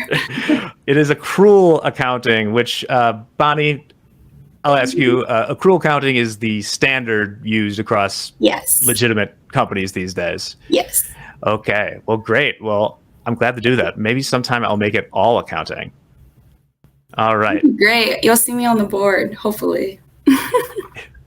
Let's see who won today. In third place, Caprice 101. Congratulations. In second, Fullerton, maybe from Chicago. And the winner is my good friend. Look, Mom, I won. Well, man, you cocky devil, you sure did. That's wild. All right. Well, Bonnie, thanks for playing with us today. Check the YouTube comments real quick. Yeah, the questions are hard sometimes, trying to get that separation. Anyway, we're going to take a quick coffee break right now while I get Hoag set up, and then Hoag's going to do group coaching. You won't want to miss that. I'll give away the 2 combines randomly for the top quiz, and then I'll do another one of those forms sometime during group coaching to give away the final 2, which brings us to 10, and then our marketing leader is happy. All right? We're going to do that. So, Bonnie, see you in a bit. we're going to cut to the coffee break if I can find it, and we'll be right back. Thank you, Jack.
Hey, everybody. So while Hoag is getting set up, he said he's going to be back in 2 minutes. I'm going to go ahead and announce the random winners from the form we put earlier. The people guessed a number 1 through 1,000. Let's go ahead and see if I can pull those up real quick. Those winners were as following. So the random number that was drawn was 412. Okay. The random winners, if I can find this anywhere, here we go. The random winners were TT Trading, who guessed 409, Kalnaki 14, who guessed 414, and Charles Lucas, who guessed 415. So I will be sending an email out to those folks, and Hoag should be here in a few minutes. We'll jump right back into that coffee break for a couple seconds. See you after.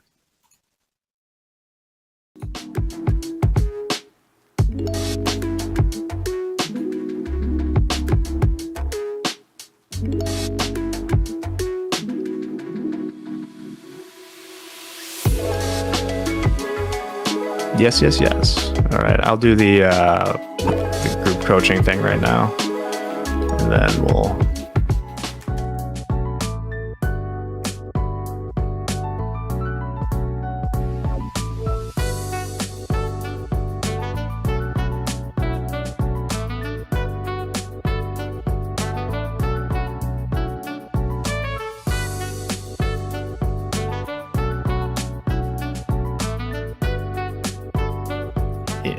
Good afternoon, everybody, and welcome to Topstep's group coaching session. Yes, we like to call it Let's Crush 2023. My name is John Hoagland, Senior Performance Coach here at Topstep. I've got 40 plus years of industry experience. I know I don't look that old. It's been 40 tough years, but trading on the floor of the Chicago Mercantile Exchange for 20 years, migrating to screen trading in 2009. I've been with Topstep really since 2011, and I've had the opportunity to work with and talk to thousands of traders from around the world, and hopefully make a difference in your trading. I really enjoyed the interview with John London and Eddie. I thought that was a very good interview. I'm hoping to live up to that standard that they put there for group coaching today. And as always, I'm going to answer a couple of emailed in questions first, but as promised on Monday, we're going to take a look at something I've put together a while back that I call the Market Performance Worksheet. And we're going to take a look at some of the things that I look at in gauging the health of the auction process and preparing for a trading day. Now, this was a kind of a stream of consciousness thing I put together for my private group, client coaching clients, and so this is, I think, largely going to be kind of the first public viewing of this. It's not meant to be left as it is. I'm going to suggest that you take a screenshot of it and start putting together your own market performance worksheet. You're looking at the tools and the things that you look at. And again, I think it's an excellent accountability tool, number one, to make sure that you are doing your homework before you sit down to trade. And number two, to have some consistency as to how often you are correct in one of your hypotheses, how you trade that strategy to that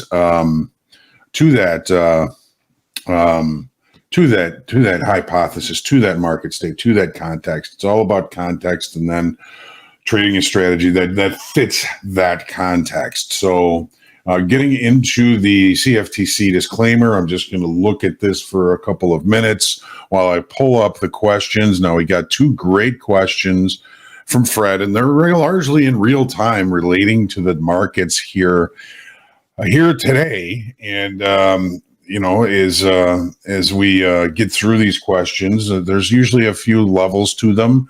We're going to do my best to get through and answer them the best I can. And as I always like to mention, there's nobody that knows everything. There's nothing that works all the time. There's nothing that never works. It's all in our ability to assess the current market conditions, the context of the market, and to place hypotheses and to have strategies ready to suit those hypotheses that is going to create our opportunities. We are not going to be discussing the purchase or sale of any particular product today. This is for educational purposes only, and please make sure that you do read through this disclaimer from the CFTC. There are a lot of risks involved in trading. We want to know what we are up against when we are trading. Now, moving on to the questions. I'm going to just put the charts up here just because they're more interesting than looking at a screen that says questions with my picture on it. So, Fred, as always, I really appreciate you emailing in these questions. They're always challenging, and that's one of the things I love about being part of this group coaching session, is because there's always questions that I don't think of, always questions that somebody thinks of that others haven't thought of, and it gives us all the opportunity to kind of work our way through these questions together and hopefully learn a lot from it. So, of course, we are going to be taking this piece by piece. Thank you, Fred, as always, for the kind words. On Tuesday, September the 26th, I saw a test of a weekly kickoff low in the S&P 500 at 43.25 during B period at 9 a.m. I experienced cognitive dissonance watching the B period test. On the other hand, I considered the S&P to be in a downtrend ever since the FOMC announcement last Wednesday, September the 20th.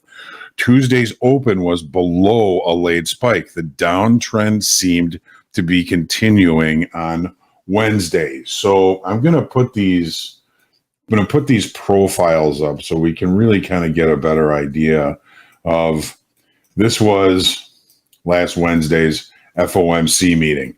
The market tanked, late spike, another late spike, another late spike. We had 3 or 4 late spikes in a row. And then the date in question is September the 26th. Okay, so the kind of reviewing the September 20th, Tuesday's open was below a late spike. Yes, was below a late spike. On the other hand, the weekly kickoff low was in play as a possible support level. Let's go back to this. So hang on a second here. Where am I at? Tuesday, September 26th. Where is this? Tuesday, September. Okay. All right, now I know where I'm at. All right, let's go back to this. Tuesday, September the 26th. I don't think that the Tuesday open was necessarily considered below the late spike of the 20th, which was Friday. Monday's open was below the late spike. The market did try and drive higher, but overall was overlapping to lower with value overlapping to lower. The opening on the 26th, so you're looking at the B period low, which was within 1 tick of the weekly kickoff low. Okay. I can understand why you would have cognitive dissonance in that regard. The trend is to the downside. So he says on one hand, he considered the S&P in a downtrend ever since the FOMC announcement on Wednesday. Tuesday's open was below a late spike. There was a previous late spike, but I get that. The downtrend seemed to be continuing on Tuesday. The other hand, the weekly kickoff low was in play as a possible support level, which for a period of time it did provide support in the entire zone. Correct? So perhaps perhaps sellers were waiting for the weekly kickoff level to cover their shorts. And you may make an assumption that some of the shorts that were short down to that level did probably cover some of those shorts. We had a pretty deep pullback in C period back up near the open, basically a tick from the previous day's low. Did that really matter? The opening range wasn't necessarily the high of the day, but it didn't spend a lot of time and drove lower.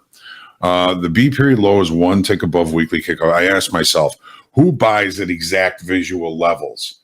There it is. Weekly kickoff low is 25.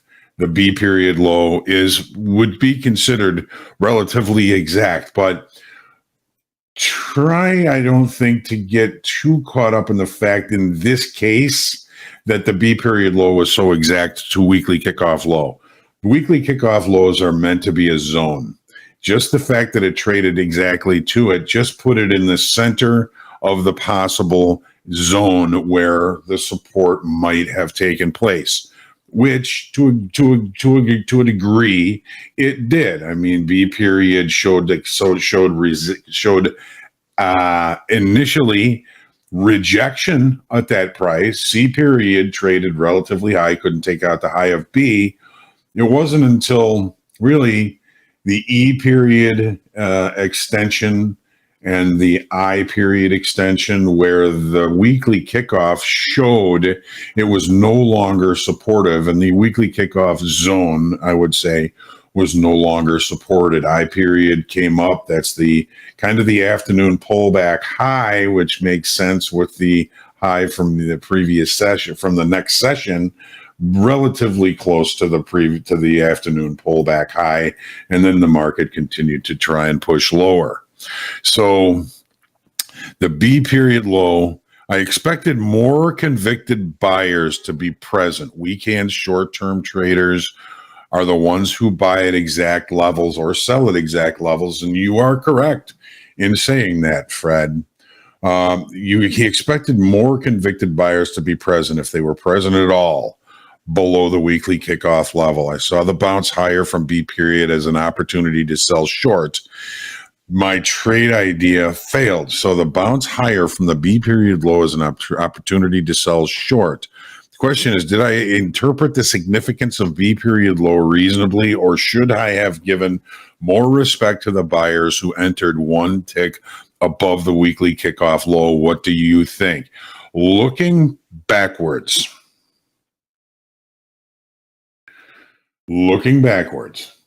the initial support at weekly kickoff low, the zone for 2 hours, pretty much put in the low of the session yesterday, right?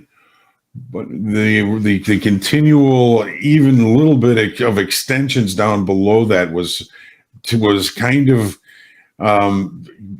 chipping away at the buy orders that were down here, right? Remember, Fred, we talked about the stack of orders that are buy orders below support and sell orders above resistance. I think there was enough opportunity and enough time spent and enough effort to back buyers off at weekly kickoff low, maybe even turn them sellers by the end of the day. So, when you just look at this profile, and there's weekly kickoff low right here, the market really it kind of showed rejection of highs. Weekly kickoff low right here again. Where was it? There it is.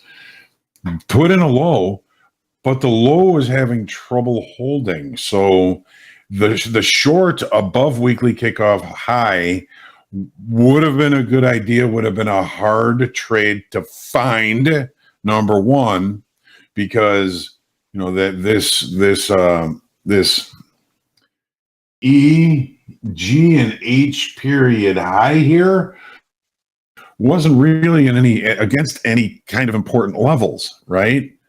So we have the excess B, C, D. It's kind of one-time framing lower along the highs. G and H don't really put in a very strong high. The only thing that I could have suggested was to be patient, wait for a lower volume area in the profile with which to look for the shorts, and this would have been kind of in this area. So I don't think that your interpretation of the significance of the B low was necessarily wrong. The fact that the buyers did kind of control in that zone up to that point, I probably would have been very cautious looking for shorts. So I don't think that your thought process was wrong in this case. And what's wrong really in a trader's thought process? You had thought out the trade. You had thought about, okay, that B period low is exact to weekly kickoff low. That's a kind of a mechanical level. Is the whole world looking at that weekly kickoff level and using it to take opportunities? I know of a small community of traders who do look at those and do count on them. So along against it, as long as it didn't, take it too far through the zone, might have been a good idea. But in a trend to the downside, longs should be executed relatively cheaply, right? We're not looking for huge moves to the upside in a downtrend until we are. And then, looking for an opportunity to sell strength was what we've been talking about for, the last 5 sessions here, ever since we broke out below that triangle formation on the daily chart. So, Were we looking for a complete turnaround at weekly kickoff low? I mean, we might have been. It happens. Just didn't happen to happen in this one. And Fred, thank you very much for the questions as always. And I hope that in some of that kind of rant that I just went in, there's something for you to take from that. We've got we have a visitor. We do. Visitor. Hey, MP. Oh, what's up? How much am I? See you. Yeah, What's you happening? do. Jack, share my screen. You did this, didn't you? I did it again. Yes. Let me see. Hold on. You are just a freaking warrior. Yeah, I mean, it's not the week I want to be in, but all right, down $35. I was that sure beats the hell out of 3,500. Yeah, I was short right here. Nice. Right around here. Actually, I was short 75 when it came up to here. Rode this down to here. Rode it back up to here. 85. So 10 handles from my 75s didn't hit me, and now sold all the way down there. So awesome. you asked Mick for some extra room? So, guys, yes, I asked my risk manager, pleaded with him. So here's your 71, 73s, and then here's your cover down here. And here's a little bit of a dance. No, that was earlier. That was the 01s when I busted up. But, yeah, I'm feeling good about this. I do not feel good about asking my risk manager for more room. But here's a little lesson. If you're a live trader or you're in the XFA, you can ask your risk manager to remove your loss limit. Oh, shit. I'm short now. Hold on. And cancel your orders. Yes. Jeez. I don't know how that one's floating out there. All right, I'm down $65 right now, but it's way better than down $3,100. I traded, seeing that, asked Mick prior. I was down 3,100. I go, Mick, move it to 5,000. Moved it to 5,000. I took about 1,000 in heat because I had 6 lot on. So it's only, 10 handles or whatever, not even. So that is what I wanted to share with you guys. And I'm going to do this because it counts, because plus or minus 100 is a scratch day. This is minus $65. Nice. I'm going to put it over. I'm going to put it over that one. There you go. Okay. That's it. Now I'm done for the day. All right, MP, let me ask you a question. What? When you asked Mick to expand your daily loss limit to $5,000, what was your mindset? My mindset was I really liked that position, and it had trended a little bit sideways, and there's still weakness. We're underneath the settlement. Mm-hmm. There's that volume nodes that are up there here. Up here. No, see this one? I'm thinking more like, did you do this out of anger and out of revenge to try and get your money back, or no? You're actually cognitive about staying in strategy and doing this. If I would have done that, I would have had a lot more trades. Now I did put size on. I just that was up there. And I go, okay, I'm going to risk up to 5,000. I like this position. At the last 30-minute bars had come up to this area. It's a little bit of a shoulder, as you would say, down here. So it came up to these levels right here. Yeah, if you can see it right here. Yeah, 1, 2, 3. And then it sold off. And it took me a little while to have this set up. Held this trade longer. I don't think it's any different between live trading and not live trading. This is one I held longer. You know how I've been getting out stuff really early and frustrating the hell out of me? Mm-hmm. I shouldn't need to be in this position to be like I'm holding it, being down. I should be holding it when I'm up and capturing more of the move. And I haven't been doing that. But this week I made 75, 35, and minus 65. Way better than being down. So my last week of being up like 3,200, still intact. Intact. So you've been like all week just kind of behind the 8 ball and then fighting your way back. Fighting my way back. And it feels almost like every NFL game, there's your analogies, or every soccer game or whatever. We start off in the hole. the team starts off in the hole. By the end of the game, it's a shootout or whatever. It's tie. It's a tie. It's a tie. Right. It's a tie. But it's definitely where your motion can go on tilt, as you know, being in this little like limbo area of like, am I seeing it or if I'm not seeing it? So all in all, I stuck with the trend till that's another thing. I bought the little rip higher, so to speak, and the last 3 30-minute bars. Sorry, I got short. Yeah, around the 70s. And the 84s, it was probably around 73s because I didn't get hit on my 15 tick stop. Very, very close. And I was awesome. like, you feel better? I do. And I don't feel worthy, though. I don't feel worthy of this day because I took more risks than I wanted to. That's interesting. Yeah. You feel like you deserve to lose money because of what you did today? I feel a little gross. And I'll tell you why. Because I moved my stop.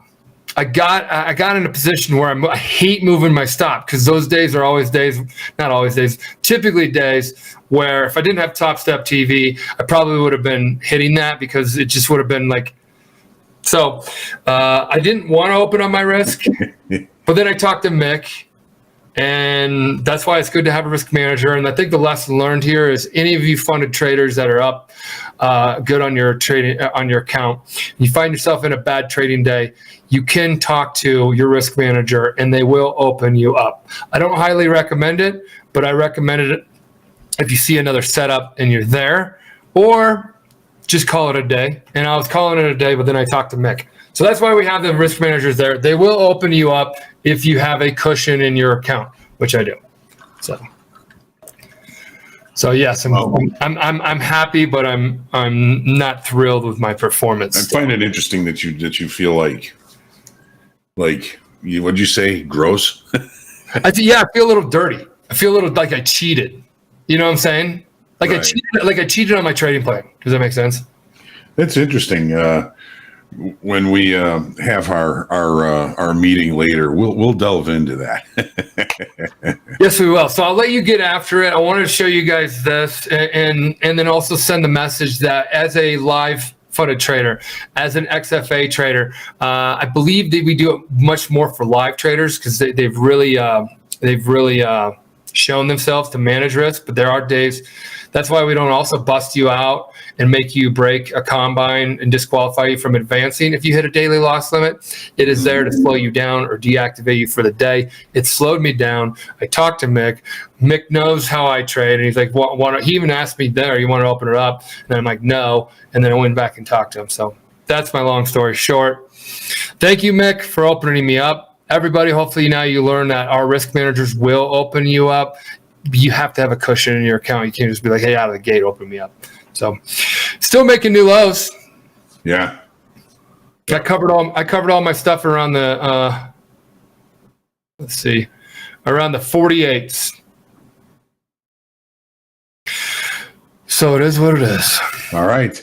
Well, thanks, Michael, for popping in, and great work. I don't think that you should feel gross or dirty or anything like that, because you didn't do it out of anger, spite, and revenge on the markets. You saw something, you said, I need to take this, and you succeeded in pulling yourself out of a bad day. That's great. Feel good.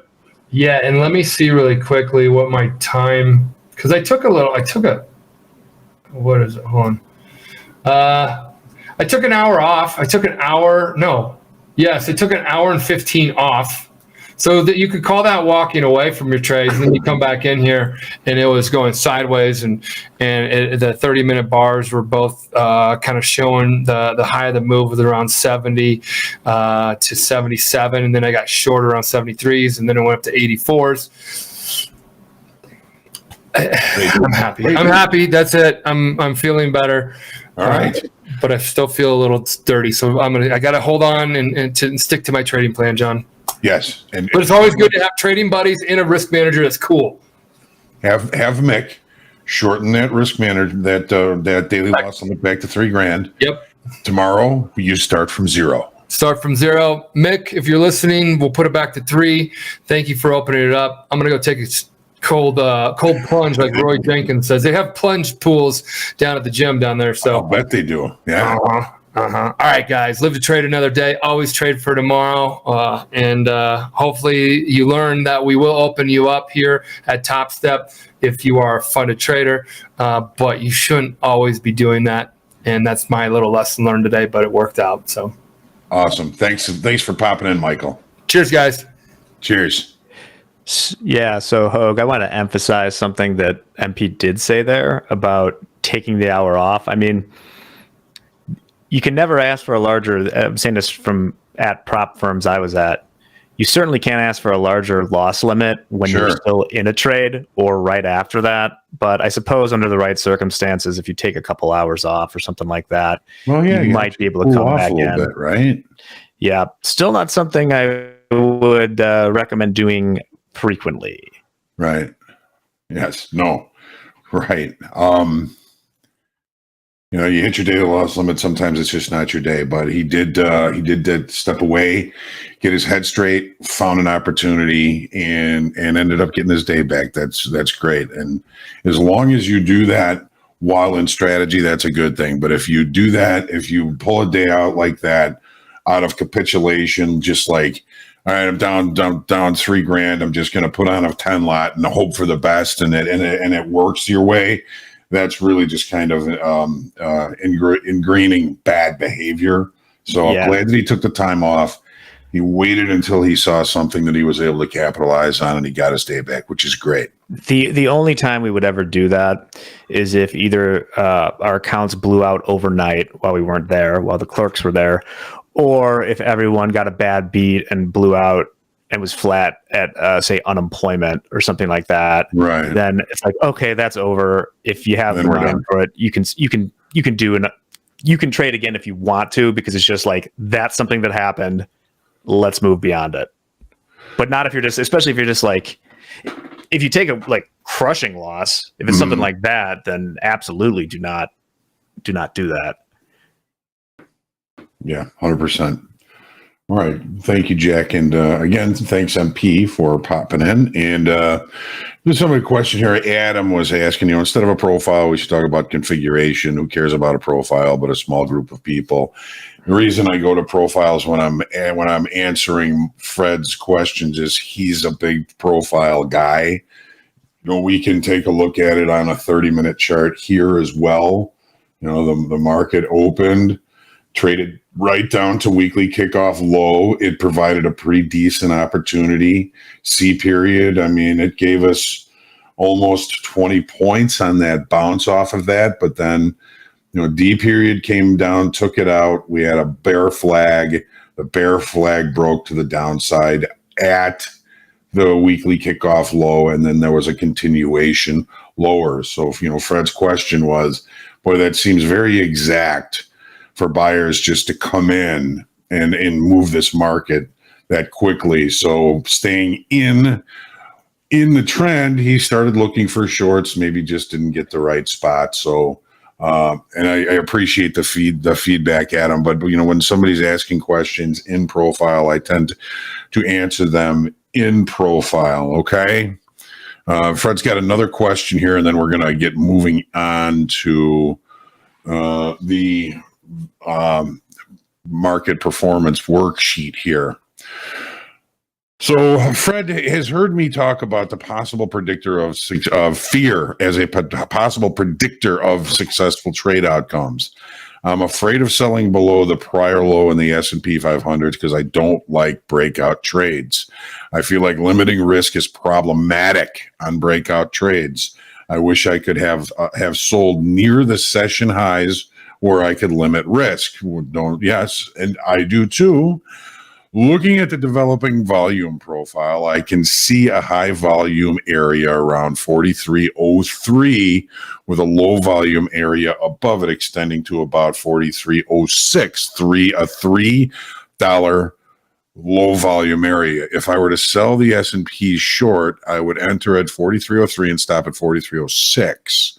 My profit target would be the moving average you mentioned on the morning call, 42.91.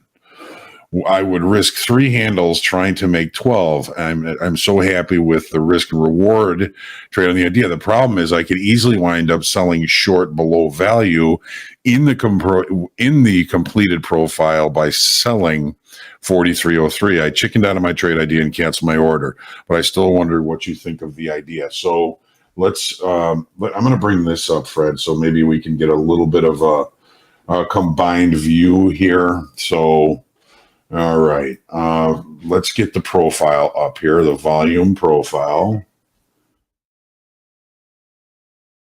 And that's not even the right market. What am I doing? Here's the S&Ps.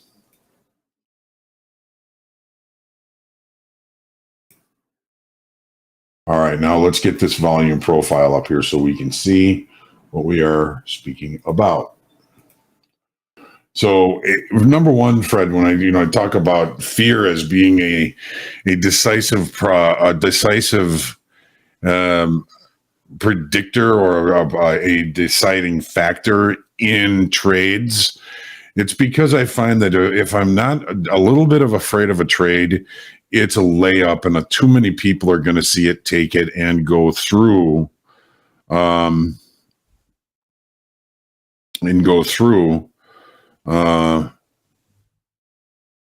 it's just going to kind of sense all the stops, and it's going to continue to go through it. So, yeah, all right, on the question here. So Fred is talking about looking at the developing profile from today. I can see a high volume area near 4303 right here. That's the high volume node that Fred is talking about right there. Okay. Then extending above it, there's a kind of a low volume node up to about 06, he said, right about here.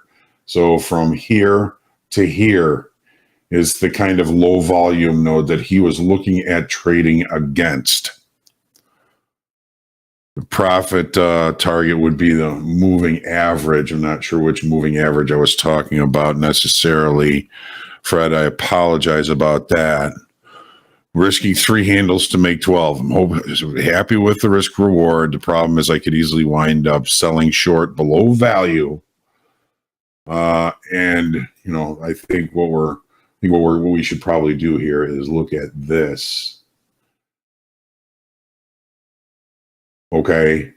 So this is what's happening in the time that I think Fred is looking at this. This is the 1030 bar. He emailed this just a little while ago. So this hasn't happened yet. So let's even take this off the equation. So now the market has extended below the initial balance. It is attempting to continue lower. 4303 is the high volume node that Fred is looking at.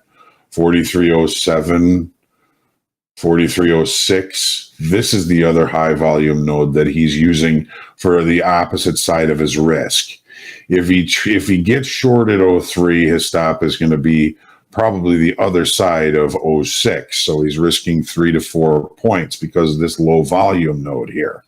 It's a tough trade to take, Fred. I understand. You're selling at lower pricing. You're selling below value, but you are congruent with the direction of the account.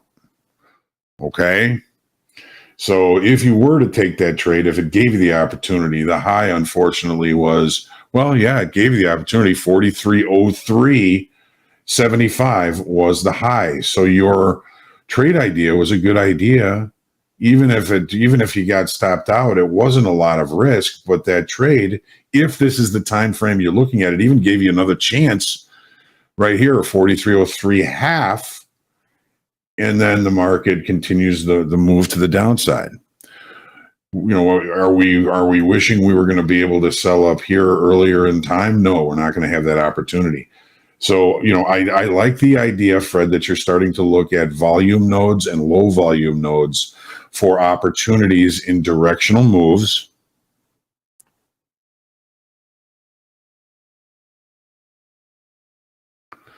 And we see the outcome. I wish you would have taken that trade if we're in the time frame that you're looking at here. And again, Fred, it's trying to kind of piece together the questions is sometimes a challenge for me, and I apologize if I'm not that clear. And I'm sure that there are other people that's creating maybe some other questions. I know not everybody looks at the profiles, but I'm working on that, folks. I'm working on kind of expanding the vocabulary of our community and to be able to look at the profiles, because to me they've been so important in my ability to maintain and survive trading in that regard. So looking forward to being able to answer all these questions and having more of an even vocabulary among everybody that's here, so that we kind of all can speak the same language. I know it's going to take time, and not everybody really wants to learn the profiles, and I understand that. Okay, all right. So, what is the now? We kind of looked through the Topstep checklist. This is similar. It's a little bit different, though. So this is kind of a stream of consciousness. Throw it on a piece of paper. Make it look good. It's a lot of the things that I look at, and some of the things might be missing. Some things change from time to time. So your market performance analysis worksheet, which I suggest taking a screenshot of this and then make something similar to this for yourself that kind of gives you a guide in order to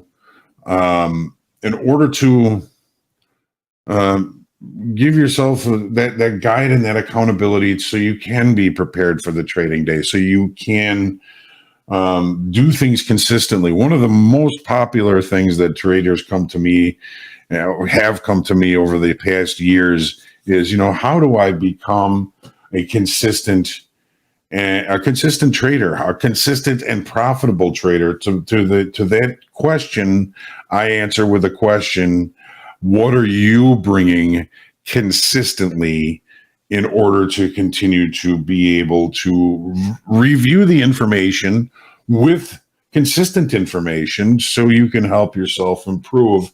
And this is just one way, and I hope that you find it interesting, helpful. Again, take a screenshot, take pieces of it, take the pieces of it that you want to use, set something up so you have this accountability every day. So usually on Sunday nights, I'm looking at the longer time frame.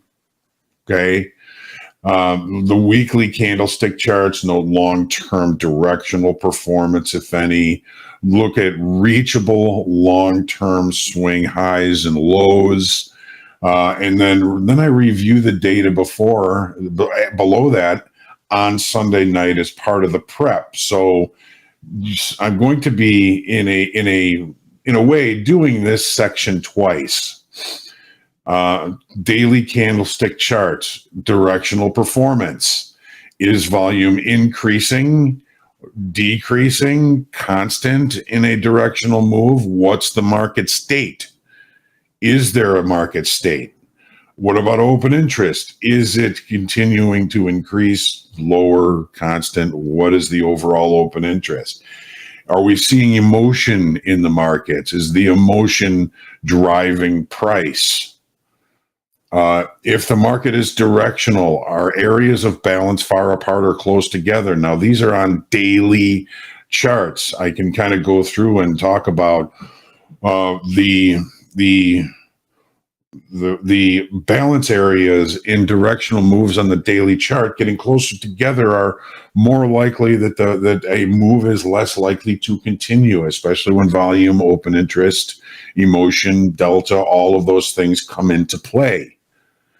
If it's range bound, are there defined levels of extremes present? Or maybe write those down. Is there any structural bias? Am I looking to buy weakness or sell strength? We've been talking on this move to the downside that our real focus should be to look for opportunities to sell strength. Although volume and open interest haven't been all that gratuitous to a continuation of this move to the downside, until there is an actual change, we really want to try and stay with that same kind of context of looking to sell strength. Visuals, thoughts. What about like naked points of control? Swing lows, swing highs on the daily chart, areas of interest. Be looking at those through the daily charts. Then I'm looking at the market profile charts. If you're not looking at market profile, maybe there's another tool that you are using. But I'm looking for the nuances in the market profile charts that are market generated information. Recent highs, lows. Is there excess or tails on the highs or the lows? Are there weak highs or lows? Is there a series of them? Are the profiles thin, or are they wide and fat? Are they emotional, toothy profiles? Looking at a series of profiles like this can kind of help you paint the picture of the market context. Any nuances nearby, anomalies, weak highs, lows, unchecked point of controls, afternoon pullbacks, late spikes, all of the nuances that the profile provides. And I understand a lot of you don't really know profile, but I'm working on getting you up to speed because it is so important. And a lot of folks don't look at market profile, and that makes me happy, because the more people will look at a specific indicator, and market profile is by no means an indicator, the less likely it is to be successful. Is there a chance for a repair day? Some of you have heard me mention repair days. Keep coming around, because there will be lots more opportunities to talk about what repair days are and how to possibly take advantage of them. Are there any special situations, spikes, or value area special situations? 3 days I should take off of here. I don't use them anymore. So your market performance analysis worksheet should be edited when things aren't proving to be valid anymore. You can take them off. You can keep an eye if they do become valid again. And always be thinking visually in markets, because markets are extremely visual. Visual highs, recent highs, lows, naked points of control, value area highs, value area lows. These are all things that short time frame traders are looking at. In short time frame control, they are respected. And if they are looking at a specific level, the market is likely to head to those levels.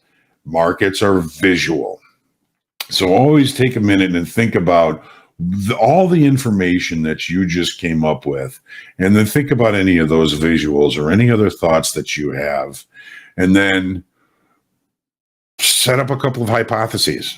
You take the information, you crunch it down in your head, and you say, the way the market's acting, my first hypothesis is maybe we're opening with an overnight inventory to the short side.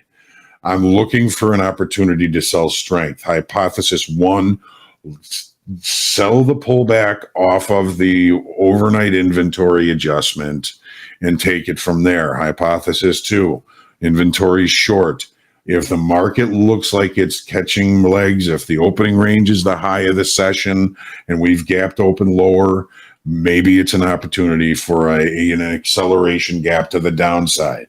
Hypothesis 3, we open, we range, we turn around, maybe we close the gap, but be prepared for either any of these hypotheses to begin to just hint that it's true, because it's going to change your view and your strategy that you're going to be using moving forward. Then there's the pre-session. So I'm doing this probably at night and probably first thing in the morning. And within the first 30 minutes of the session, I'm reviewing, are there any known economic indicators? Is there any substantial overnight position? I'm going to get this out of the way so you can take a screenshot of this and then create your own. I don't want to just hand this out and have everybody think that this is that by any means perfect. Of course it's not. It works for me. It may not work for everybody. So any economic indicators, any substantial overnight position, overnight inventory, are there any significant inflection points within reach? Weekly kickoff levels, perhaps. Naked points of control can be significant inflection levels. Note settlement, overnight high, overnight low, and halfback. Review your hypotheses. You did them earlier. Now you're adding a little bit of information. Review the hypotheses. Think about them. Take a deep breath, relax, and smile, because happy traders make better traders. On the open, well, on the profile charts, are we opening inside or outside of value? Open inside or outside of range? Is there a gap? Opening range at an extreme. Is it a high or a low of the session? Is there confidence from it? Initiative or responsive activity on the open. If we open lower and buyers start buying and close the gap, those are responsive buyers. They're only buying it because the price looks cheap. Initiative buyers would be the sellers that are selling below value, or initiative buyers above value. And then monitor, is one of your hypotheses coming true? If one of your hypotheses is, I think the best trade is going to be off the opening range. If I'm watching the opening range, is one of my hypotheses coming true? Maybe you're already in the trade. But you always got to stay calm, look for the best location, and demand good trade location. We're all looking for cheap trades. Okay. The first hour in the profile charts, the initial balance. Is the initial balance proving to be wide or narrow?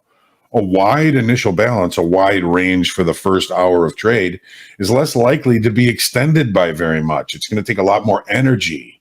Think of a wide of an initial balance as trying to knock over a pyramid, and a narrow initial balance like knocking over a lamp. It doesn't take the same amount of energy. So a narrow initial balance is more likely to be extended, and possibly extended extensively, if you'll pardon the pun. Is there evidence of one-time framing? In other words, each 30-minute, each 5-minute bar, whatever chart you're looking at, are the highs lower and the lows lower consistently? Are we ranging inside or overlapping or outside a previous day's range? Value area migration, point of control migration. These are all profile terms that we will be getting to over time. Just keep coming to the to TopstepTV, and over time we're going to be touching on all of this stuff. Then start thinking about what the finished profile might look like. What is the day type going to be? As an example, if you have a very wide initial balance, it's a higher probability that it's going to be a normal day or a normal variation day. A very narrow initial balance, if it's extended, could become a trend day or a double distribution trend day. Then there's delta, which again we have talked about. We're going to be talking about a lot more. Is delta congruent with attempted direction, or is there a divergence? Any nuances have been checked or revisited? And then think about what didn't happen in the first hour. What was something you were expecting might happen that did not? Sometimes understanding what did not happen is equally as important as what did. And remember, each trade is unique. You've got to let go of venom and trade from zero. Michael did that. He walked away for an hour. He came back, let go of a lot of that venom, expanded his profit target a little bit, which, you know, I tend not to do that, but he did, and he actually earned his money back because he stepped away, didn't trade with venom or anger or revenge, and he got his money back. And I feel as though he got his money back the right way. As the day progresses, what are you looking for in the market? Extremes that offer cheap opportunities, any change in overall market state, where's the half back line, any obvious daytime that type emerging. Always be thinking about day type.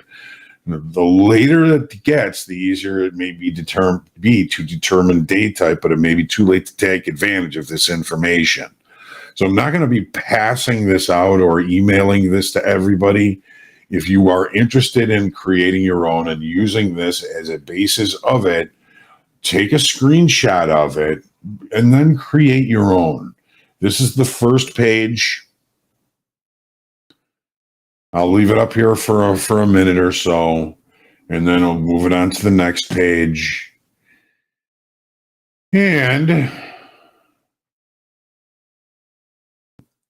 hopefully this will be something that will hit it for you, that will help it for you.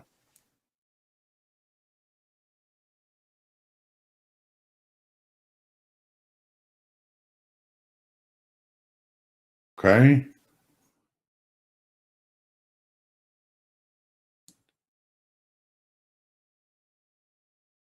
All right. So on that note, I am going to call this a session. Don't forget, if you ever have specific questions that you want to make sure we get to, there's a lot of folks here. Sometimes I miss some of the questions, or we just flat out run out of time. Email them in. Group coaching, one word, at topstep.com. And between me and the other coaches, we are going to get your questions answered the best we can. Like I said, not everybody knows everything. Nobody knows everything. I certainly don't know everything.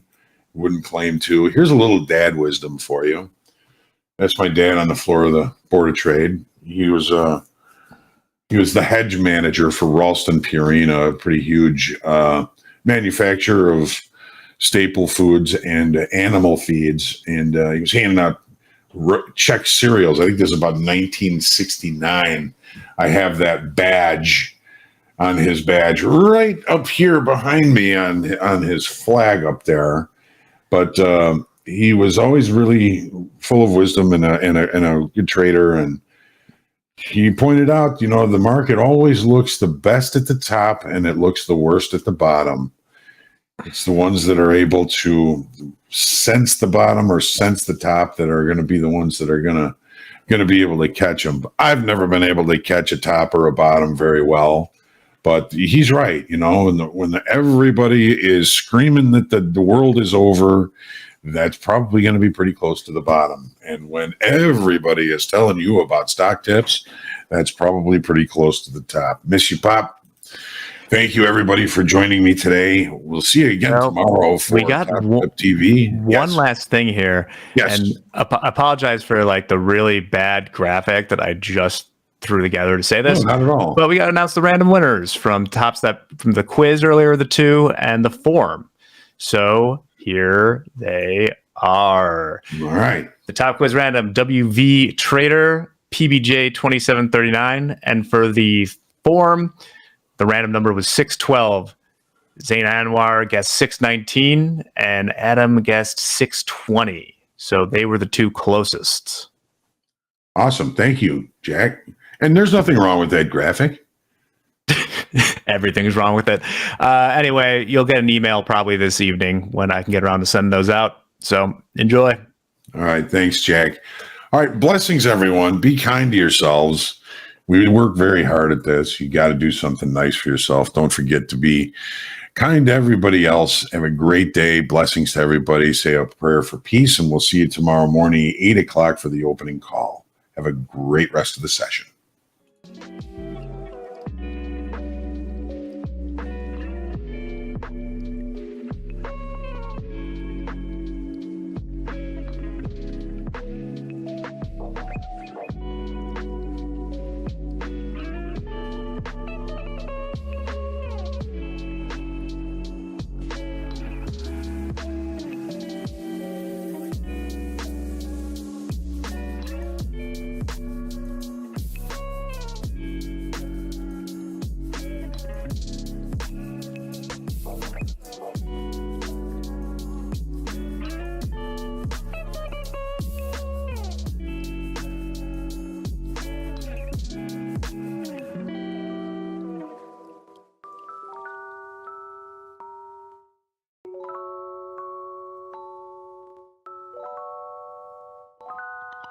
Bye.